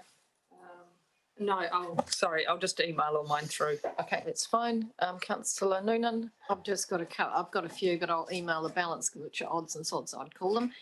Just regarding warmer, healthier homes, they mentioned that they were going to be returning some funds back to council, and I'm just wondering if we can check to see what that unspent funding is and what that sort of means. Can we have a little bit of commentary on that? And Lindsay Woods mentioned that the graph was incorrect, and can somebody have a look at that and give us some feedback on that too? The others I will email. Thank you. Councillor Sensen. Thanks. So I guess it's kind of in relation to the rowing submission, but also all the ones we've received from people involved with sea sports. Just the proposal for the sea sports facility. I'd just like some more information as to why it's proposed that that's being funded through the Marina account, and what contributions do the sea sports groups or what contribution have the sea sports groups made financially to the Marina account?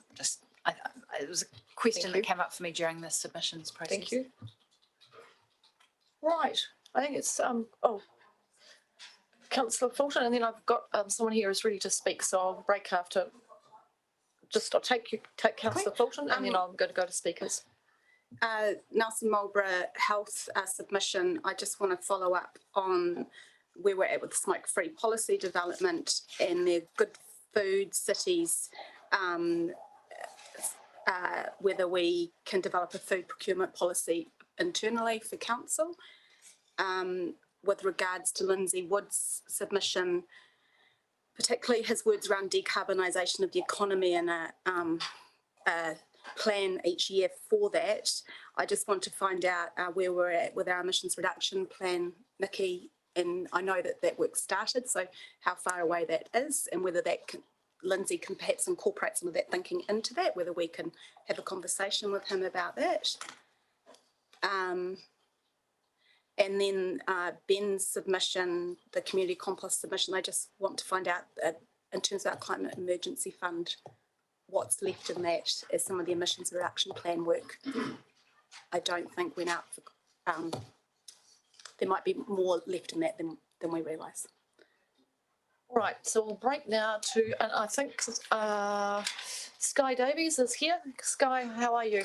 Welcome. Kia ora. Sky's here to speak on behalf of the Tasman Environmental Trust.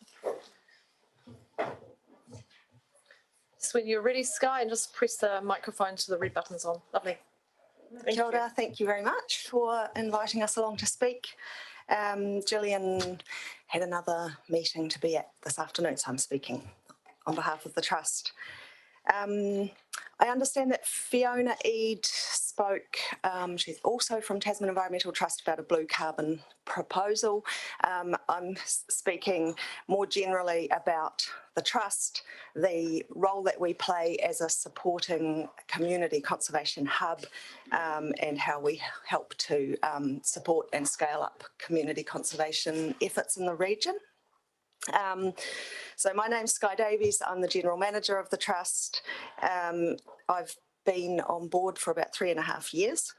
Tasman Environmental Trust was established as a charitable trust in 2000 with the purpose of supporting the appreciation, protection, maintenance and restoration of Tasman's distinctive natural environment. Our mission is to connect people to conservation in their communities.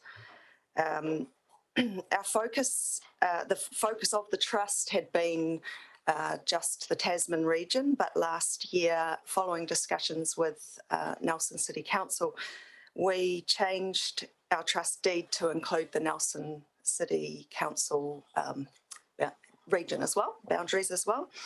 And we had, in the years leading up to that, already been collaborating with council staff on some projects, but now that's given us scope to expand or to support groups more confidently in this region.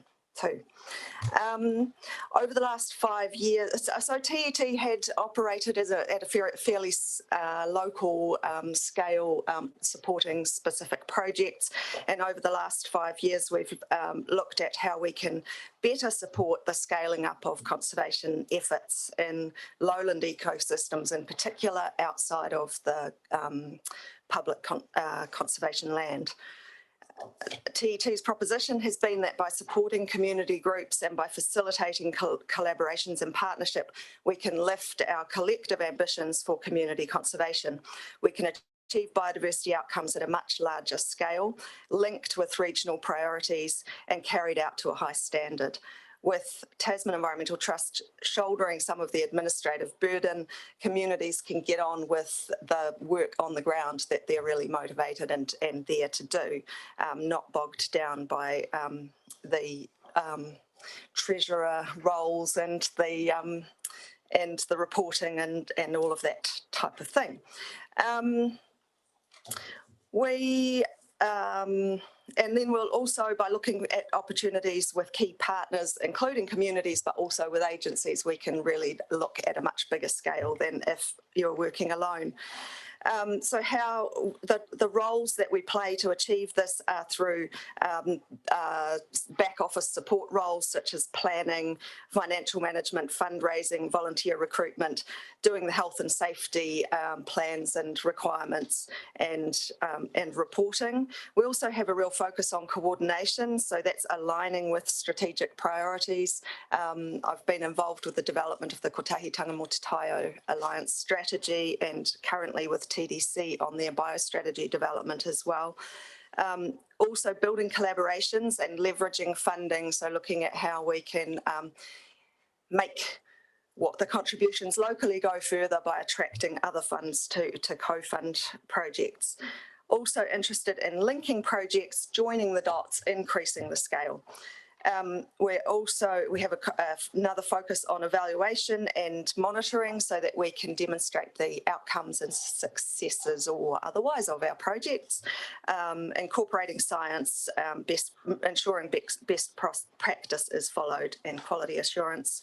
And then also around communication, we've got some specialist support to help tell the stories, raise awareness, share information, put on workshops, facilitate school visits to our projects and that type of thing.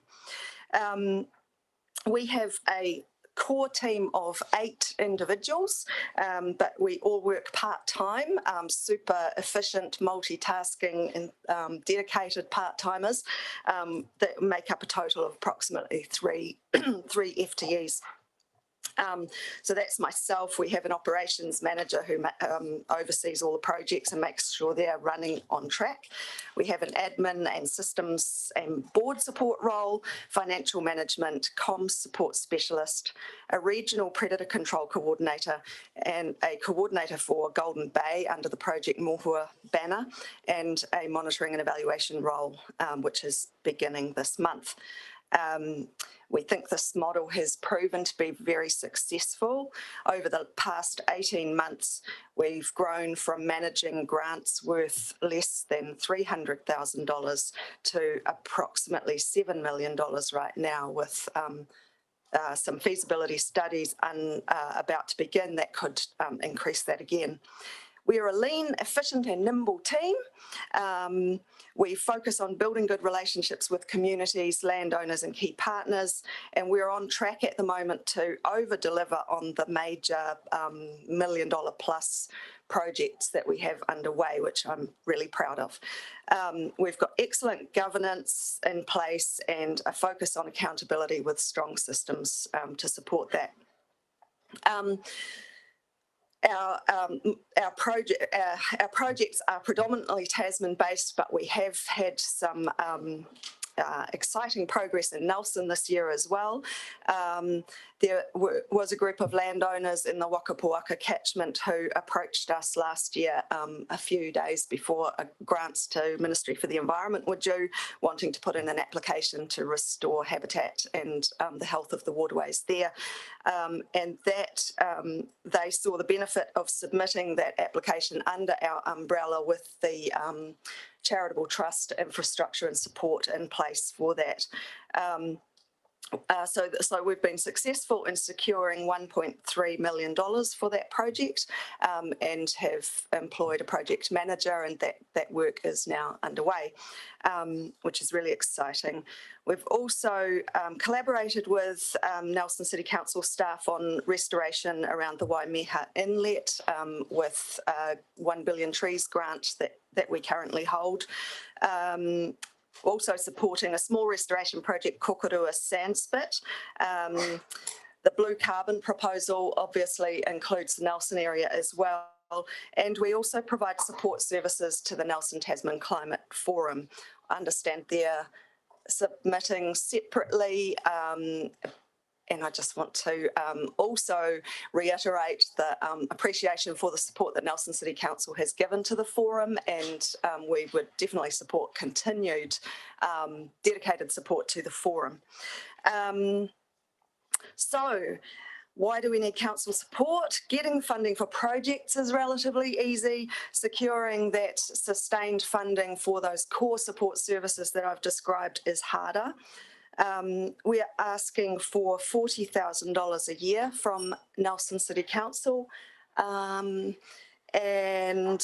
that support would be an important signal to our other funders. After a long negotiation with the Rata Foundation, they've made a significant 3-year grant to Tasman Environmental Trust to support our core operating expenses, and they would like to see a serious contribution made by councils and DOC to partner in that work, in that initiative. What does Nelson City Council get in return? You get excellent leverage of funds and a highly engaged community. Nelson City Council committed $20,000 towards our operating expenses this year. I think the success of 1.3 million with Waka Puaka has been really great, and that's a highly degraded waterway, so really big win for the environment and the critters, and also for the community. And then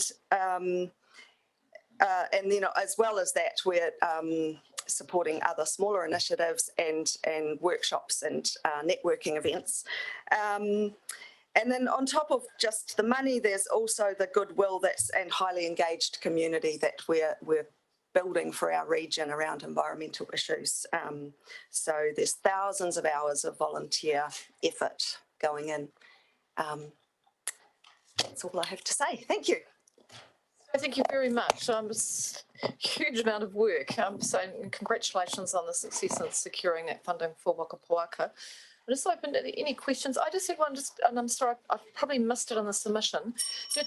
What sort of contribution did TDC make at the moment in terms of supporting the Tasman Environmental Trust? TDC made $28,000 contribution this year. It was more last year. I can't remember the exact number. And we're asking for 75,000 from TDC, which I'd be surprised if we got, but all right, okay, thank you. Can only ask. Right, any questions for Sky? It's a very thorough submission. Councillor Noonan.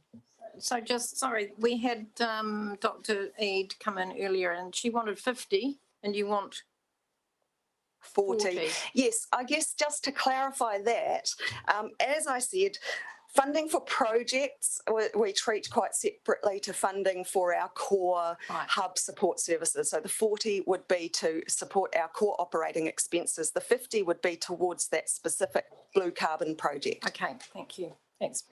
Councillor Simpson. Thanks, Madam Mayor.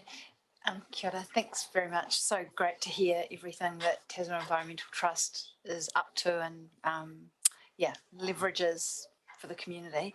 The $40,000, are you looking for a kind of longer term commitment, like 3 years, for example, 40,000 per annum for 3 years? Is that kind of what you're looking for? Is this just a one-off 40,000? We're looking for a long-term commitment. I think in our submission it was 40,000 over the 10 year, each year for 10 years, yeah. Thank you. Thank you very much. It's really clear submission. Really appreciate you coming in.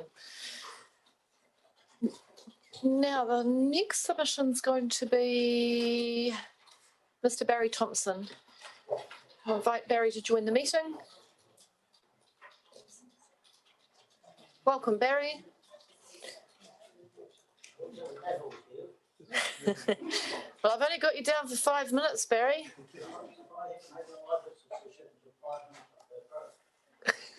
So just when you're ready, if you just pop that microphone on, and when you're ready to commence, we'll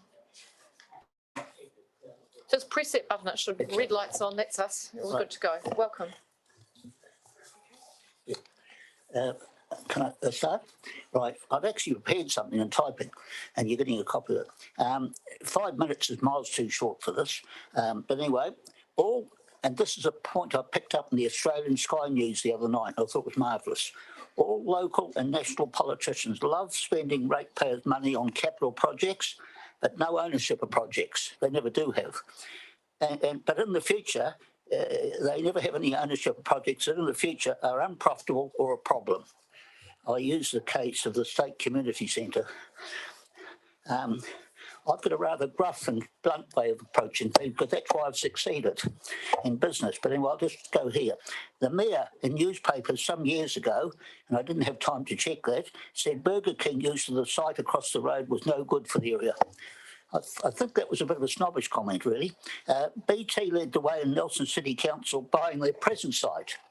I got many years ago when I was in a council society meeting in Wanganui, before I went, I got an option on this building for $3 million from the post office. The only trouble was I couldn't rake up $3 million when I got back. So I handed it over, and John Fitchett got to know about it. He was a councillor, and the council bought it. Also, I had a hell of an argument with Peter Malone, the mayor, because I told him it should be done, and he disagreed with me. Anyway, in future, a big central library will be in decline. This proposal is miles too grandiose and expensive for Nelson. Sewer, water supply and services would be better to spend money on if you have it to spend. And one of the biggest problems is if I go into a project, and I did the project down the airport estate right next to the airport, a 20-acre subdivision, I made sure I had my money there. And you people just get it from people like me. You know what the rates are down there now? It was an old paddock when we bought it. Gary Damon and I and Dave Freeman. It was an old paddock. You get nearly 300,000 a year rates on that now. We've spent millions on it, developing it. It's all full. It's an absolute beautiful subdivision. I really purr about it. It's really good. It'll be there forever. When Nelson and Richmond join together, it'll be right in the centre of it all. Gary Damon also worked out at the time that was very huge cost advantages. That's what for transport. That's why we've got toll there. We've got Wastemaster. We've got another big one coming in there in the next 2 or 3 weeks to sign up, and then we'll be finished. Letters to the editor of May of Nelson, the 24th of April this year, give a good cross-section of the local idea. And I read these with interest. You're getting a copy of them. And by the way, I don't know any of these people. I think Maguire is, I don't know him at all, but I regard him as probably in the lunatic class, but I'm not too sure. I don't know him. I don't know the other ones. But anyway, Kate Malcolm, she said that the library was a monstrosity. It was too expensive. It wasn't required and so on. Then Clark said libraries in decline. And also said, I was quite interested in this because this is a dig at you, Rachel. The possible Rachel Reese Memorial Library will increase rates for a probable empty building. It won't be empty, but it could be partly. One of the big problems with this type of thing is that I believe libraries are going down. And because this COVID caused a lot of people to go onto the internet, and everybody I ask my staff, I've got about 20 staff altogether at Nelson and Richmond, asked them, do you ever go in the library now? No. It's an elitist thing for bloody visitors. So that's that. And then Dan Maguire really got to the nub of the thing. very short letter, only about, about that far. And he said, the business, he said, and this is again having a go at the mayor and all of you councillors, or some of you have been there for quite a while, Mrs. hello. Don't you start picking favourites around the table, Barry, do you? I don't know. What he said is, Maguire said, the mayor went in 2013. It is become abundantly clear to ratepayers that the current business as usual approach will not keep debt, rates and charges at a manageable level over the next 3 years. She has had 8 years to make changes. Instead, the council spending is ballooned out of control. And by golly, it is. It's bloody well ballooning. To have a house in the middle of town in Nelson, you need $5,000 just to pay your bloody rates. And that's not good. That's not good. I was dealing with a person in Auckland the other day. I couldn't believe it. I downed his idea, but at the same time, he told me that the rates of this house he was looking at, which was going to cost, the house was costing 1.1 million. So it's a wee out but the rates were $3,000 a year. 3,000. I couldn't believe it that they were so low. Now, when you go, I'll just give an example. I've given it to you before. The Damons and myself and my partner Dennis Daly in 1988 bought the Shell Garage in Richmond. We also own the Noble one in town. And we also own Farm Products, a big car park in New Street.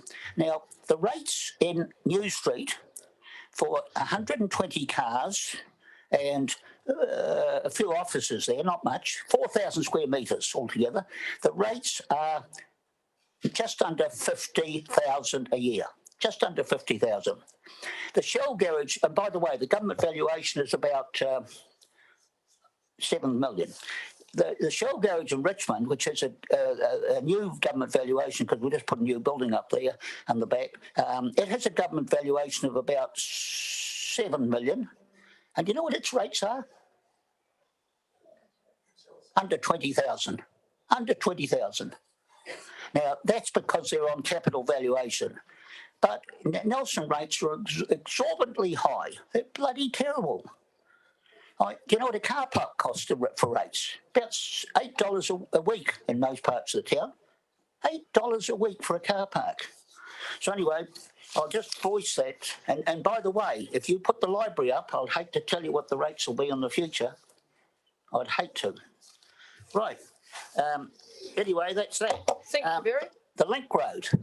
Can I go on for a few small You seconds? can go on for a little bit longer, but not too long, Barry, because it's getting The pretty Link late Road. today. Back in 1966, remember that date? 1966. I sold on behalf of the Samuels family who had the Samuels nursery out at Broad Green. They shifted it from Barnett's, what's over the hill? The Bishopdale Hill, over there, Barnett's Road. Bartlett's, oh, no, Bartlett's is Richmond, Barnett's, I think. I sold the nursery to I think it was the Roads Board, it might have been the council, because they were getting Samuels out of there next year because that's when the Link Road was going to start. You mightn't believe it, but that is about 55 years ago. And the bloody place is growing the best weeds you'd ever see in your life. Never been touched. An absolute disgrace for you councillors. You've let it just go and go and go. So therefore, I believe you should get off your tail. Don't worry about the bloody schools. The Auckland Point School and Tahuna, they have all the traffic going past there. If it goes over the hill, it'll only be the moaners up in Victory Square. So don't worry, you're going to get somebody moaning. The airport in Port Nelson. I attended a talk last night. I don't normally go out much, but I went one because the chap who was giving the talk, who was probably one of the best speakers I've heard, was a chap Steele, who's a member of your airport committee. He spoke on salmon and the airport. I'm dead. I've done a lot of work in things like this, and I just fail to see how the councils of Richmond and Nelson can possibly join those two ventures together. The airport is people going on the plane. The port is things like apples and fruit and all that type of stuff. They're quite different. They're run differently. They're not. There's not a whisper of this sameness about them. It's about like me being in charge of one and a kid of 3 years old being in charge of the other. So Now, Barry, we are going to have to wrap up now. So, just this one, in a city car park. When my late brother-in-law got married many years ago, I did the dirty on him while he was away, and persuaded his father and himself to sell to the council a bit of land they owned. I did that with the late Eric Pearce.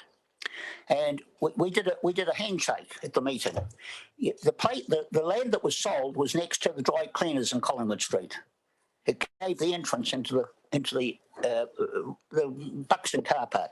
Now, as a result of that, I was tied up with Greens. I did the audits of Greenside, and I did a lot of work for Mr. Alan Greenside, and I sorted out Webley Brothers or Tom Hughes and a few others, and we did a whole lot of dealing with property and got rid of it all to the council for the car park. And that was all part of a deal we did. That's how we did things in those days. We did them. We got them done.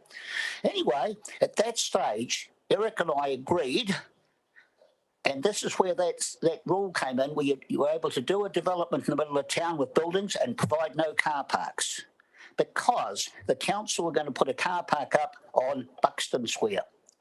And they've let the city down on that. And that was in the rule book. They were going to do it many years ago. And as a result of that, they changed the rules, and you didn't have to have car parks in a property built in the middle of town. And that was good. Of course, the government now has gone crazy and bring it in again. It's going to cause you no end of trouble. Absolute shambles. right, I'm going to roll it. We're done now, Barry. We're done. Okay, we're well over time. But I thank you very much for coming in to present today. I appreciate that. If there are any other points that you feel that you'd like to add, I don't mind if you want to email those through. I would like to hear if any of the councillors want to ask me a question. Not sure any questions today. We're pretty much over time. Very, very quickly, Councillor Noonan. Barry, are you going to build a car park building? I'm getting too old. I'll be 85 next week. Good heavens. And at that stage, I could do it, and I've thought about it. But no, I'm actually, believe it or not, I'm spending all my money now at the airport or out at Richmond. I'm out of Nelson. Nelson's dead. Retail and everything. Bloody hopeless. Thank you, Barry. Right. We're finished now, right. Councillor Laurie. No, we got no. Sorry, Councillor Laurie. No. You can go. You can pop outside and have a conversation with Barry if you want to. I'm moving on to the next submitter, who is Tim Babbage. Councillor Laurie, it's hard enough to keep hearings going for 3 days, and I do need everyone's cooperation. You've had a lot of questions today. Yeah. Thank you, Barry, very much. Thank you. It is really interesting, Barry. I'd suggest maybe, Tim, welcome. Welcome to the meeting. Now, Tim, Barry gets a little bit of licence. Yes. Yes, right. Barry's my landlord, it's fine. Yes, good. Okay, righty-ho. Nelson Sea Sports Alliance, how are you? Thank you, Madam Mayor and councillors, for hearing that. I realise you've had a very long day listening to people rant at you. Nelson takes pride in being a sea-facing city. It's currently a sea-facing city that has inadequate sea sport and recreation facilities. Since the current facilities were built in the mid-1980s, the growth of sport and rec involving the use of the Nelson Haven and its environs has grown exponentially. These facilities are now a major constraint in the growth of sport and recreation using our waterways. Nationally, water sports have been growing rapidly in the last few decades, sometimes at the expense of more traditional sports. As a group of diverse users, from 5-year-old Kia Sea Scouts through to high-performance athletes and on to recreational users of a wide age range, some of our users are in their 80s, we are a cross-section of Nelson.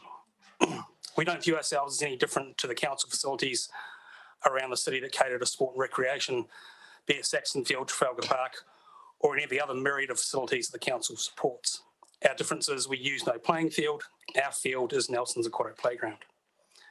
An answer, I think it was Councillor Edgar's question this morning when I popped in, was how much do we currently pay in our lease? The answer is nothing. Our lease expired about 10 years ago, which is how long this conversation has been going for. It was pleasing from our group's point of view that the vast majority of the comments on the long-term plan about the Sea Sports building were positive, given how much money is involved in this conversation.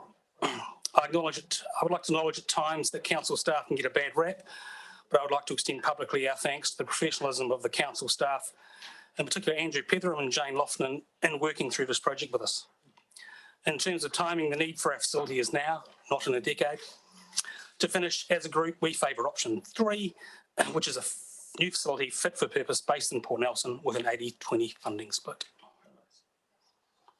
Very clear submission. Just before I go to Councillor Riga, I just want to check this one because it has been, I've had this on the long-term plan before, and then we've been asked to, you know, the Sea Sports weren't quite ready, and so we pushed it out to try and make sure that we could align. So you're really confident that you've got the team now ready to go if we were to proceed on this one? So there's... Yes. Have you done more in terms of due diligence? Can you just talk us through what you've done to prepare? So as a group, there is now 8 clubs involved in the group. We've had many meetings both with ourselves and with council staff over the last 3-4 years. We've worked out effectively what we need or what we'd like to have. To be fair, the council pushed us back to what we need. And we're fairly set on just exactly what we need to have to move forward for the next, hopefully, 50 years. Councillor Riga. Yes, so I'm just interested in the management model that you'd be looking at once it's operational. So are you looking at like the Sportsville model, for example, or what exactly are you looking at? So we've formed a trust currently to obviously raise our 20% of the funding that we're anticipating. We intend that trust to continue past the building of the building to actually manage the facility and fundraise for the group, because obviously we're going to have to pay council a rent on that building, so it's easier for a group to raise that money than it is for 8 individual clubs. Okay, and you've been looking at other models around the country or around the region? Yeah, there's very few models actually around the country that are the same as what we're trying to do, especially when it comes to a Sea Sports. You know, the biggest we can find is 3 groups. You know, so everyone else is, it's different to a stadium example, say Saxon Stadium, for example, where you've got multiple people moving through at different times.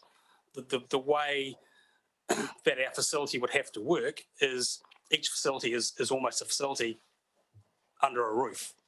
So you're not being able to put someone into a boat shed and then move a different group into that same boat shed 2 hours later, because we all use different equipment.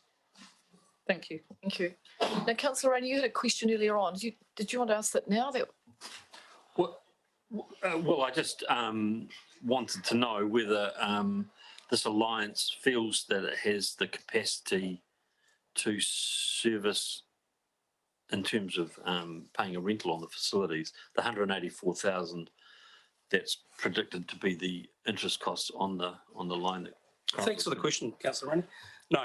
Have you had any, through you, Madam Chair, have you had any goes at trying to work out what the sort of the total amount that you could? We've had conversations with staff, obviously, over the last few years, and what we've all come back to in the conversations, and it's in the plan, is that same basis that every other sport and rec group is, which is 10% of a normal rental, and we feel that's more than comfortable, given the numbers we've talked. So one subsequent question, if I can. So you know that you're up for paying 10% of what the theoretical commercial rate for hire. What is that?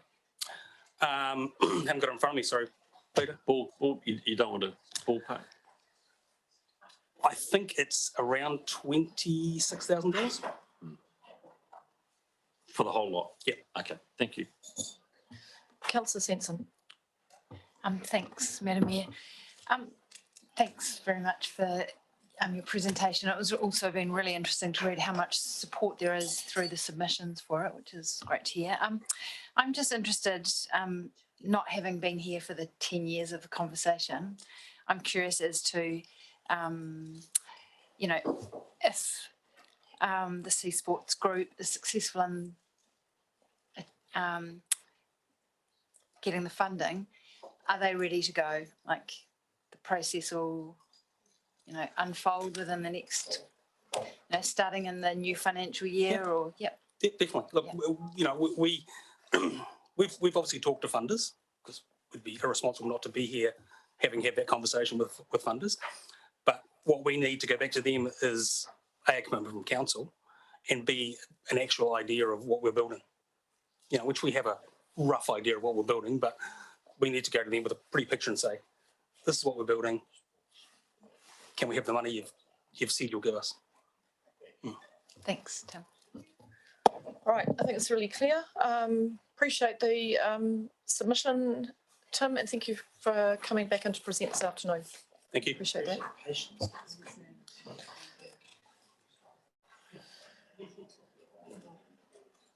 Next up, I'm just saying, I don't think Matt Robinson's here yet. I can't see Matt.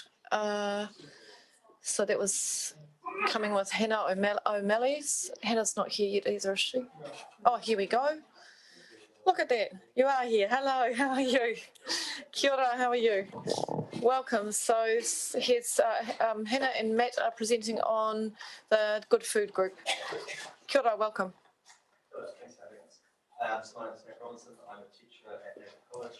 Hannah O'Malley, who is a pharmacist, amongst many other things. There we go. First of all, thank you for having us here today, and congratulations on including the Good Food City proposal in the long-term plan. It's awesome to see council taking action on something which was such a key part of that plan, that being climate change and well-being. As we've seen with COVID, the impact has not been evenly spread. We've seen inequalities broaden, not narrow. This will be the same for climate change. We know that. Those inequalities will be directly linked to food, and food inequalities are directly linked to health inequalities, which lead to reduced well-being, which is what brings us here today, which is that food is the single strongest lever to optimize human health and environmental sustainability on Earth. To overcome inequality, we need catch-all policies that pick up and scoop up those most at need. And we also need decisive political leadership. The most at risk will not get there without these two things. So we need national and regional leadership from the Nelson City Council, the Nelson Marlborough DHB, and other groups, but it needs to come in that order. Rob Beaglehole spoke earlier today, and as a teacher and community leader, I second everything he added to this discussion. Once again, food is the single strongest lever we have to optimize human health and environmental sustainability on Earth. To this end, at Nayland, we went through a similar discussion recently regarding students coming to school hungry. We could have said that it's not a school's place to feed students, but it is a school's problem. We chose to offer a breakfast. We run a breakfast club now, and it has solved a school-wide issue, as well as many individual issues. We could say that it's government's job to address these issues, or private citizens, or the DHBs. But we all, as elected and self-appointed leaders, have at some point acknowledged that it is our place, because we do want to address need before it becomes a societal issue. So let's not say it's somebody else's problem. Let's accept that we are in the position to act. And if we do that, then the path is actually quite clearly set out, which is one of the joys. First of all, we need to align our food procurement with a planetary health diet. We need to support an overall increase in healthy, plant-based food consumption in Nelson, and that's not just within council, but across the entire board. We need to reduce our food loss and waste by 50% from the 2015 baseline, again, across all of Nelson. And we need to work with citizens, businesses, public institutions, and other organisations to develop a joint strategy for implementing these measures and achieving these goals equitably. Over to Hannah. Kia ora koutou. Thank you, Matt. So as Matt has mentioned, we're really delighted to see the draft long-term plan include commitment from council to supporting Nelson as a good food city. So currently there's just a one-line mention of that in there. So we don't feel it's currently clear what council means by this commitment. And what we asked to see included in the final long-term plan are the specific aims and the key next steps towards Nelson becoming a good food city. And Matt has just described the 4 key points of the C40 Good Food City Declaration. So C40 Good Food Cities commit to developing a food strategy for the city within 2 years.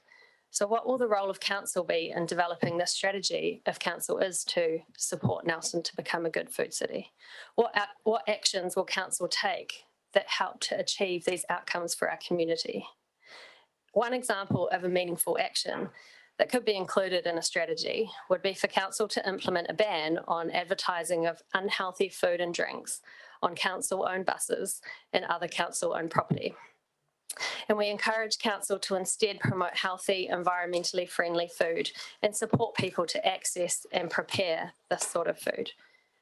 We enthusiastically support the scaling up of the food waste collection. However, science shows that shifting towards a zero carbon food system needs far more action targeted at various different levers, including influencing consumption towards such a planetary health diet.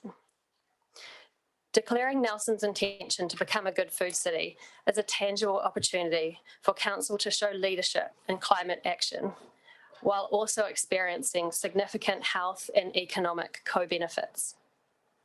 And given the theme of this long-term plan is well-being, we will finish with a message from another member of the Good Food Group, Dr. Taisia Chek, who is unable to be here today as she's looking after her two tamariki.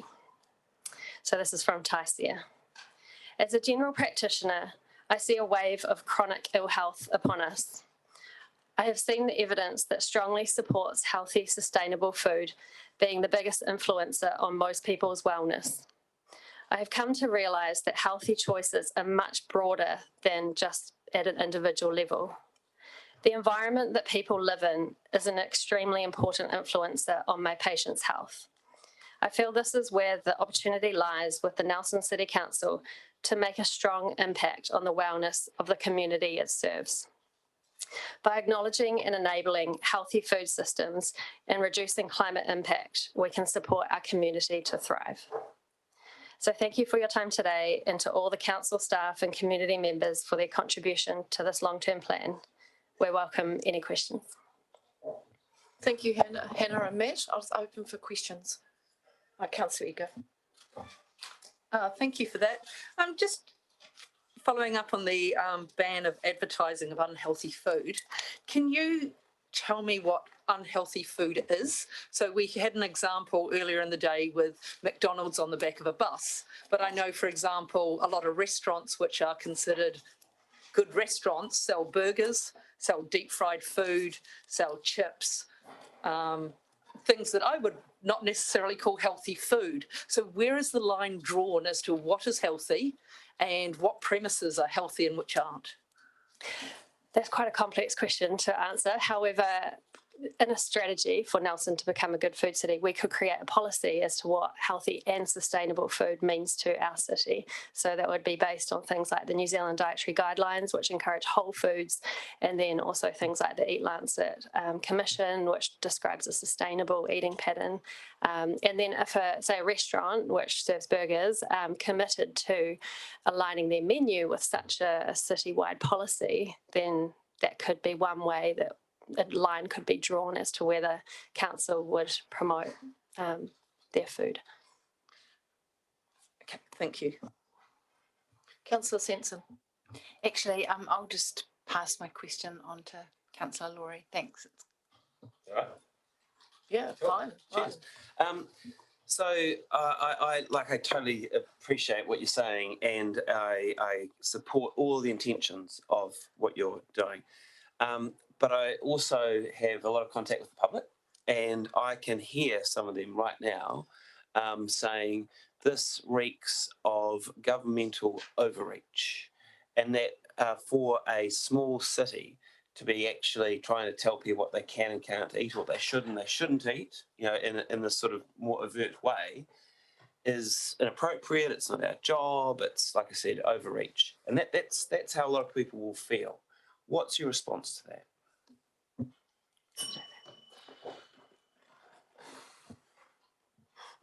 I think in a lot of ways we send messages constantly out to society, and those are implicit, sometimes they're explicit. This would definitely be a change in that messaging, but I think we're already doing that at the moment. I think we're already sending a pretty clear message about what we consider appropriate. Yes, changes will need to be made.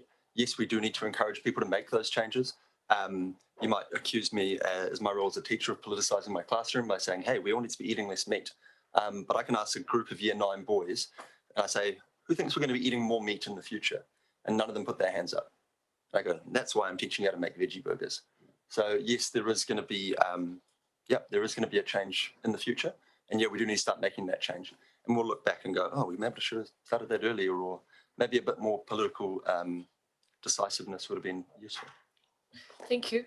Hannah. Councillor, I'm just going to go to Councillor Fulton. She's got a question, so we're just about out of time. So I'd like to share the questions around Councillor Laurie, if I can. Oh, thank you. Look, I just had, I guess, in terms of that implicit versus explicit messaging, it's not in the plan and explicitly, but we also have our urban greening plan coming up, which will look at food resiliency, particularly around edible landscaping.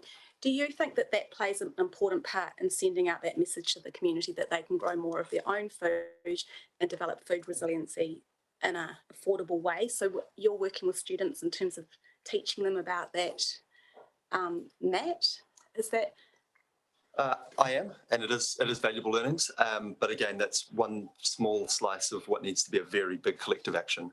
And like I said, that needs to be led by council, followed by DHB, and followed up by organisations. Do you think it's the role of council to lead, or do you think central government should be leading through the MFE and education system? Both. Yeah, if we're declaring a council emergency, then we need to be leading on that. Thank you both very much for a really comprehensive submission, and thank you for coming and speaking today. Thank you. Kia ora, thank you. Kia ora.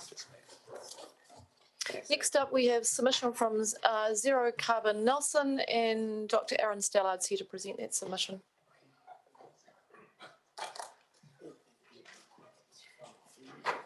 Kia ora, Aaron, welcome to the hearing. Whenever you're ready, we'll start. Kia ora koutou. Thank you very much for this opportunity to speak. So this presentation will have 3 parts.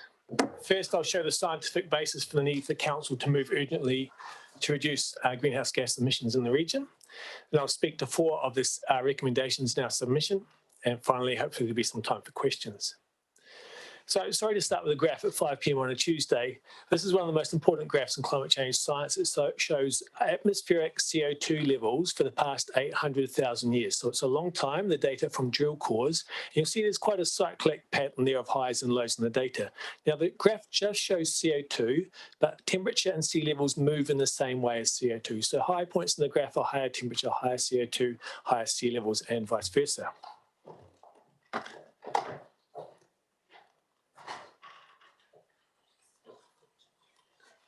Okay. So the cyclicity of these changes is about 100,000 years. It's all natural due to variations in the Earth's orbit around the sun.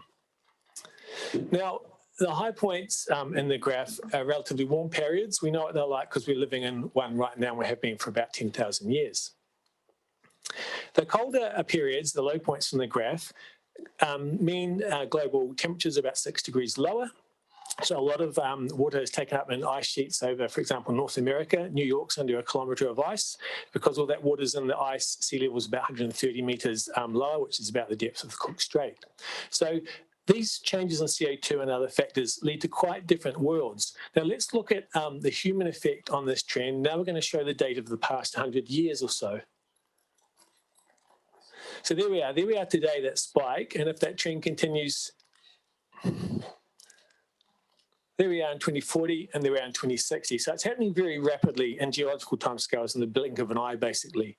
So this illustrates the crisis in one graph, because we know the link between CO2 and the greenhouse effect, global heating, climate change, acidification of the ocean, droughts, increased frequency of tropical storms, and so on and so on.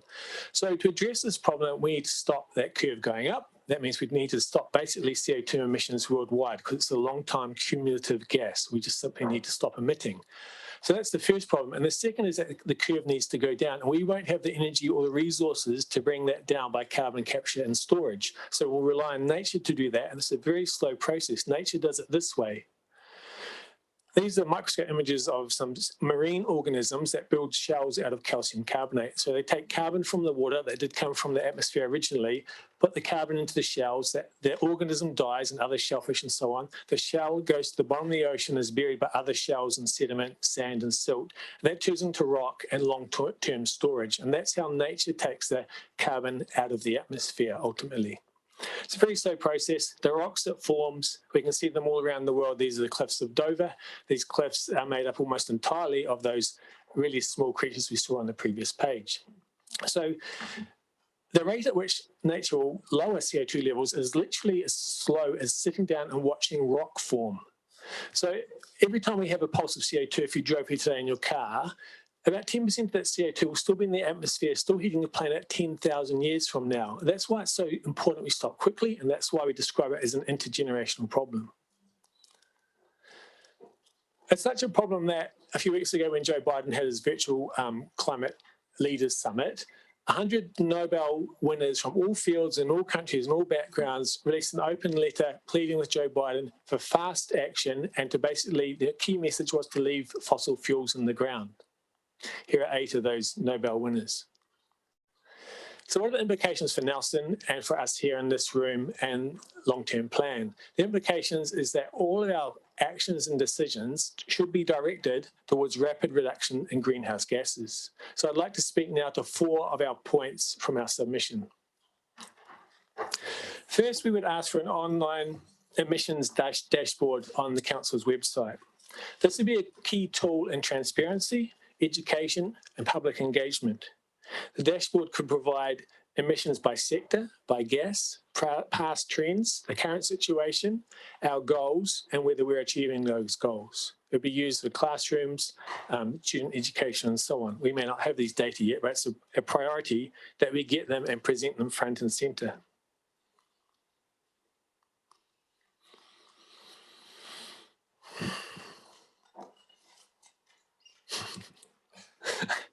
It doesn't want to go on. Do you think you can do it? You work here. Here we go. Thank you.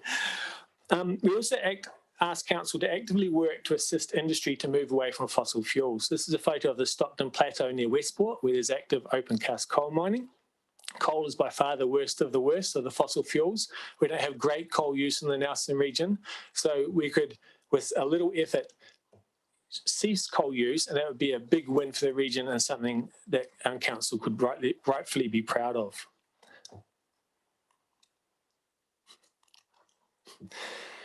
We all love Nelson, but the city centre is basically a drive-through shopping mall, and we can do so much better. We ask council to transform Central Nelson to a low emissions city with the characteristics of having a compact form, a high population density. We all know that within about 700 metres of the centre of the city, there are only 50 residents. And where people move around by active transport and public transport. We would ask that council pursues this vision with urgency. The various groups, and of course with the city centre spatial plan work underway, consultation work underway, there are various visions of what this might look like. Here's one we've made up. Basically, the bulk of the city centre is pedestrianised, medium-rise apartments, walkways to break up those large inner city blocks with access to adjacent green areas and so on, and cars around the outside and coming into the main car parks. We would ask council to consider the following vision for transport, and that is make active transport and public transport the most attractive mode of transport for most people for most journeys. And that would guide us towards better solutions. We ask for a mode shift, as is the Ministry of Transport asking, to active transport and public transport via a range of measures, including safe cycling and walking routes to all schools, a direct commuter cycling road between Nelson and Richmond.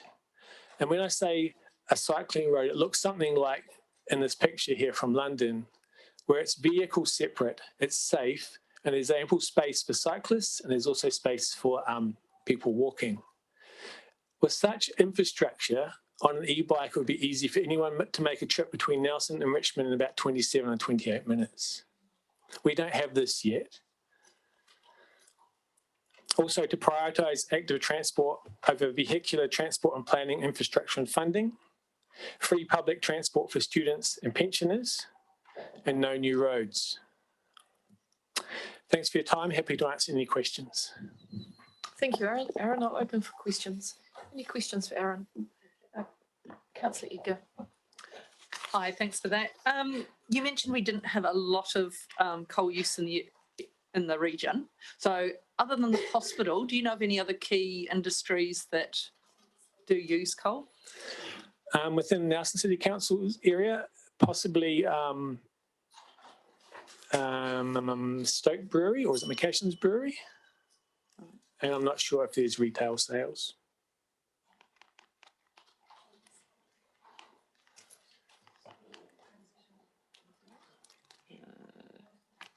No.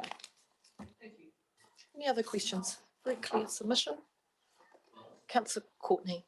So I was taken by your comment about free public transport for students. I support that concept. It is working in other parts of New Zealand, I understand that. Have you done any studies on it yourself? I haven't at all on the effects or the cost to the council and so on. Who's doing it? No, well, Tauranga are, and did it last year and they're doing it again this year. And it's getting its funding from various sources, but I thought you might have some more information for us on that. No, not at hand. Thank you. Thank you. Any other questions? No, it's a very clear submission. Thank you very much. Aaron, I really like that. I really like that dashboard. It was absolutely brilliant. So I'm keen to see what we can do to pursue that. It looked really good. Oh, Councillor McGood's got I one. just wondering, there was a note there right there. What was the data source for that emissions dashboard? That's just a screen grab when I Googled dashboard something. Oh, no, but where would you look for the data source? You would have to ask central government if they break down their emissions profiles, which I think are annual now, if they break them down by region. But yeah, that's tricky. So, just think it would be a great project for Ministry for the Environment and the regional councils to do. So I might pick that up and see if we can get it going. Okay, thank you. Right, thank you very much. Thank you for coming in. Thank you for the submission. Now, next up on our list, Ben's back again. Ben is speaking with Paul Lowry from the Waimarama Community Gardens. Kia ora, welcome. Welcome, Paul. Hey. Welcome, Ben. Thanks for the opportunity to speak. I'm not familiar with this format, never done this before, but I'm representing the Waimarama Community Gardens, and we're looking for some support in the long-term plan, following along some of the initiatives that the council has put forward with weed management, specifically the area around us. It acts as a corridor between two separate areas which are being targeted as a weed management area, and I think that it's basically going to spread weeds back into these areas. The other one is food resilience. We're demonstrating and educating the community in ways to grow your own vegetables with the organic method. Basically going away from the traditional sort of horticulture method with adding synthetic fertilizers. So ways to achieve that at home is really what we're all about. Composting and minimizing food waste and putting waste in its proper place is a big part of what we do at the community gardens, particularly with bin and community compost and compost club, using that partnership and making ourselves available to other partnerships with community groups, distributing food grown at the gardens, and basically I really want to say thank you to the City Council for making this land available to us and supporting us with a minimal lease expense. And yeah, we're really thankful for all of that. But at the same time, we're really scraping by and we need some support. So this is an opportunity for us to, speak up and ask for some help. We need some infrastructure and maintenance, and we need some support around these initiatives that we're offering. So specifically the weed management, the food resilience, and waste management. Thank you, And, Paul. sorry. And there's another initiative, a new initiative to the community gardens, which is a connection with Ben from Community Compost and Councillor Fulton, and that building up a new project called a urban food farm, which is following similar initiatives in other cities with community gardens, trying to grow maximum amount of food in a small area and demonstrating that, and then also passing that food out to people that need it. Thank you. I'll pass over to Ben to speak as well. Thanks. Yeah. Thank you, Paul. Thanks, Paul. Yeah, I think Paul covered everything then. Yeah, I was just here for support. How much longer do we have? A couple more minutes, maybe? Yeah. Couple more minutes. Yeah. Okay.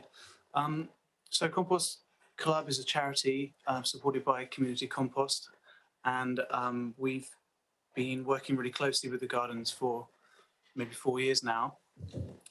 During that time, we've expanded a little bit. With permission, we're taking up a bit more space and making a lot more compost. With a view for a healthy destination for this compost, we've been speaking to the gardens about creating this urban food farm. It's really a high density, successive growing space where guests can come and they can witness different ways of growing high density very quickly, with plants that support each other in an environment which is changing. And we're really grateful to Waimanama Community Gardens for supporting this initiative, and we wanted to thank them publicly, but also just to let you know that this is a really exciting project that we've got a lot of traction on already. And yeah, we're getting hundreds of people through the gardens. We're very modest at the gardens, but we're getting hundreds of people every week coming through, looking at the way we're growing and the way we're working. And yeah, it definitely falls under Parks and Recreation, and we'd really appreciate some support with what we're doing. Thank you. Thank you both very much. I've just got a couple of questions. I'm almost a little bit afraid to ask this question given some of the answers that we've had today. But Paul, you say you've got it's council land, and you're saying council own the buildings as well. Yes. Do we have a lease? We have a lease with you. You lease. Yeah. Okay, and is that for a period of time? What sort of term of lease arrangement do you have? I'm not sure. I would assume that's an annual lease. Yeah. Right, thank I'm you. not sure. And what you're saying is the buildings you believe need some renovation work and to support a safe and healthy work environment. Do you want to just talk to us a little bit more about that? Yeah, the buildings that we have there at the moment, we've got one functional building which is lockable. We use it as a secure storage. We have another building which basically the roof is not holding water anymore, so we have a leaky barn. And it's still, we can still use this building. It's still got practical uses. Use it as a potting shed. But basically, if we could renovate it, and we would have more uses for it than we currently do. Yeah. Councillor Courtney. Thank you, Madam Mayor. Thank you, Paul, for your submission today. And what's happening down there when you talk hundreds of people going through, that's a signal to us that it's supported by the community, and that pleases us. Paul, I want to follow on from the Mayor. She asked about maintenance. What about infrastructure? Are you wanting to build more buildings, or? I've got no plans to build on the land at this stage, but going forward, there is definitely potential for using it as a demonstration of other building techniques, perhaps making use of. So you took down this building over here by the library, reusing those materials. That would be a great example. Like we could definitely do something like that.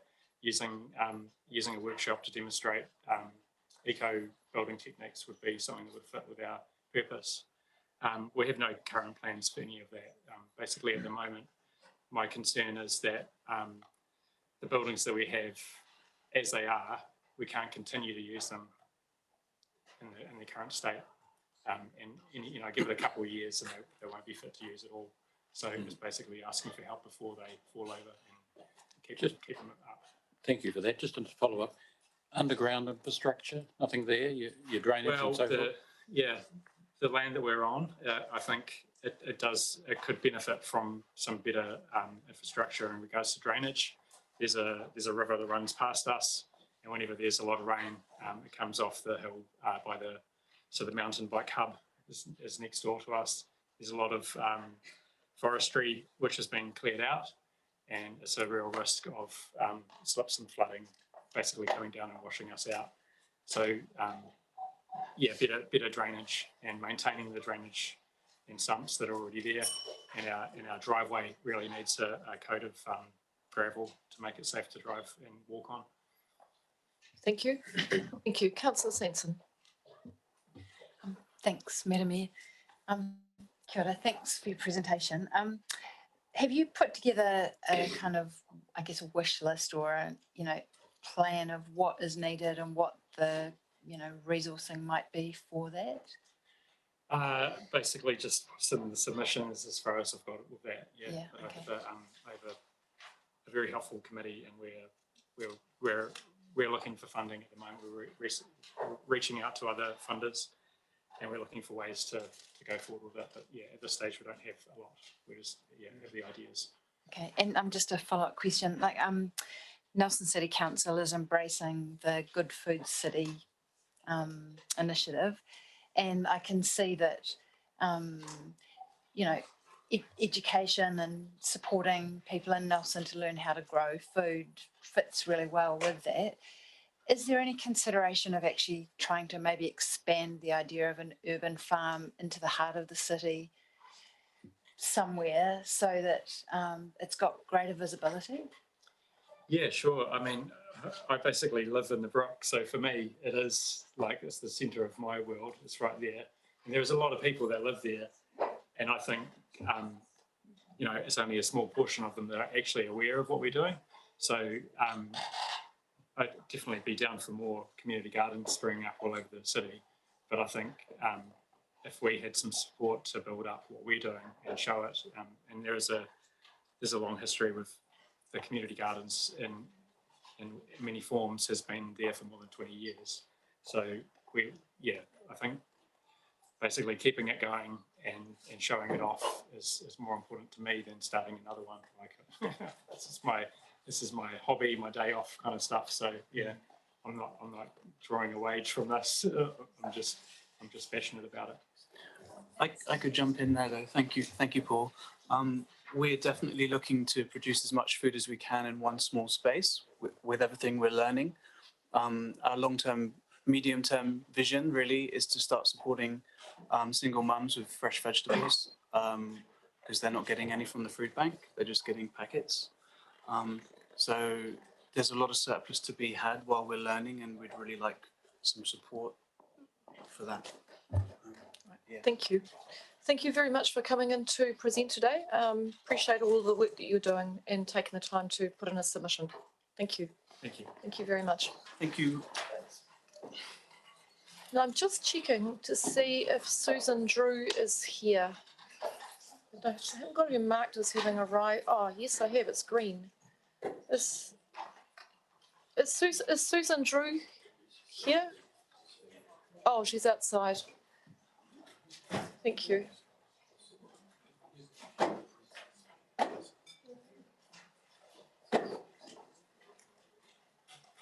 Just ready for Susan Drew.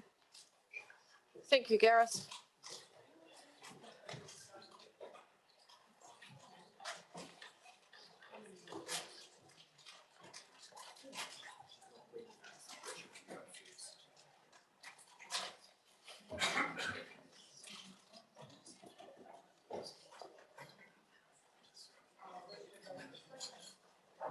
It's lovely. So Susan's just going to follow the next submission. So she's just like a few moments to get prepared.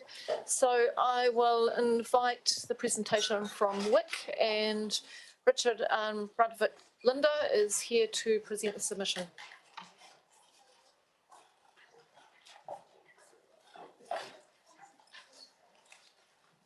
Kia ora, Richard. Welcome. Thank you for your submission. We've read your submission, so it's an opportunity to highlight any key points or add any additional material that you want us to consider. Okay, great. Yeah, thank you. Kia ora, everyone. Thanks for having me. Rather than bring my 51-page submission with me, or actually my plan was, I thought, I'll just find what the main points are and that's what I'll present to you. But I realized even that was a lost cause, because when I did that, it's still 7 pages long. So what I've instead done is just brought for you a summary of the 51 pages, sort of the top line. I thought what I would do, because it is so lengthy, is just really just open myself to questions that you may have, assuming that, like you said, either you've read the submission in part or in whole already, or perhaps maybe this might help to jog your memory on some things that you wanted to ask me about. If you're okay with that, that was the approach I thought I'd use. I'd be happy to speak in the beginning if you want, but I think maybe if it's only 10 minutes, it might be better to just do this. So let's give that a go. So look, I'm going to just to kick off with a question, and it's sort of on the back of a presentation this morning we had from Susan Ledingham, who came in to present and talked about the importance of, or the opportunity actually, for the community to be engaged, actually, if we were to proceed with this project and doing the thinking. And I just want to test out, and you and I have had a very brief conversation just in terms of whether WIC would be willing to be, that sort of forum, that group that we could maybe invite to participate in a development process for the library, given the extensive amount of work that you've already done. And thank you for the website. Yeah, absolutely. We'd be delighted to do that. Yeah. Absolutely. Fantastic. All right, great. We'll head off with some questions. I've got one on the airport, Port Airport matter, but I'll just leave that for the moment. So I'll go to the Deputy Mayor. Thank you very much for your submission and your summary. I'll jump straight to housing. Yeah. But in particular, you suggested having housing above the library. Yes. And also housing above the Sea Sports building. I was just wondering if you could discuss or, expand a little bit on your thoughts on those sorts of housing suggestions. Absolutely. So sort of it's all predicated on the notion that we're trying to bring new life to the CBD. And so if we're trying to bring new life to the CBD, then the library is a hub of bringing life to the CBD. And so then if the library is a hub for that enlivening of the CBD, then essentially you're looking at creating vectors or corridors to various developments. So think of the new science and technology precinct that will be there. Think of the marina, the CBD itself. I would even add in thinking about NMIT and the medical precinct. So this is the hub, and then you have these various spokes that emanate from it. And so consequently, the library itself, and being in the location that it is proposed to be in, it is kind of a dead zone, and would be kind of a dead zone outside of library hours. Whereas if you had residential space above the library, it's an opportunity for council to do what they've been advocating for developers and others to do, and that is to create residences and put people in our CBD. And beyond that, to really enliven this hub that's going to connect all the other pieces. So it's about creating 24/7 livable space and better leveraging the area that surrounds the library. And then of course the same thing for the Sea Sports building in the marina. I mean, building a building there, I mean, it has actually stunning views in either direction that you look there, is a great opportunity, I think in particular for creating some housing for youth, right? So some work, live, create spaces that could be above in that kind of environment. And doing both of those two things gives the council an opportunity to maybe work with Kainga or other kinds of groups to bring housing to the area. And I realize with the library, it would add costs to it, but this is where, as you've seen in my submission, I'm advocating that you look at public-private partnerships, various other funding mechanisms to facilitate a bigger price tag. Can I do one more question? My other question is just about the library itself. So you've got a lot of suggestions and ideas and models from other places of what could be in the library. Yeah. So if we were to approve funding for a library, how would it be best to work out what we accommodate today, how we design to not block out other opportunities for the future, because we probably couldn't encompass every one of your ideas in one building. Yes. But I think the point is that things will change over time. So what do you think would be the best process? Because as you've noted, the historical consultation probably wasn't the best to feed into that. So how do you think if we were to approve funding in the long-term plan, we go forward on that? Yeah. So one of the points that you made, which was my point also, is that it's not, we're not proposing every single one of those ideas be in there. It's scaled and scoped for what is right for Nelson. But the process for going through and determining what's right for Nelson, I think it has actually, there's two parts to it. I mean, first of all, it's actually having a brief for the architects that makes it clear to them that this has to be a space that's reconfigurable in ways, because, you know, our last library was 110 years ago. So things change in very long periods of time. So it has to be a really good brief to the architects about just flexibility. But then second of all, it's a far more robust engagement process than what we had to come up with the feedback that's been provided to council on the library. And, you know, I mean, I think the starting place for that is, and you saw my critique there, is we didn't actually hire people to do the public engagement process who are really experts in public engagement. So I think it starts with people who are experts in that. But then, you know, some other things that come to mind in terms of answering your question are, you'll see on the cover of the document that I gave you, you know, we have these essentially 10 concentrated economies. And so it's about thinking about not just the vertical sectors we always think about, but think about a wider range. But every one of these are quite substantial in terms of their impact on the larger community. So I'd say if you just start out with a more flexible brief for the architects and really fully engaging with proper engagement specialists with even these communities would be, you know, miles ahead of where we already are. Thank you very much. Councillor Rainey. Thank you, Madam Mayor. Richard, all of your submissions have been incredibly thought-provoking, and I want to thank you publicly for bringing these ideas to the people of Nelson, not just to the Nelson City Council. My pleasure. And I'm interested in the concept of ideas factory, or that's the term you use? Yeah. Idea factory for the library. And so what I want you to do, and this does end up with a question, is to wipe the slate clean a little bit.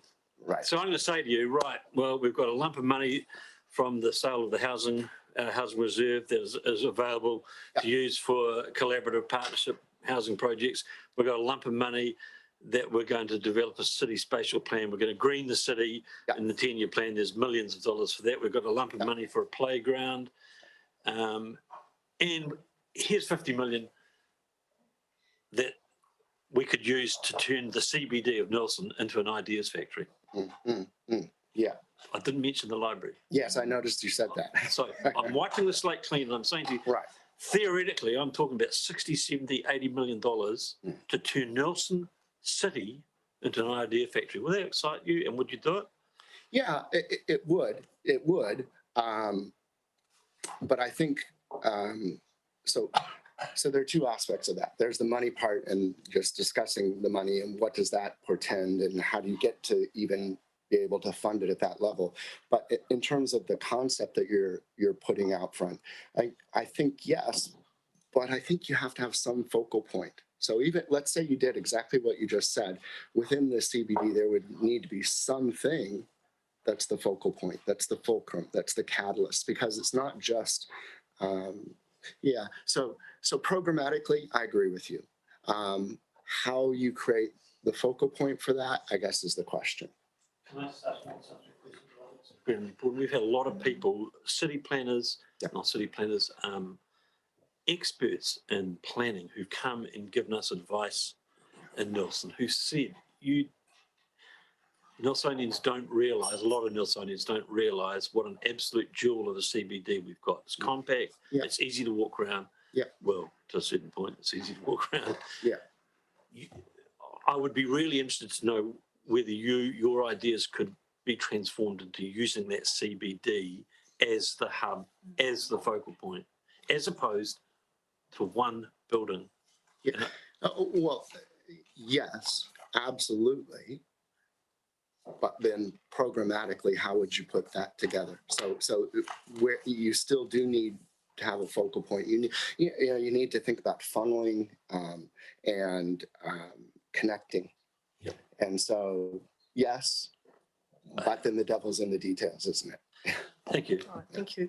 Now, we're at the end of the time, but given the length of the submission and the effort that's gone to, I'm going to allow a few more minutes. So I'll just ask the next submitters, we're not too far off where we should be for timing, I think. So I'm going to Councillor Courtney next.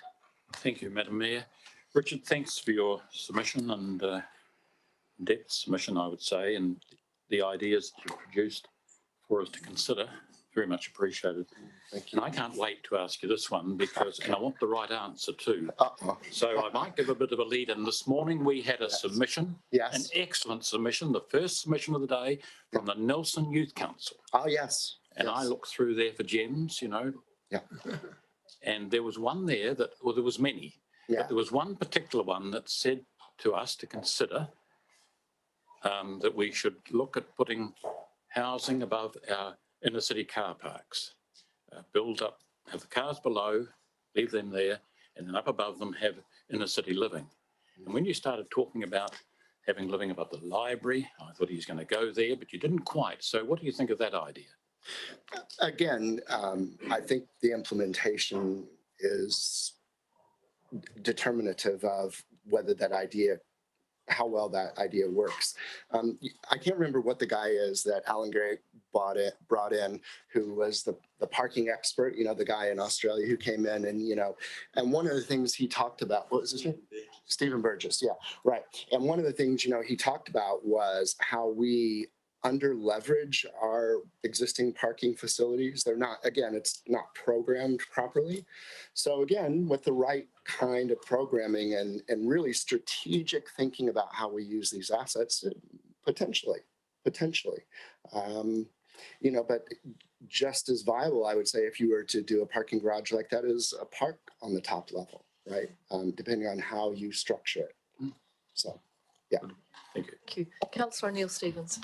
Kia ora, thanks, Richard. Just looking at those sort of alternative funding models, you mentioned public-private partnerships and private equity stakes. Yeah. A library being a sort of key civic institution, do you think that there'd be community buy-in for part privatisation of that? Yeah.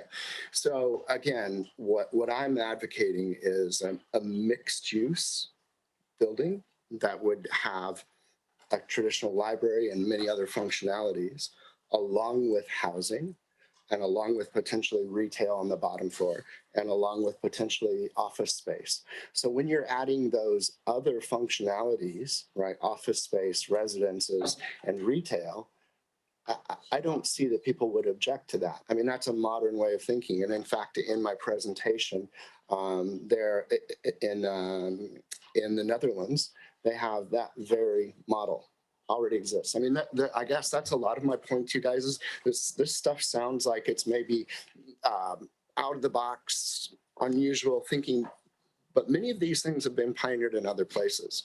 We just need to be smart about what pieces we bring to us. So yeah, I mean, it's not about turning the library into a private entity by any means. Yeah. Councillor McGurk. Thanks, man. Thanks, Richard. I really enjoyed the submission. I'll go to another matter in your submission. I think the big one, that pages, I think 7 through to 9, you're quite critical of the public engagement process. Yeah, that was. Without sort of going over again, what parts of it were done well, and we could, in your view, to take this project forward? Or do you think it's that flawed, we should start it all over again? Well, I think the wrong people were hired to do it. The wrong process was used. The wrong factors were considered. The wrong conclusions were reached. And that led to council staff having poor material to work from, which in turn compromised their report. That being said, of course, there are always going to be elements that you can glean from it that are useful, right? They talk broadly about multifunctionality, for example. So there are useful things in it. But I think, you know how these things work, you know better than I do. They become determinative of what flows on from there and what flows on from there and what flows on from there. And so I just wanted to call your attention to the fact that this was quite flawed in terms of the way it was put together. And I'd like to encourage you not to be captive to what's in those two reports, because you guys can think your way through this probably better and maybe in a more unfettered way now that you've gone through the public submissions process as well, right? And not just being beholden to what's in the architect's report and what's in the staff report on it. So I don't know if that answers your question adequately. Yeah. Okay. Richard, I just want to sort of build on a couple of things. I'll do a couple more minutes and then we're going to have to move on to the next submission. Okay. But I just want to build on Councillor McGurk's question and your response, because you gave us a lot of detail around the thinking. Yeah. And you made an acknowledgement in the submission that, that quite a lot of time went by from the time that the engagement started. And in fact, the scale of the project at the initial inception, this one's been around for a while, Yeah. has kind of grown into something which has got more of a precinct, and perhaps it's got what you're saying in your submission. And so I'm just wondering whether we can build on that work as opposed to throw it out. So that's question one. And I guess the element that I picked up from your submission is the focus that you've placed on the economic value of a library. And I just wonder if you have got any studies, anything that you could sort of draw us to where someone's gone through sort of building a business case, in the bigger sense of a business case for a project, where they've really turned their mind to that economic opportunity that sits with a library. Mm-hmm. Yeah, so I think there's a two-part answer to that for me. One of them is a piece of scholarly work that I pointed to in my submission, a professor named Mariana Mazzucato. And this isn't just sort of, pointy head academic work. It's quite applicable to the way government works. She's analyzed and said, the real role of government working effectively is to create value, right? And she outlines how that's not just a theoretical construct. It's a real thing that happens with discernible outcomes. So if council can look at something like a library as an economic engine, that's been established, in fact, through work like Mariana Mazzucato's, that these kind of entities do that. The second thing I point you to is the BBC's public value and public good process.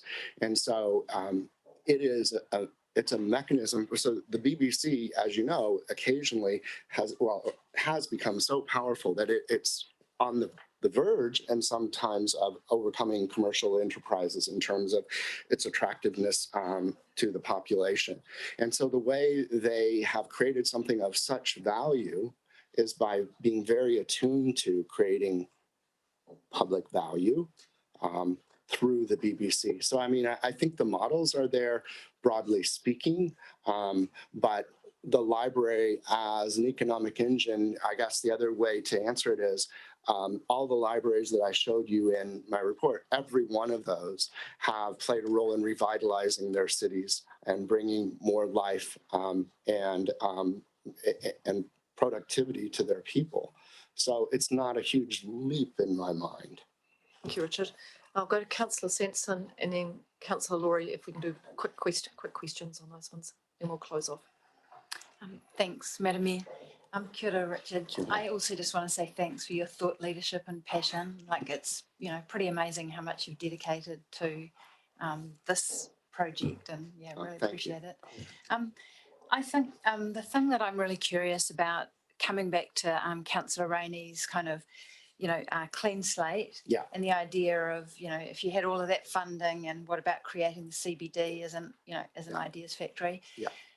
Why do you think we haven't had, you know, what stopped us from having the kind of ideas factory thing happening in Nelson up till now? Like, we've got the NMIT, we've got Cawthron, you know, we've got dynamic organisations. What's stopping us from already having that? And I guess, why does, you know, investing 46 million in a new building in a vulnerable location make an ideas factory possible? What's, you know, like, I guess I'm curious. Yeah, so let's just first of all deal with the location. First of all, you know, the vulnerability is not something I can speak to, right? I have no expertise in that. So council will make a decision whether to locate it there or not to locate it there. But I think the thing that has now happened, and the mayor just alluded to it a moment ago, is that circumstances have overtaken us now. And we have a science and technology precinct that's being developed. We have at work on a spatial plan, and there are a number of other things. Of course, we don't know how things are going to be transformed with the hospital, but we know that there is a transformation to be made there. In MIT, we'll see how things go. So all of these things are changing fundamentally in front of us. And as they change, they give us an opportunity to reassess our own plan. But having something that crystallizes your focus is very valuable. So even though having the overall CBD be developed, I mean, we are going to do that, aren't we? Right? We're going, in one form or another, we're going to redevelop the CBD. But you don't have control as council over every aspect of the CBD and every property. And you know, that's quite unwieldy and unmanageable. And I think that, what would the time horizon be for that? That would stretch on for decades, wouldn't it? Right? Because of that lack of control. So the thing you do control is this river precinct, which has the ability to connect all these other developments, and or maybe some other place where the museum is or whatever. But you know, you have a few places that you control, and that's where you create a focal point. Because by creating a focal point, that in turn, as I said, you know, creates those ripples upon ripples in the community of other things that happen because this place exists, and the things that go on in this place, and then other things build around it. And people say, oh, you know, could we work on this medical software together, because they meet in the library and they work on things in the library, and then we have living spaces and so forth nearby. And the next thing you know, the whole is greater than the sum of the parts. And so that's what I think to that. Does that answer your question? Yeah, it does. So it's more about the kind of external ecosystem as well as having a hub. So the location is not critical, but the having the hub is, in your view, really important. Yeah, the location I was quite agnostic on through much of this process, but we've now gotten to the point that there's, as I say, other things have happened that start to overtake the situation a little bit, that make me think, well, maybe this is the place where it should be, or how do we make it work in another place? I don't know. Yeah. Thank you. Councillor Laurie. Thank you very much. I know questions have been going on for a long time. I've asked plenty of questions today, Madam Mayor, so thank you. I can't help but sit here and listen to you, Richard, and think, cometh the hour, cometh the man. Truly. It's fantastic, the thought you've put into this. And I just wish that you could talk to every man, woman and child in Nelson who thinks that $46 million is too much to spend on a library. But my question is a little bit off on a tangent. Wick. Yeah. When I see the name Wick, I picture Keanu Reeves as John Wick dispatching Russian mobsters. Right. But this is something very different. It is. Is it just you and members of your immediate family? No, it is not. So we have a mailing list of about 110 people, right? And we gathered maybe 80 of them together through a function that the NRDA helped us to put on right before COVID, about 6 months before COVID. And of course, COVID caused us to lose a lot of momentum, just like a lot of things lost momentum in that COVID period. The NRDA support kind of evaporated, and and I've got a full-time job. I'm a high school teacher. For those of you who don't know, I have quite a demanding job. 170 papers graded in just the last few days. So, so consequently, what we have now ended up with is, out of that pool of 110 people, those of us come together and then come apart as the task requires. So like immediately coming out of COVID, a group of about 15 of us met to say, how do we make sure that Project Kokiri, for example, doesn't end up just being focused on resuscitating what was, but using this as a point, an inflection point to change to something new. And so, so it's a broad variety of people. Sometimes they're in, sometimes they're out. And there are some people more dedicated than others. And we're still trying to build it, but I just have limited resources to build it with. Thank you. Good question, good answer. Richard, and to all of your team, thank you very much for the work that's gone into this submission and for the range of ideas. I think in answering the question about the BBC, you answered my question around the Port Airport question as well. So thank you. Okay. Thank you very much. Right. Thank you very much. Now we have, thank you very much to FC Nelson Football for waiting for your submission, but you're up next. So I'll invite Philip Thompson and Tanya Billingsley to present. Apologies, Rachel, I have to leave.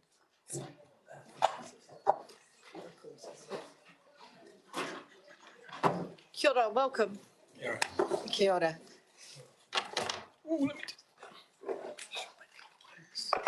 Ready when you are? Are we going? Okay.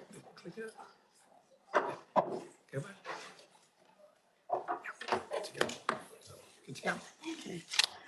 Inga mana, inga reo, tēnā koutou, tēnā koutou, tēnā koutou katoa. Kia ora. I'm Tanya Billingsley, and I'd like to introduce the chairperson of FC Nelson, Phil Thompson. Kia ora. Kia ora. Thank you all for the opportunity to present an extension, I suppose, of our initial submission. Before I go into the detail of the submission, I just wanted to give a little bit of a history around where we're coming from. About 2018-19, Council supported a feasibility study into the installation of an all-weather sporting surface somewhere in the Nelson region. The feasibility study decided upon Guppy Park as being appropriate location for the investment. We accepted that, but we also then took on some greater consultation with other sporting groups and with local entities. And we believe that in effect, for any such project to go ahead, we needed to look at the infrastructure or the general facilities. And from there, the concept of a club hub was born.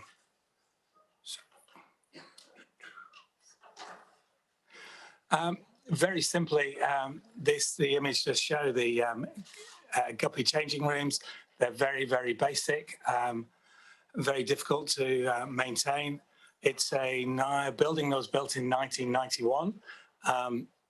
It, in effect, it's a timber-clad building with a stucco cladding and the old aluminium windows. We spent a lot of time from a maintenance point of view, just trying to keep things safe, secure, and clean. But as the club continues to grow, we're finding it increasingly difficult to provide a safe and secure environment for our members and for visitors.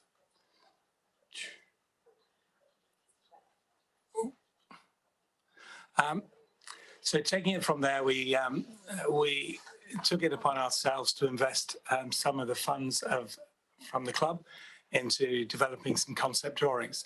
And the concept drawings are essentially a simple example of an extension, a renovation and an extension. The back of the existing building, the changing rooms, we hope to develop a amenity that provides changing rooms, a referees area, first aid area, and an entrance off Sovereign Road. And the front area of which you previously saw as the changing rooms would become what we would see as the club space with an administration office, a gathering area, a cafeteria, and what we deem to be a quiet space for visitors to sit and enjoy. And as part of, if funds would allow, we would extend the building to a decking area at the front.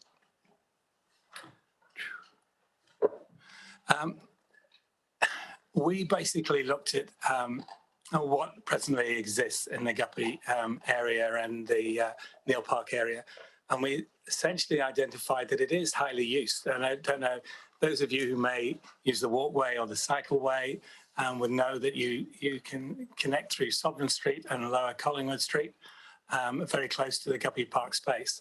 There's a darts club, there's a wood turners club, there's a skateboard park, there's a basketball courts. Further afield, there is the rugby park. People do play golf, and in the far distance, there's Founders Park.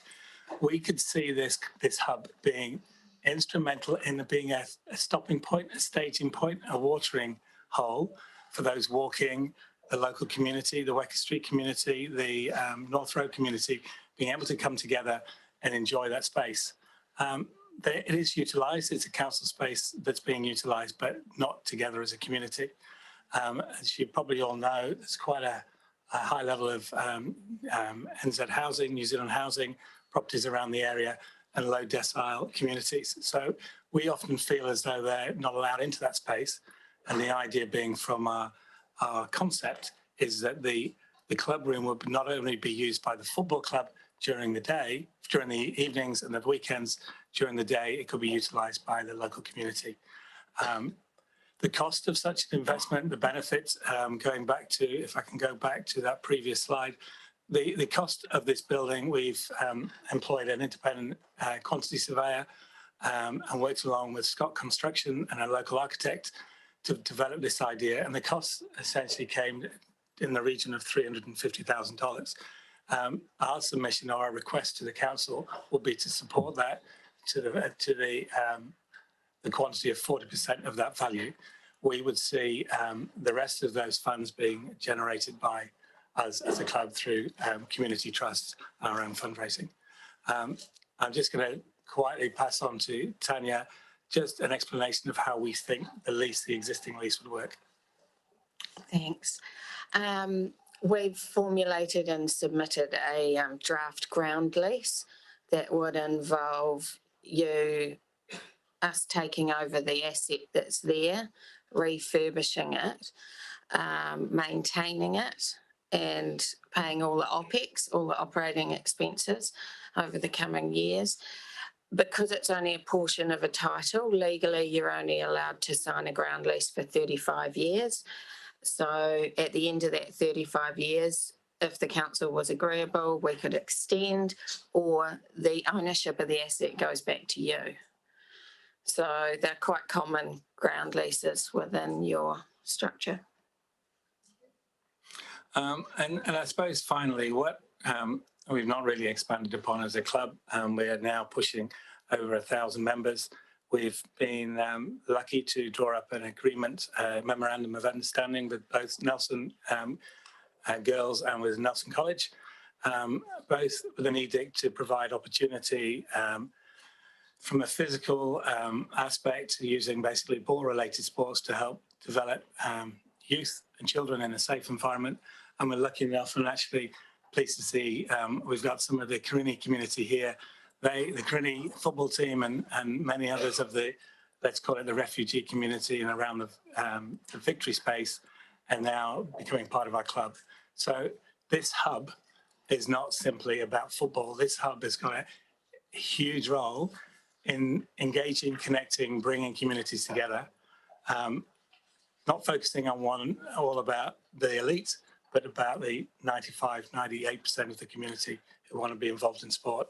And I know that Mr. Skinner is here today, and he is one of the older generation that still play football, and we need to create a safe environment for Mr. Skinner to retire. So, but all I basically, essentially our submission is for your support to proceed with this, for that support funding, and hopefully in the long run, this becomes, listening to Richard, another hub that is part of that ripple effect that should develop across the Nelson region and maybe brings the likes of Founders Park a little bit closer to the city and connects Trafalgar Park and Guppy and Neil Park all as well.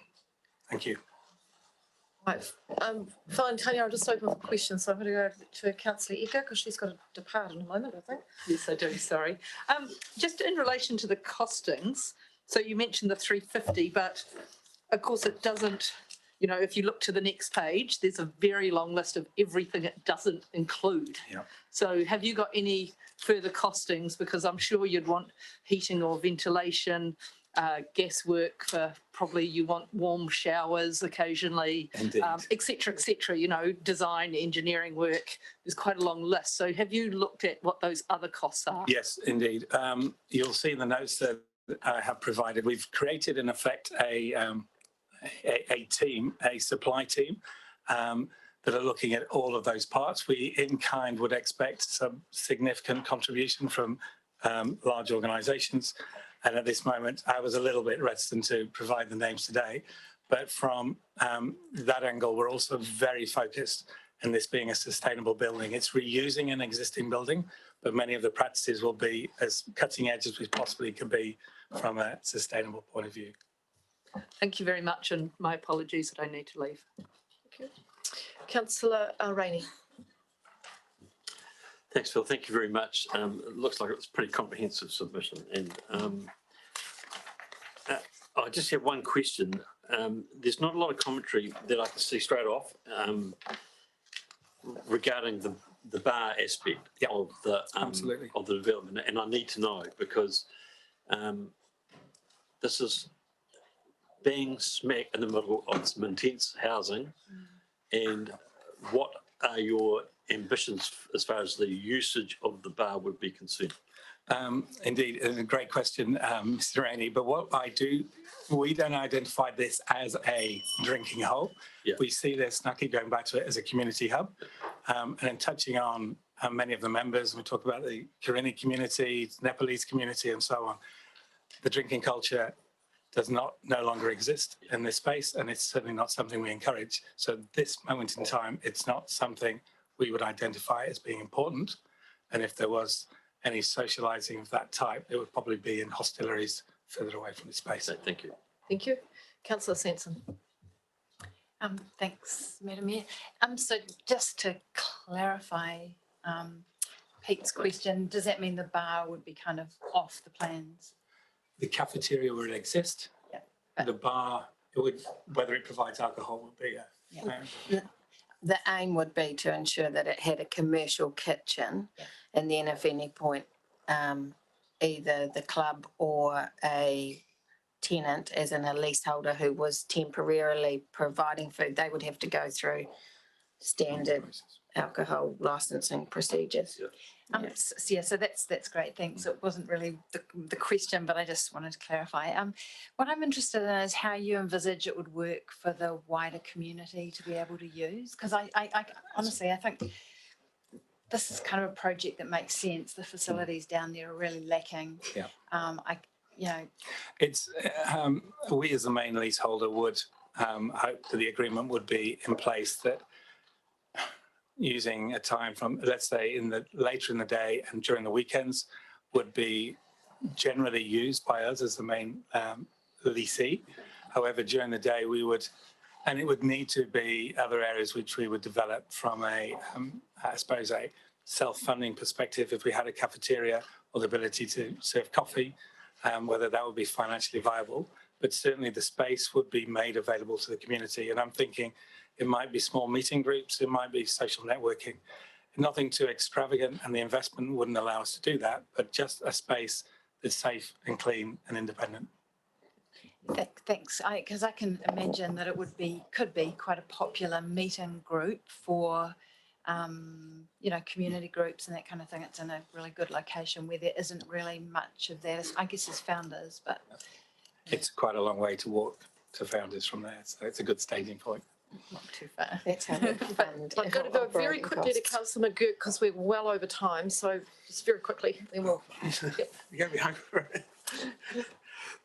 Just a quick question. The Guppy Park, you see yourself, yes, it's used by the football club exclusively, I suppose, with community use during the day. Do you see yourself sharing with any other sporting groups? And historically, it was used as a rugby league ground many years before me.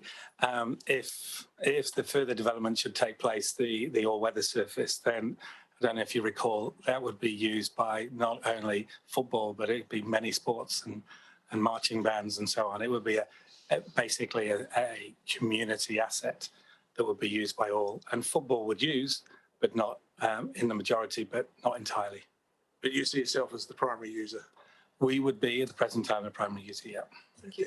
Phil and Tanya, I want to thank you very much for the submission and the work you've put into this. I suspect there are going to be quite a few more questions that will come through the offices as we move through to get to deliberations point.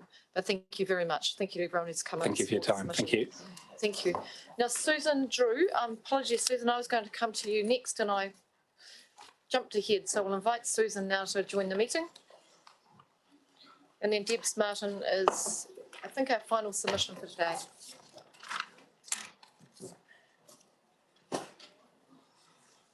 Kia ora, Susan. Welcome to the meeting.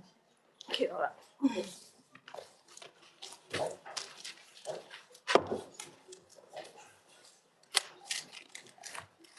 Just whenever you're ready. Okay, kia ora. My name is Susan Drew. My address, 7 Tory Street, Mai Tai, Nelson. I signed the petition opposing the zoning and came along to its presentation to the council. 3 months ago, I became Nana Sue to my first grandchild, Fabian. Preoccupied with this joyful event, I largely forgot about saving the Mai Tai, apart from the placard on my fence. I have just spent a month with the family down in Dunedin. I watched Anna, my mild-mannered son's partner, become a feisty lioness as she fought to protect her little cub. She is on a crusade with the Dunedin City Council to make the streets of Mornington friendlier for parents with prams and the disabled as they negotiate the busy streets and lack of pedestrian crossings. I experienced her concerns firsthand as the day after my arrival, I found a car that had gone off the road and ended in the bushes at the bottom of their driveway. I can understand her passion to make the streets safer. On reporting it to the police, they asked me, was anyone inside? I didn't think so. Maybe in the bushes somewhere, but I think they had abandoned the car and left. Her fighting spirit has inspired me now to fight for what is important for me, especially now I have a grandchild. Yeah. So I ended up making my submission on the last day while on holiday there, hence its briefness, and my apologies for this. I've lived in the Mai Tai for over 30 years, firstly in Niles Street and then moving around the corner to Tory Street because we love the area so much. The husband departed, the children grown up and left home, the dog is passed on, and now I take an Airbnb guest to share my house. I described to them that the Mai Tai is my playground. I have walked and biked, raced, swum and foraged in the hills. I know all the trails and love it, as do my guests. I even have a secret fig location, which I'm not going to share. So my plea is to protect the Mai Tai and stop it from being rezoned. I apologise that I don't know all the ins and outs of this proposal, but I do know that I do not want to see the beauty disturbed. I also would be concerned with the increased traffic movements down Niles Street and flowing onto Tory Street. There would be stormwater and pollution outcomes from the intensification as well. Yesterday, I flew home. I was reading on board the plane the Kia ora and came across the Te Ake promise which spoke to me. I read to you from this article.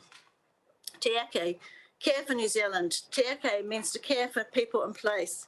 The Te Ake promise is a commitment to care for New Zealand for now and for future generations.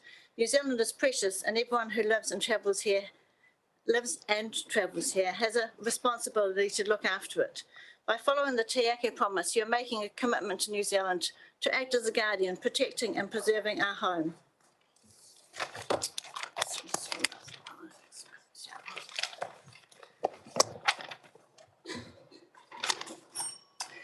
Can I ask you, should approval be given to the rezoning, are you adhering to the Te Ake promise? What would I tell Fabian has happened to the playground enjoyed by his father, grandmother, and generations before? I could carry on speaking, but it would be a repeat of what has been said by prominent Nelsonians opposing the Maitai Valley subdivision. I'm referring to the Scoop article published 16th of April 2021 with comments by Rob Dixon, Mark Hadlow and Annette Milligan. I have a copy of the article here. I'll read for you some of the comments that resonate for me. Rod, as an adult, I spent countless hours running in the Maitai. It is literally just minutes from the CBD, incredible. It's exactly these sorts of simple joys, accessible to all, that makes us the envy of the world. This beautiful rural haven on Nelson's doorstep would just become another suburb. Rod says that New Zealand can learn a lot from New York City, who had great foresight to protect an area of beautiful land for the benefit of the people for all time. And it says, the Maitai is a last unspoilt valley and it's right at our back door. Can we not protect this one last valley for recreation? The idyllic, tranquil qualities of the Maitai, which have been treasured for generations, will be destroyed and stolen from all generations to come. Mark says, the council needs to protect the environmental heritage of the Maitai for future Nelson and New Zealand generations to cherish and enjoy.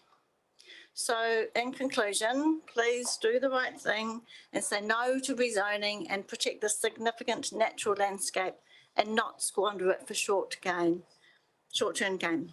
So thank you. Susan, thank you. Thank you for your submission and your patience to present this evening. Any questions for Susan? No, it's very clear. Thank you, Susan, very much. And good luck to your daughter with sorting out, is it Mornington you said she lives in? Mornington. Oh, good luck with that. Quite steep streets there. Steep streets, that's why cars go off the road. They go too fast. I'll invite Deb Martin on behalf of this is Forest and Bird submission. And two submissions. You've got a personal one and same time, Debs? Yeah. Both? Okay, brilliant. Yes, okay. thank you. Kia ora, welcome. Kia ora. Thank you, Madam Mayor and councillors and officials from Nelson City Council. I'm your last speaker this evening. Okay, I'm going to do it in two ways, if you don't mind, just breaking up my two submissions. I thought I'd just really speak. Obviously, I am with Forest and Bird. I'm going to be talking to that submission, but I'm also my own person who lives out in North Nelson, and I wanted to just highlight a couple of things there for me that's really important. And this is from my personal submission, and then I'll spend the bulk of the time talking about the Forest and Bird submission. I've said this before at the regional transport hearing, but I really think there needs to be a lot more investment in active and public transport beyond Clifton Terrace. That it's a growing population of people out there, and there's no options. And I mean, I had to bring my car today because I'm driving home in the dark and I don't feel safe biking along the road, and that's a simple fact. And there's more people who I think would enjoy the option of being able to travel there. And obviously, so I'm not going to go too much into that other than saying, in terms of climate change remains a defining issue for our generation. And I think out of everything that happens today, or all of the decisions that you make, you need to think about climate change in every single one of those, particularly because you're looking at the long-term plan and you're considering what the costs will be and what the costs will be for the future for maintaining a lot of these places. So while things like the Climatorium are a really worthwhile initiative, if it's all talk and no action and no real change for the things that need to be, where change needs to be, then it's going to be completely unsatisfactory. We can have an ideas production, but we could idea ourselves to death while we watch waters come in, while we watch infrastructure being inundated. It's fundamentally important that this investment that you make invests in appropriate decisions for the future of Nelson City. Which brings me to a very short comment about the library. I don't want to talk about the rights or wrongs of it. What I want to say is every day when I bike home along there, the most life I see there is the wildlife. The Maitai, the Mahitahi River is your big river. It flows through the city. It goes out into the haven, one of the most important places of biodiversity, and then flows into the ocean where we have a marine reserve sitting on our doorstep. It is fundamental that whatever you do in that space, that estuarine space, that freshwater, that interface between where they are, that you actually consider the biodiversity and the needs of the future needs of biodiversity when you make those decisions. And that's my comment around the library. That's my comment around things like flooding and whether or not it's the right siting of it. If you're going to have to hard wall everything to protect your infrastructure, you are doing the wrong thing for the most important lifeblood of the city. So that's my personal submission, and there's a few other things in there, but I'm going to pick it up. Oh, the only other thing I'd say is really support the intensification of housing in the city, but let's make it a diversity of housing options. Because at the moment, all I see that's happening out in North Nelson is subdivisions of a certain size with 3 bedrooms, a driveway that drives off the road, and that's your front door as your roll up, roll down garage. Very little area for productive landscapes and very few areas for different housing opportunities. Coming now to the Forest and Bird submission, and I'm just picking up some of the aspects in our submission, but the core thing for Forest and Bird as an organisation is biodiversity, is the protection of nature, and one of the biggest and most important issues facing nature is the climate crisis. And here in Nelson, that is no different. And in fact, when I was sitting back there and I was looking at this picture, and I go, there you've got the council building. What's in front of it and what's behind it? There is an incredibly thin corridor that is Nelson City, and you have a very important coastal edge. And a lot of what is along that coastal edge is the state highway. And there will be pressure for infrastructure to continue to be remained along that long ribbon of coastal edge. But when I was out there the other day and I'm looking at where do the godwits go at high tide? Where do the variable oyster catchers, I don't know if you ever go out there, but you will find pairs of variable oyster catchers. Their high tide roost is the bit between the state highway and the haven at high tide. And they run the risk every day that they're just going to get whacked by a car or a truck. These are at risk and threatened species in the coastal environment, and you need to be thinking about those as you are considering the impacts of the climate crisis and the biodiversity crisis. So it's our request to you that all of your activities are consistent with both protecting the biodiversity, but also with reducing emissions, sequestering carbon, and protecting the most vulnerable places in Nelson City, which isn't all about people. We really support things like the resourcing for the Nelson Tasman Climate Forum, and I really want to take my hands out to the Nelson City Council for the work that you've put in supporting that forum, and really encourage you to be bold in continuing to invest in it. It may be too easy to walk away from it. Urban intensification is great, but if there's no urban greening plan that goes with it that protects the biodiversity corridors within the city, then that is also a problem. I've talked about public transport. In terms of biodiversity issues, the Biodiversity Forum has been something that Forest and Bird have belonged to since its inception well over a decade ago. And we have very much strongly supported the work of the Biodiversity Forum, want to see that continue, and also want to continue to see the investment that has been made by Nelson Nature, but also to start to expand some of that work more into the coastal and the marine environment. I've touched on the issues around the library and the biodiversity interface, and I won't repeat those here because they're in the submission.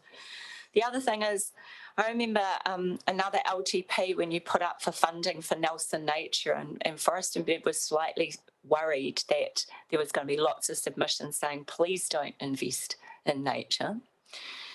And I'm even more anxious this time about the investment in weed control, because that is huge. That is important. We are a biodiversity hotspot, and we are also weed central.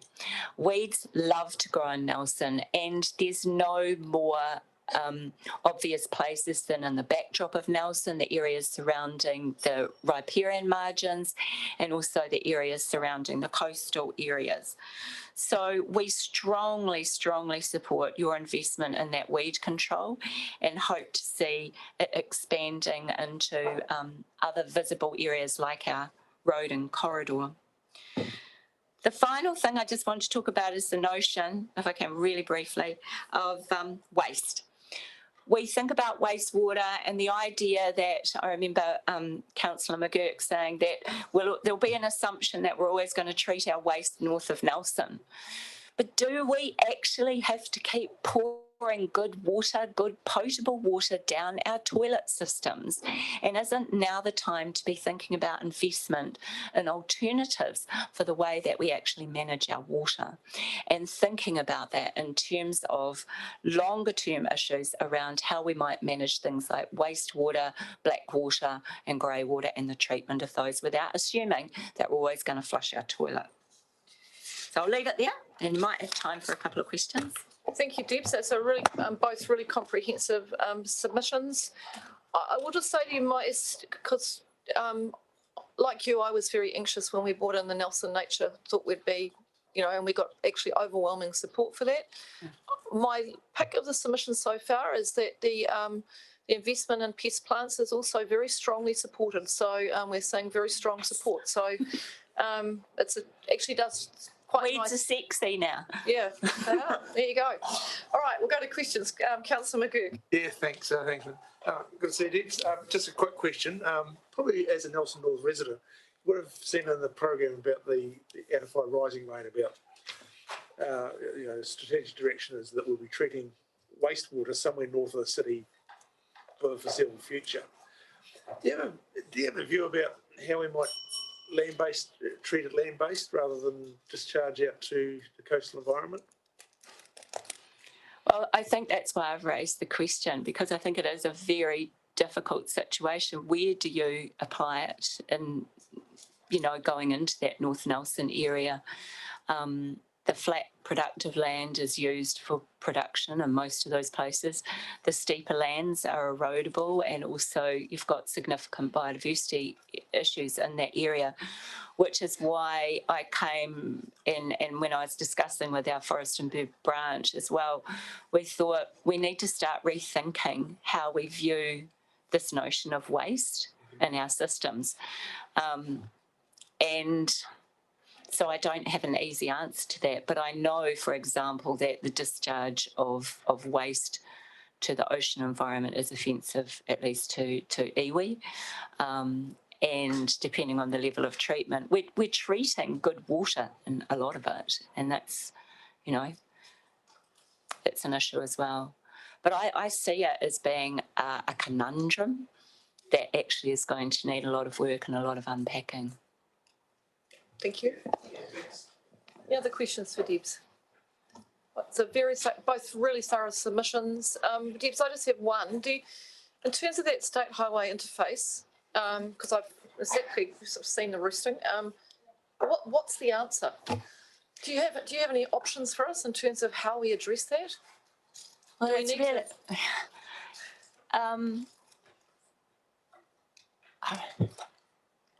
It's another conundrum because you need to protect the high roost sites for birds. So some of those areas still exist within the haven, around the edges, and those sites need protecting and make sure that we don't end up, which I'm starting to see, is people infilling their low-lying land, and on a very high tide, that a lot of them are in Neil Park. That's the reality, is they are really struggling to find places to be. So birds will be in those places, and then they run the risk of crossing the state highway. So, you know, on one hand, you might say, what about the provision of putting more high tide roosts within or alongside the estuary in some way?